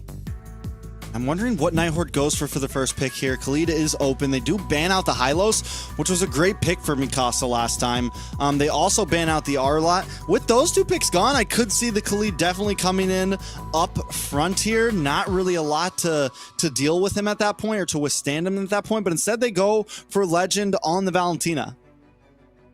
Yeah, and that Valentina, we know it can be effective. It provides a lot of early game draft pressure to kind of make you rethink who you're going to pick up, because you don't want to have an ultimate used against you. We know the Valentina has been one of the heavy prioed mages in the NACT Fall season. Now, there are some other mages on the board who can be very impactful as well. You've seen the Vexana have such a strong force. We've been seeing the Sicilian step back into the zone and able to do a lot of late game damage. Maybe something that Overskilled can lean in on. Now, there is other pickups still on the table. The Edith, yet to be selected from either side, since it was a prio from Nighthorde to pick up this Valentina. Maybe Overskilled can take this Edith up. Even the Khalid is still up for grabs. Even though it didn't have the hottest debut for the beginning of this series, it's still an excellent XP laner to get the job done. But speaking of heroes that get the job done, there goes a Hat to be paired up with it. And we've been seeing it be an effective duo combination. Yeah, I think this is a really strong response from Overskilled here. Even though the Khalid maybe fell a little short last game, I think you definitely need to pick it up this game. It's actually looking really similar to game number 1 here. Nighthorde, you know, they did so well with the Hylos. They did so well with certain picks in game 2, but now that they're back on blue side, back on first pick, they're banning kind of very similar to how they banned in game number 1. I think the Khalid might have been a better pickup, but hey, they have something in store here. Overskilled, keeping things simple. Listen, if you're going to give us strong picks, we'll gladly take them. Nighthorde, though, here's the big switch up. They go for the Alpha once again. Yeah, the Alpha, you've seen the crowd control be overwhelming. And Nighthorde is a team that can definitely pull it off. Now, there goes that Moskov, and me and you both know exactly what Overskilled's plan is when they pick that. The split push, it was the way they were able to close out game number 1. Overwhelming Nighthorde in a team fight for a Lord, and then sending Superman to the side lane to be able to burst down the inhibitor and close out the game. Now, Dez is going to have to keep a close eye on him, right? He's going to have to know where he is at all times and let the team know if he's going to go in for the split push play. Honestly, it's a little bit of a repeat because Dez even had the Harith. I know, that's what I'm saying. It's in game number 1. It is literally like a repeat, except for the Alpha this time. So Nighthorde, I'm hoping they have something coming in the second phase. Right now, Overskilled, feeling comfortable with it. I do think the Alpha can help make a difference, especially in terms of early game off-lane ganks, you know? Maybe trying to pull something up onto Superman early on, maybe trying to get something onto Death early on in this Khalid. There are definitely a few answers. Also, you give yourself... Last time we saw the Julian in game 1 with Overskilled. Nighthorde, I think they had Hayabusa. I can't remember exactly. But they had something that had a little bit more trouble in the Turtle Pit. And this time, having the Alpha a little bit tankier, I think, may be able to kind of hang out and help secure some of these early objectives. It was the Hayabusa as Yeah. well, and I definitely agree with you. It could be a little bit more effective because it's more sustainable, right? Yeah, you have the Hayabusa, it's more mobile, but sustainability to be able to kind of stay in those front lines a little bit longer to get those objectives could be something that Oh My Foe can work towards. So as we are jumping halfway through this draft, when we're looking at the side of Night Horde, we're looking at some magic damage over there from the Harith, over there from the Valentina. When it comes to ultimates, maybe the AOG from Song could be what is picked up by Legend on this Valentina. Could definitely be something you profit on. The Raging Sandstorm could also be effective. So I feel like it's not going to be the hardest Valentina game jumping into this, and that's kind of why it's a really strong pick this early in the draft. We're yet to see what the mid lane is going to be for Overskilled, though. Yeah, we still don't know exactly how they're going to pick out that one. I think after these bans and everything, jungle, we've seen them do a few different things. I don't think they should pick the Fanny again. They could go for that Julian, though, and the Julian was strong, man, and it would just match up even more with what they had in first game, and first game worked well, so why not? Also, I think the crowd control from it can help kind of dance around, and I was going to say Lilia would also be a decent pick against the Alpha. So Overskilled definitely just showing they're not slouches at all in terms of draft. What about the Bane? The Bane's still up for grabs in the jungle for Overskilled as well. I feel like it could still be effective. It's a safer option. I mean, you can fight from afar, you can fight up close, and it's also an objective pusher, right? You can go for these turrets, burst them down pretty fast, and possibly be able to take these lords and turtles as well. So still a lot of options in terms of the jungle for the side of Overskilled. But for the side of Night Horde, right? We know that the Alpha is going to be in the jungle. We know the Harith's going to be in the gold lane. The Lolita will be picked up for their roam position, and I like it. I mean, I guess you can get some crowd control with the Numion Blast, but is it enough with the force that Overskilled has? I mean, I think it's a solid pick against the Khalid. No, I'm not against the Moskov. I mean, it's a solid pick against the Moskov. You do actually get a stun on the Khalid as well. But other than that, the Lolita, I mean, yes, you still have the Numion Blast. I think the Lolita is pretty viable, even if it doesn't counter everyone with the Bulwark Shield. It does pair up into this more Ube-esque, you know, like very grouped up kind of composition that Night Horde has, especially now picking up the CC. It's a composition that really just wants to stick together, focus around Dez, focus around Legend, keep them alive, and with that, a Numion Blast getting a big stun onto a Khalid and a Song, you know, it could be the game changer. But we are going to be jumping in to game number 3, and I'm excited to see how it plays out. Yeah, I'm right there with you. Game number 3, both teams, Gosu, Night Horde, and Overskilled, tied up in an opportunity to take this series in their favor, fighting for the remaining position inside of the playoffs. Only one seat to go, and 2 teams fighting it out. The eyes are all on them, and it's up to them to rise to the occasion. Will it be Gosu, Night Horde? Will it be Overskilled? Who will be making it to the playoffs? I got a feeling, you know, we might see this Lolita hover down into the gold lane a bit, try to get Dez that advantage as early as possible. Last game, you know, we saw them kind of jump down into that gold lane pretty early on, try to give Dez an early game up, and if they can take that tower as soon as possible, then Dez can start rotating much, much sooner. And having the Lolita behind a Harith or in front of a Harith against a Moskov is definitely something deadly. But Overskilled, as always, being aggressive in this early game, but getting pushed back. Night Horde Legends need to get Song out of there. Yeah, and Song, not the rhythm he was looking for, does fall. First blood to Oh My Foe. Super Myth may be next if he's not careful. Just too overly aggressive this early in the game. You don't want to have any advantage go to Gosu Night Horde's favor, especially for Oh My Foe, who is the jungle, already picking up his first kill of the game. And look at them invading on to this creep in the jungle. Neither side going to find a casualty, but Gosu Night Horde with the slightest advantage. We just already saw how Supermyth's going to have to be careful from that skill 1 bonk. That stun that comes from Alcyone on the Lolita is going to be able to take him off the wall, and it's a very easy stun to hit, right? If you're in range, you're going to get hit by it. And Alcyone already seems like my job is let's keep tabs on Supermyth, let's keep tabs following down the river, and make sure our offlaners are okay. Right now, you are going to see the turtle spawn in the next 10 seconds. Game number 2, we got to see Gosu NACT Horde be a lot more effective in their overall game plan. Overskilled, they didn't really live up to the draft that they composed.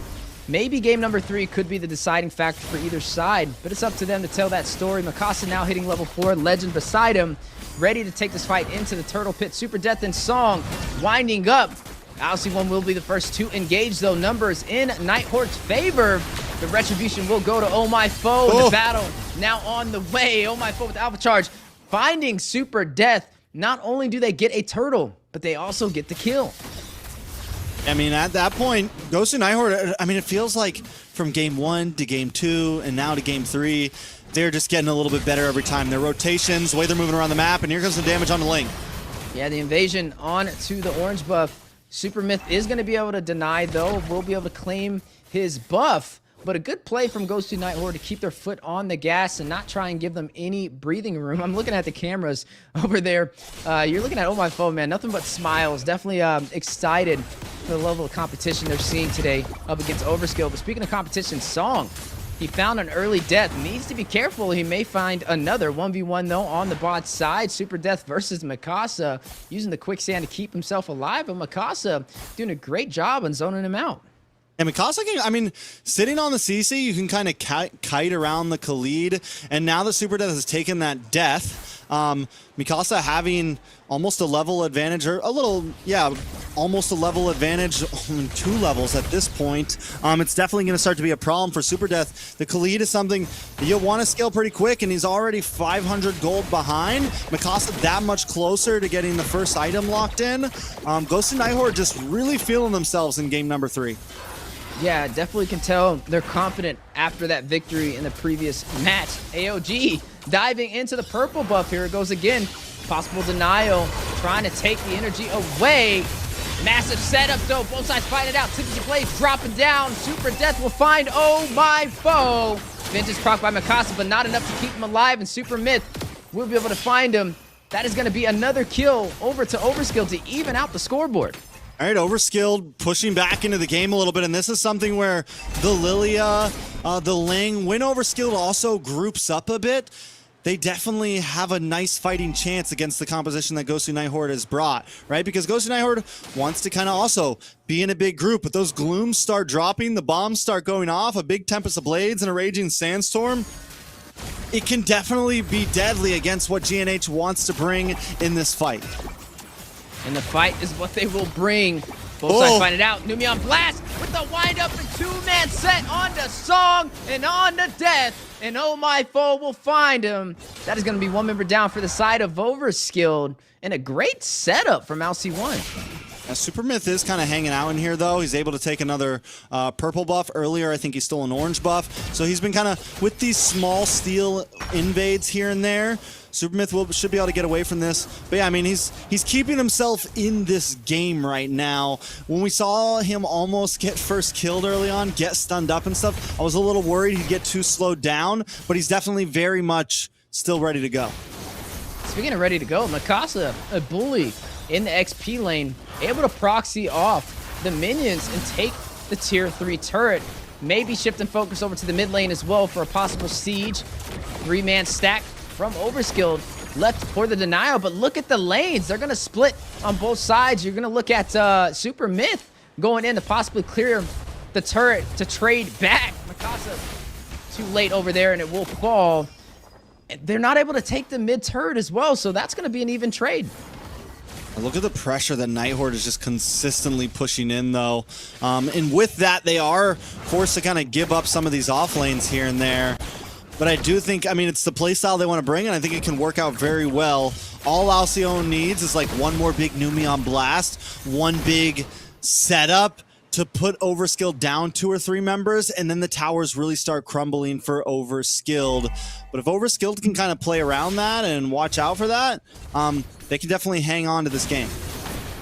So we're going to hang it on. The proxy of the lane on the top side. LC1, Dez, and Legend ready to take the fight. Superman and Song will be there to defend. Kawa Patootie joining the party. A full 3v3. Zaman Force will drop down. Synchro Fission on the way. Song very low. Dez will find Superman. Mikasa will find Song. 2 members out of the board for Overskilled. A 5-2 lead, and Dez will take the tier 3 turret.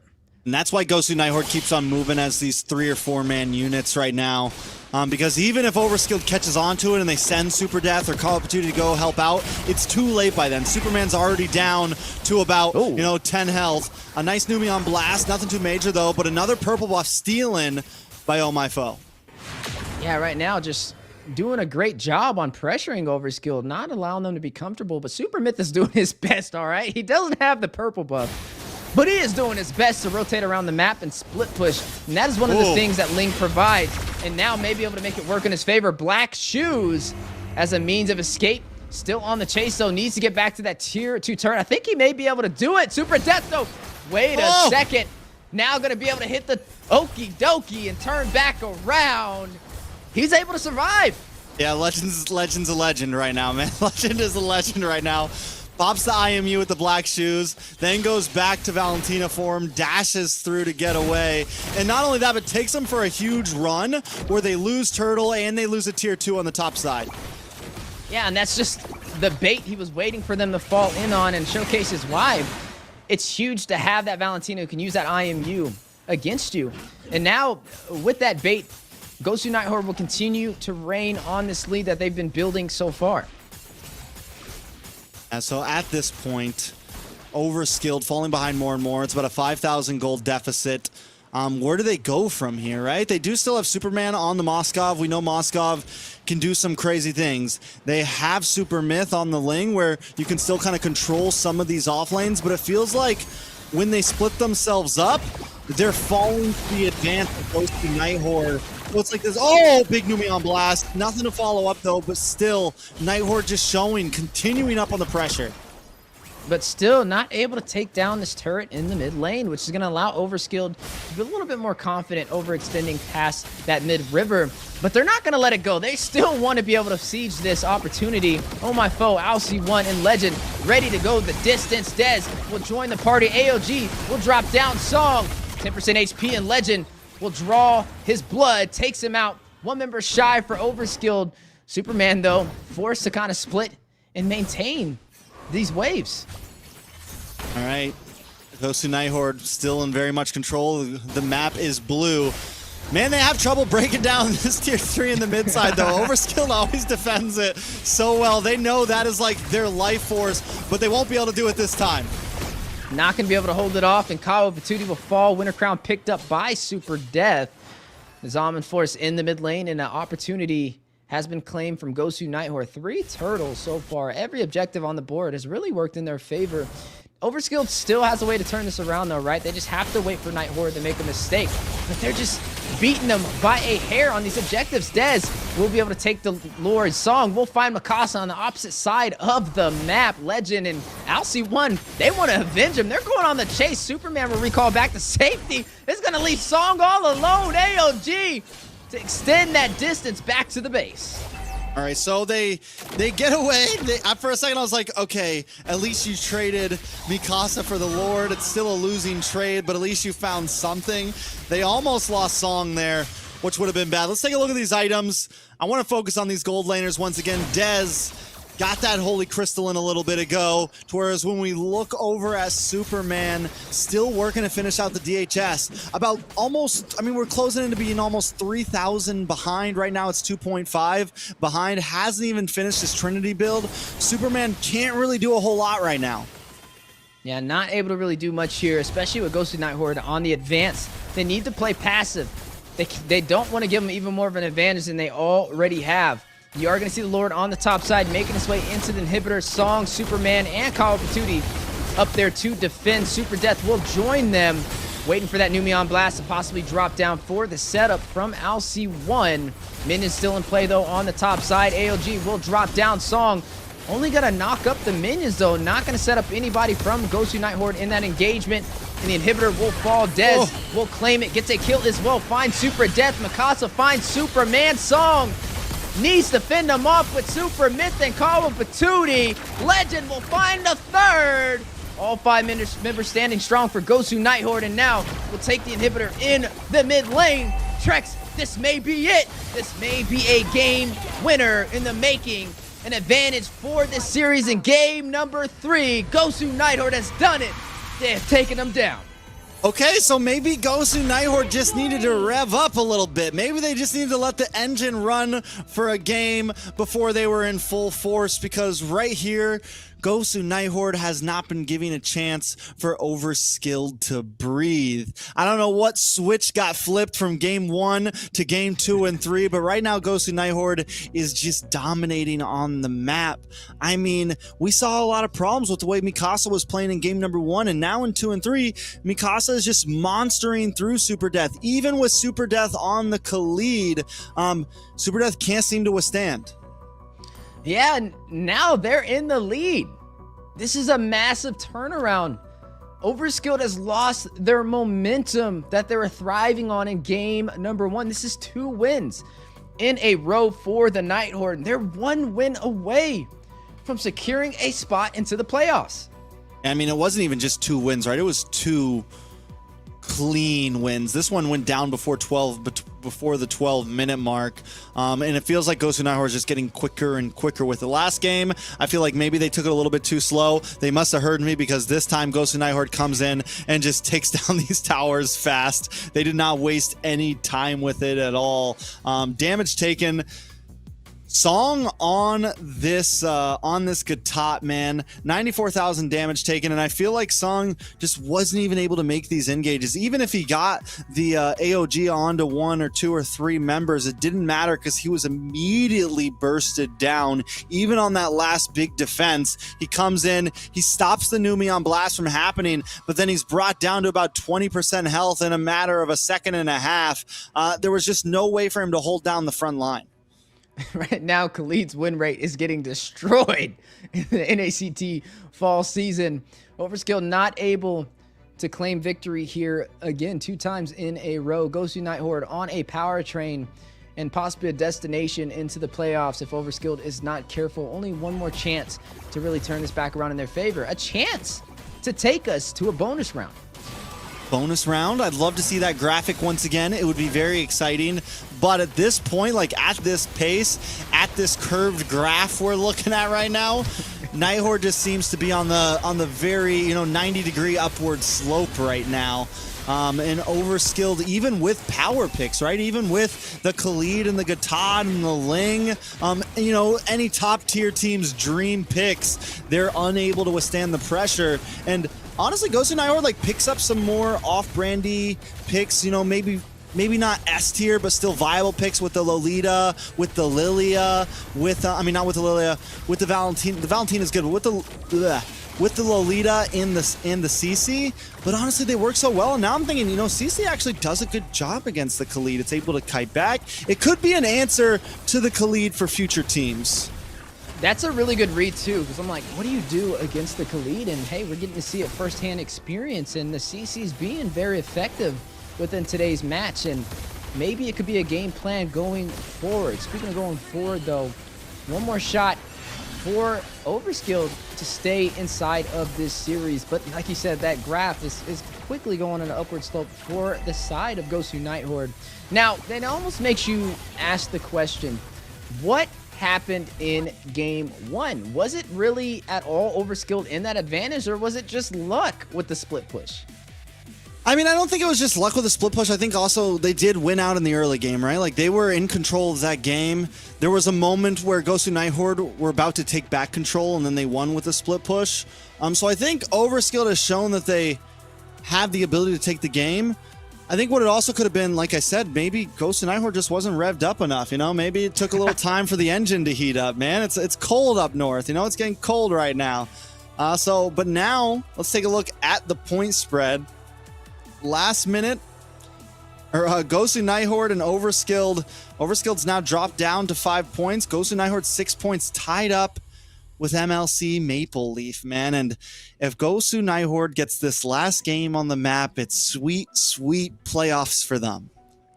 It's funny, you said it's cold up north, and it gets even colder as you climb up this ladder for the NACT fall season. And we're learning that firsthand today between all of these competitors as we jump into the draft for game number 4. An opportunity for Overskilled to take us into a bonus round. The second bonus we have seen possibly this NACT fall season, but it's up to them to achieve that. Night Horde, on the other hand, a chance for them to close out this series and earn that title as a top 4 team and a playoffs contender. Okay, we just saw the big switch up though. Look at this draft right here. Look who finally picked up the Khalid. Mikasa. They need to boost that win rate. He's been losing too much. We gotta get it back up there. Yeah, we definitely gotta get it back up there. And then Alcyone locks in the Gatasso, literally a mirror draft from last time, except this time OS, Overskilled on the blue side. They take the Valentina first. They give up the Khalid and the Gata, and this time they're going to switch up. They're going to go for the Edith, which again could be EXP, could definitely be a roam position. You know, lots of choices for Overskilled here. Yeah, definitely a lot of choices on the board, but that duo combination, it's just a repetitive pattern. The Gatat and the Khalid have been side by side all day today. Maybe it's just the new powerhouse duo that you prioritize when you're second in the draft. But for Overskilled, again, this is similar to their drafting style, right? When they like to prioritize that Valentina. A lot of teams are prioritizing this Valentina first in the draft as well to provide some pressure. The Aurora will have a lot of crowd control now working in Night Horde's favor to stop Overskilled in their tracks. Now, I would say it's a little even in terms of engagement, but I feel like Night Horde is just a couple, maybe just like one step ahead of them in the macro, at least within the last game. So Overskilled is definitely going to have to be a little bit more aggressive in the early. You don't want to see them be too reactionary. There's a lot of magic, though, right now. There's 3 magic heroes in Overskilled's hero pool so far. All they need now is a magic marksman and a magic roamer, and they're in the game, man. No, I do like the Julian here, right? I think the Julian worked very well, and I'm surprised they didn't pick it in game 2 or 3. I think Myth really showed a lot of promise on it. He was able to secure a lot of objectives with it. He was able to get in, get out, use the crowd control along with it. So maybe this could be the change up, getting back to kind of the roots of game number 1. Looking into these bans though, last ban for the side of Overskilled, do they keep hitting into this marksman lane with the Kerrigan, the Moskov gone from Night Horde? Now Overskilled like, fine, you want to ban marksman? We'll join in with you. But the problem is Night Horde has first pick, and they could still go for something like an Alice here. They could still pick up some, there goes the Claude ban. Literally, Ruby's open. Ruby's definitely still a possibility for one of the teams if they want. I think Ruby gold lane is probably one of the best fighter gold laners right now you could pick up. Yeah, Beatrix could be a safe option as well. The Alice, like you kind of mentioned before, has been very effective this NACT. And it's going to be picked up from the side of the Night Horde. And now Overskilled, they're going to have to pick up their gold laner to kind of pair up against that. Possibly something more in the physical department would shine a little bit better, especially with already being heavily stacked on the magic side of the table. Roamer. We still got to see if that Edith is going to be put in the roam position. I mean, you do have the Valentina, you have the AOG to be able to use against them, you have the Desert, the Raging Sandstorm to be able to use against them as well. You could do a couple of things here, right? You can pull out the Grok, you could hug the wall, negate a lot of that crowd control that they have for the side of Night Horde and look for a wild charge setup. I think that'd be great, especially if you want to dive in and create a play. That would be a strong option. Or you can put Edith inside of the roam position and flex something else into the XP lane. But no, they're going to go ahead and pick up that Grok like we stated. So I'm expecting them to kind of negate a lot of that CC and look for these setups. And hey, if they're going to pull out magic, we might as well too. And there goes that Lunox inside of the gold lane.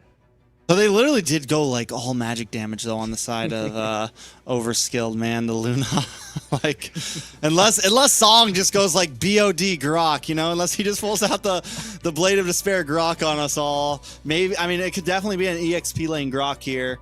I got a feeling it will be Roam. But yeah, that is definitely a lot of magic damage on the side of Overskilled. Will this be the last game, Weezy, or is Overskilled going to pull it off?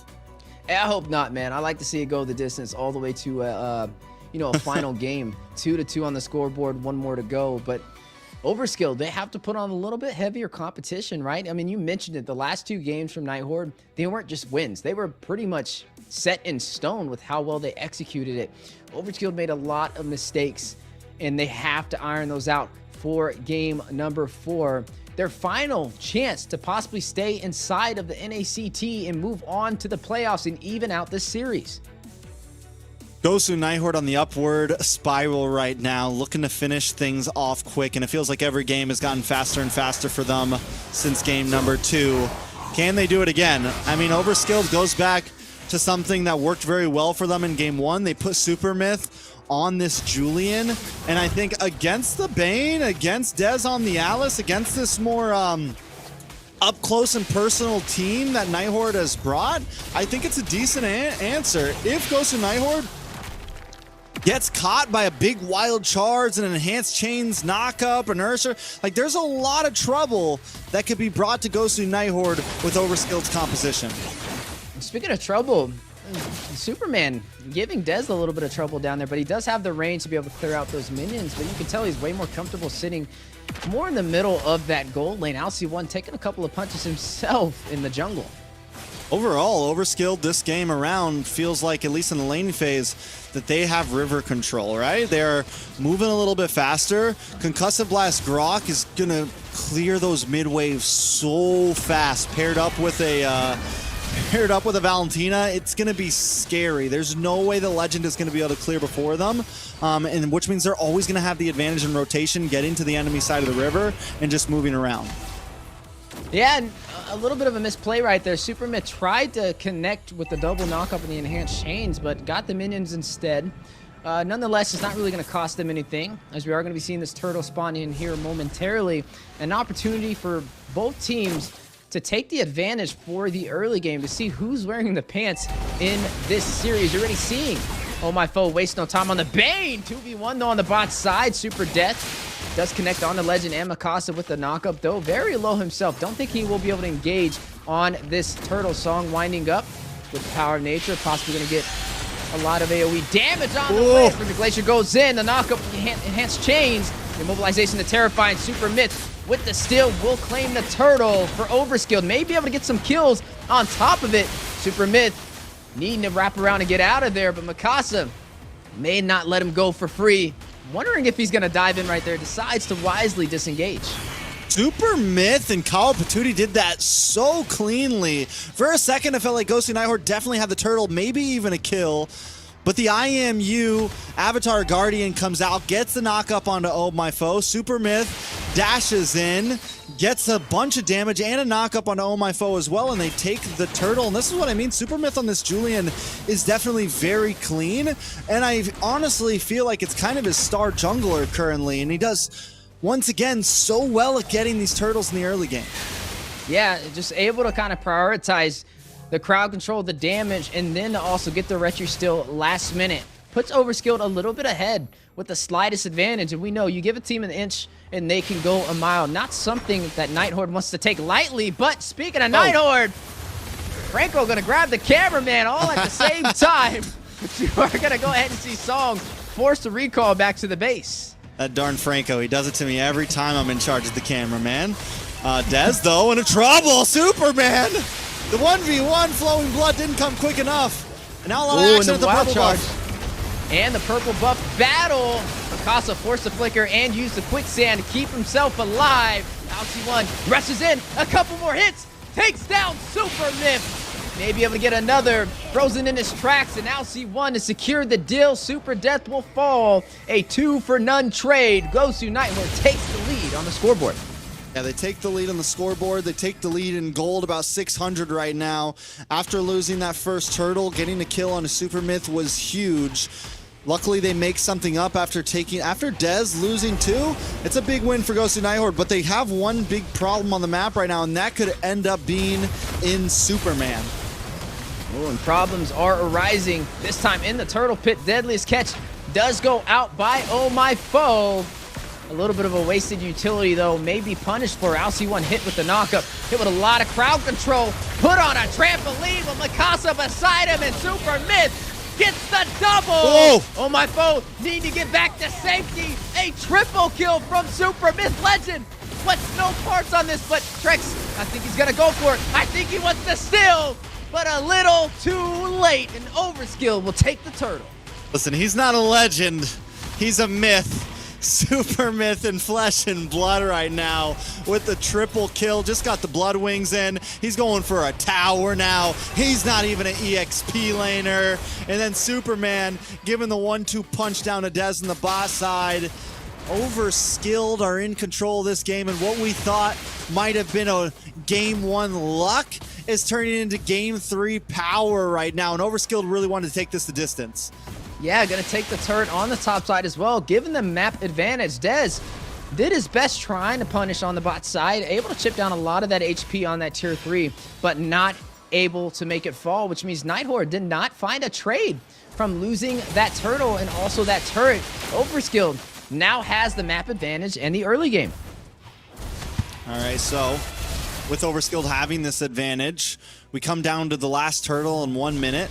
Overskilled, not too far ahead, right? Gosu Night Horde still definitely in this. It's not like the gold lead is out of control. Oh My Foe will only get stronger and stronger in the Bane, but hold on, Super Myth in trouble. Yeah, putting a lot of eggs in one basket with Super Myth on the top side. They will overpressure him with sheer numbers. Super Myth will fall, shut down, but on the bot side, traded for a turret. I mean, Gosu Night Horde gets this bottom tower. They might be able to take a top tower as well, possibly here. It's definitely, I mean, pretty soon with that wave crashing in on top, Gosu Night Horde's going to start to have a bit more control over the map, and we're already seeing Oh My Foe maybe start scaling a bit. Ooh, not able to get the turret, though. Looks like they were going in for it, but caught by Night Horde just in the nick of time. You're going to see the Raging Sandstorm flicker play. Mikasa finding Super Death, forcing out the wild charge to safety from Song. Okay, Gosu Night Horde. Mikasa with a beautiful last-second flicker on the Raging Sandstorm. Super Death thought he got away from that one. Definitely did not. Can Overskilled come for this turtle? Super Myth might try. AOG does drop down. Turtle at about 10% HP. Oh My Foe will claim it for the Night Horde. Gets a kill. Finds Kawa Patootie. Superman is next. Will fall. Turns him back to Clark Kent. Finds the kryptonite he's been looking for. Okay, Oh My Foe wants to prove that he belongs in the jungle position on this team. He takes a death early on.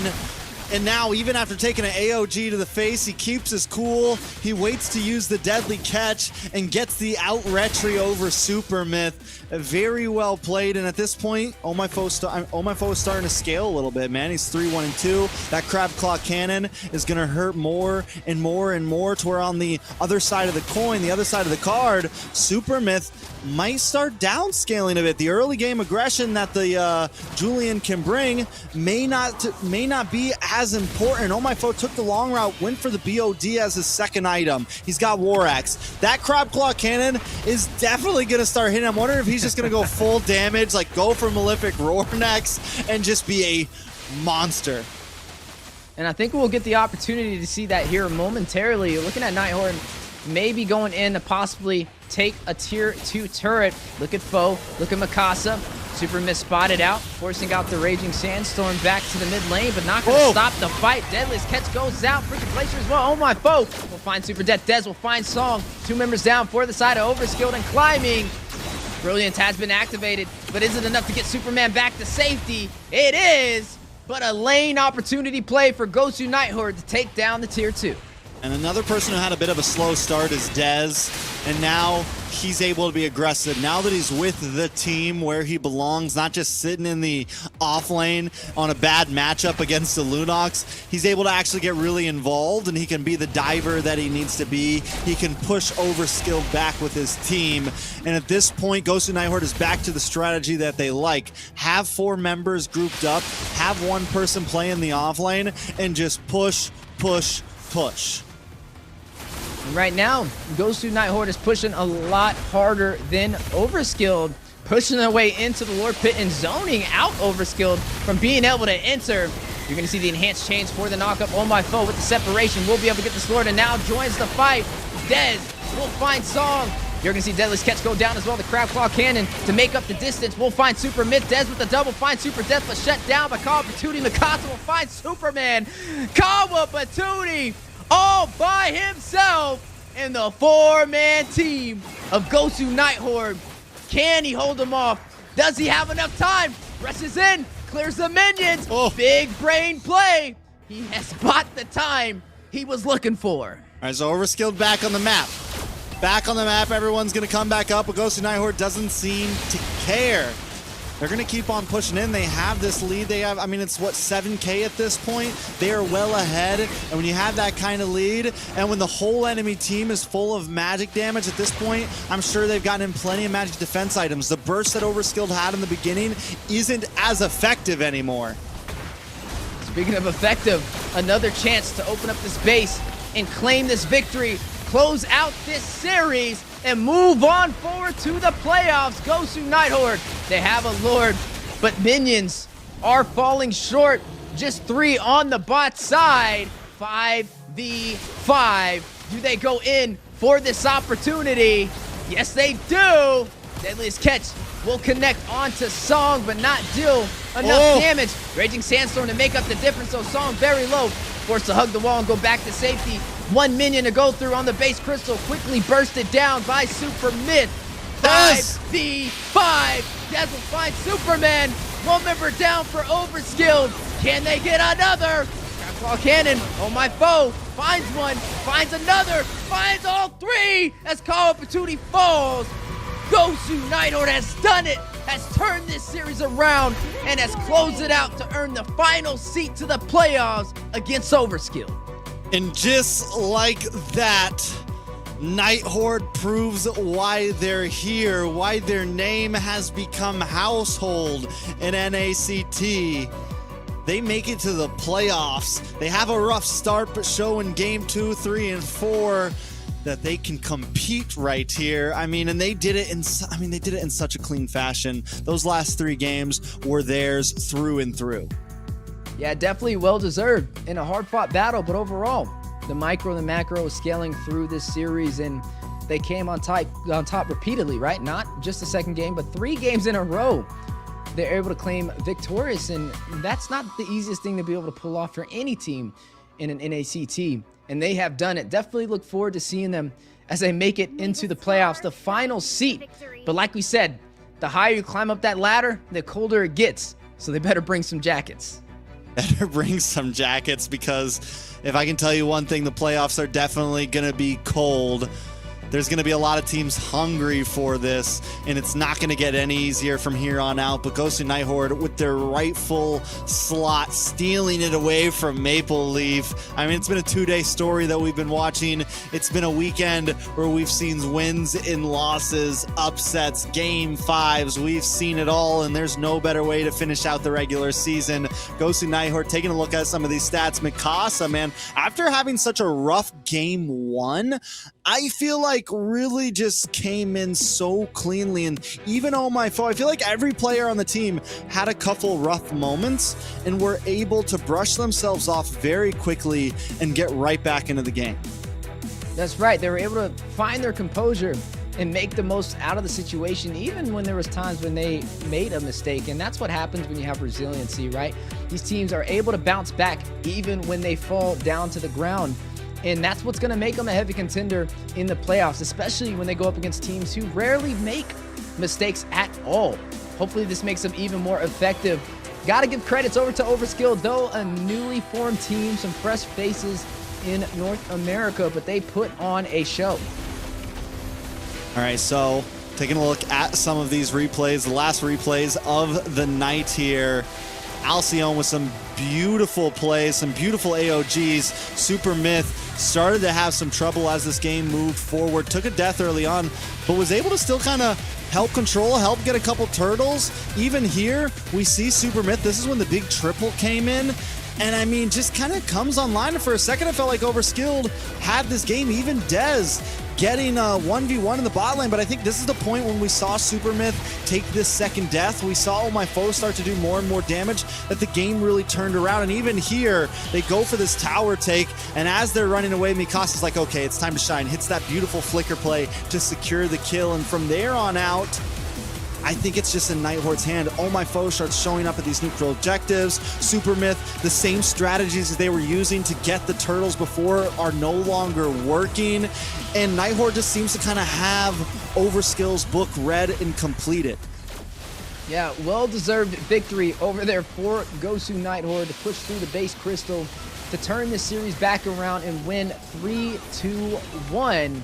Sending Overskilled out of this NACT fall season and securing their spot into the playoffs. Trex, we only have 4 teams remaining, and now it's playoffs time, baby. It's make it or break it, but we got to stop over to our host Zeke and see what he thinks about all of this chaos in the Land of Dawn. Man, what a good game. They started off a little bit slow. I was glad to see Night Horde, just because I voted for them, and I really needed one to be right. Congratulations. A big victory tonight, Horde, securing their playoffs seat. Absolutely astonishing. I know we kind of expected it a little bit coming into it because of their presence in NACTs prior, but it's absolutely fantastic, again, to see them coming back. Yeah, it's definitely really cool. I think we always hope for kind of these down-the-wire finishes in regular season. It's what makes the last days exciting, and you're not just having games where it's like, oh, this game doesn't really matter. Either way, playoffs is secured. I'm glad things ended the way they did because it keeps all of us casters, viewers, fans, players, everyone on their toes with their eyes on the screen. Yeah, and I mean, this NACT has been full of surprises, right? Even all the way back from the qualifiers when you've seen teams that you thought for sure would have made. I mean, even the Simpsons was. I don't want. Don't you bring up the Simpsons? Don't all right, you? A little too soon. Maybe as we get into the playoffs, we'll revisit this conversation. But yeah, I mean, they're top 8 contenders. Even though they don't make it into the playoffs, some of these teams, you can't take them lightly, and I hope to see them in future NACTs to come. Well spoken. And I think that there's a couple points that I want to talk to you guys about, but after the interview. Again, let's get back to the professional players. Let's see what the real people got to say. Dez, how are you feeling, man? I'm feeling good. We just made it to playoffs, so of course it's a really good feeling. Take that breath, that sigh of relief. I gotta know, man, was there any doubts coming into this match? Definitely yes, because like me and my team, we haven't really like been screaming or like playing together. It was mostly me and the roamer Sharky, like just ranking and stuff, but we didn't play as a team until like today's tournament matches. So there was a little bit of doubt, but obviously like we trust each other, so we kind of like fix those issues in game, and I think we did well. Sure. I did notice that you guys started off a little bit slow in that first game. So did you guys do as well towards the end as you wanted to? Yeah, I mean, the main issue like the first game was like the comp that we were going against. Like in objectives, or jungler 4, he just kept getting targeted and stunned, so we couldn't like really secure anything. And then at the end, the Moscow just backdoored because we made a bad call. It was a team decision, and it was just a bad call. And we knew that, and we just like we didn't let that like bring us down. We just kept doing better and better throughout the matches. That's good. So, with going into the playoffs, this is a little bit of a spicy question. Who do you think the weak link of the playoffs is going to be? Like in the team? Oh, all the teams? Yo, do I gotta answer that? I don't want to answer that. Yo, don't do this to me. I'm not answering that. No, I'm just Nah, the weak link is us, us. My team. We're the weak link. No. Yeah, you gotta stay humble.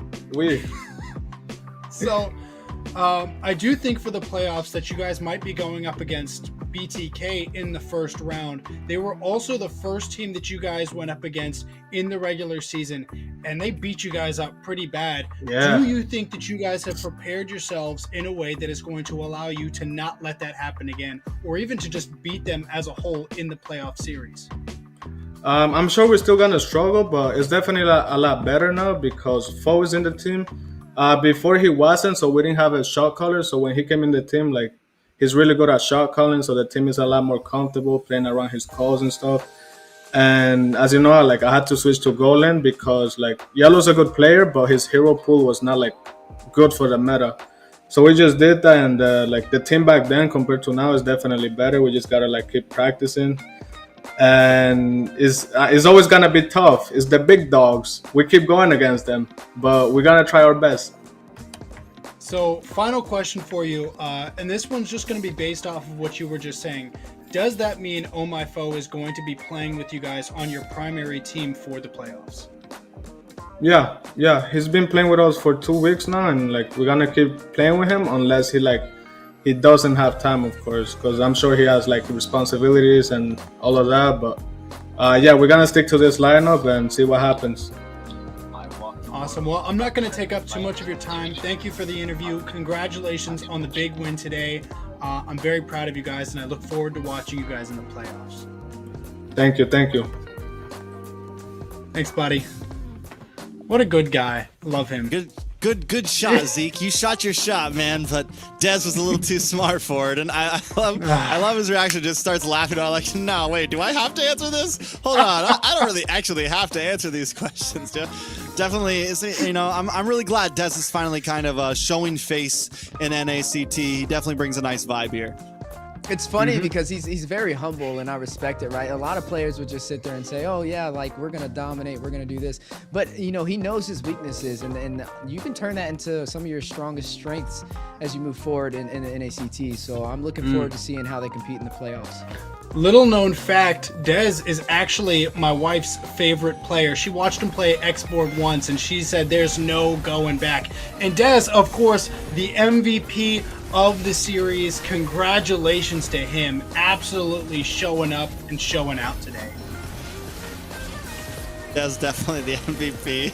Sorry, my brain went somewhere else for a second. Dez playing the MVP. I mean, Dez definitely, I think, showing too, we kind of questioned how's he going to do in the gold lane. And even in that last game where he had some problems on the Alice, losing in the 1v1, eventually stepped up to the plate and kind of held down the front line of his team, getting some beautiful flowing blood stuns into the game. So, and there's been a lot of talk about Dez. I feel like from the beginning of the season to now, from the moment we knew he was going to be in top 8, you know, how's he going to fare in the NACT, finally in the playing field? And so far, Dez has fared very well.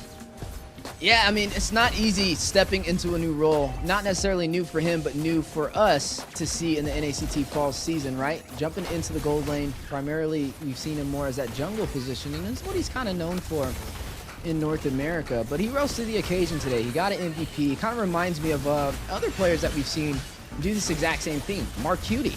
You've seen him run several different roles, and all of them were very impressive. And it just shows you how much of a valuable asset he is to the team.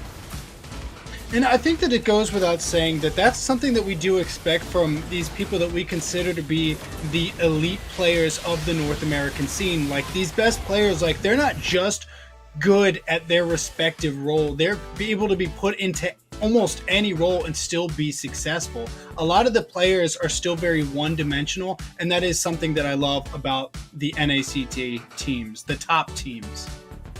Yeah, so I mean, at this point now, it's playoffs, baby. It's playoffs, baby. I'm excited for it, man. We got 4 of the top teams, and we get a little peek at what is to come. Cloud9 going against Godspeed, BTK up against Gosu, Horde, Wheezy.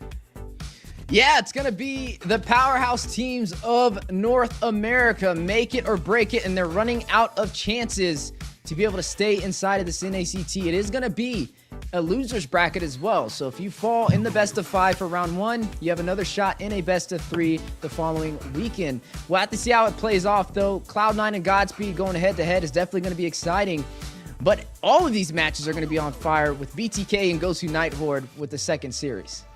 I'm actually very excited for Gosu Horde to be able to have that match of revenge against BTK, especially starting off in the playoffs. We've kind of seen BTK falter a little bit more throughout the regular season, which I feel kind of strange saying, as where we've seen Horde getting better and better and better. So I wonder if this is going to be a totally flip-sided matchup from what we saw in the beginning of the season. I mean, one thing about playoffs bracket is it is a very different game than what we've seen the past 3 weeks, right? Everything is on the line. You know exactly who you're going to be going up against, and you now have a week to get completely prepared for it, right? And that's what I think is going to come down to these 4 teams. Who comes up into this week the most prepared? I think all 4 teams are strong. All 4 teams could get the win, whether it's a dominating win or an upset win. So who's going to be the most prepared for playoffs? Yeah, it's going to boil down to the nitty-gritty and who wants it the most, right, and who's preparing for it. So lots on the line for the playoffs, so definitely make sure you guys tune in. Today was full of surprises. This whole entire NACT has been full of surprises, and we're just glad to be able to watch it and cast it alongside you guys. Speaking of the nitty-gritty, I do think that it's time that I hit the gritty and get up on out of here. I'm going to let you guys go. Thank you so much for the awesome day and the awesome matches. Thank you everybody for coming out. We love you guys, and we will see you guys next week.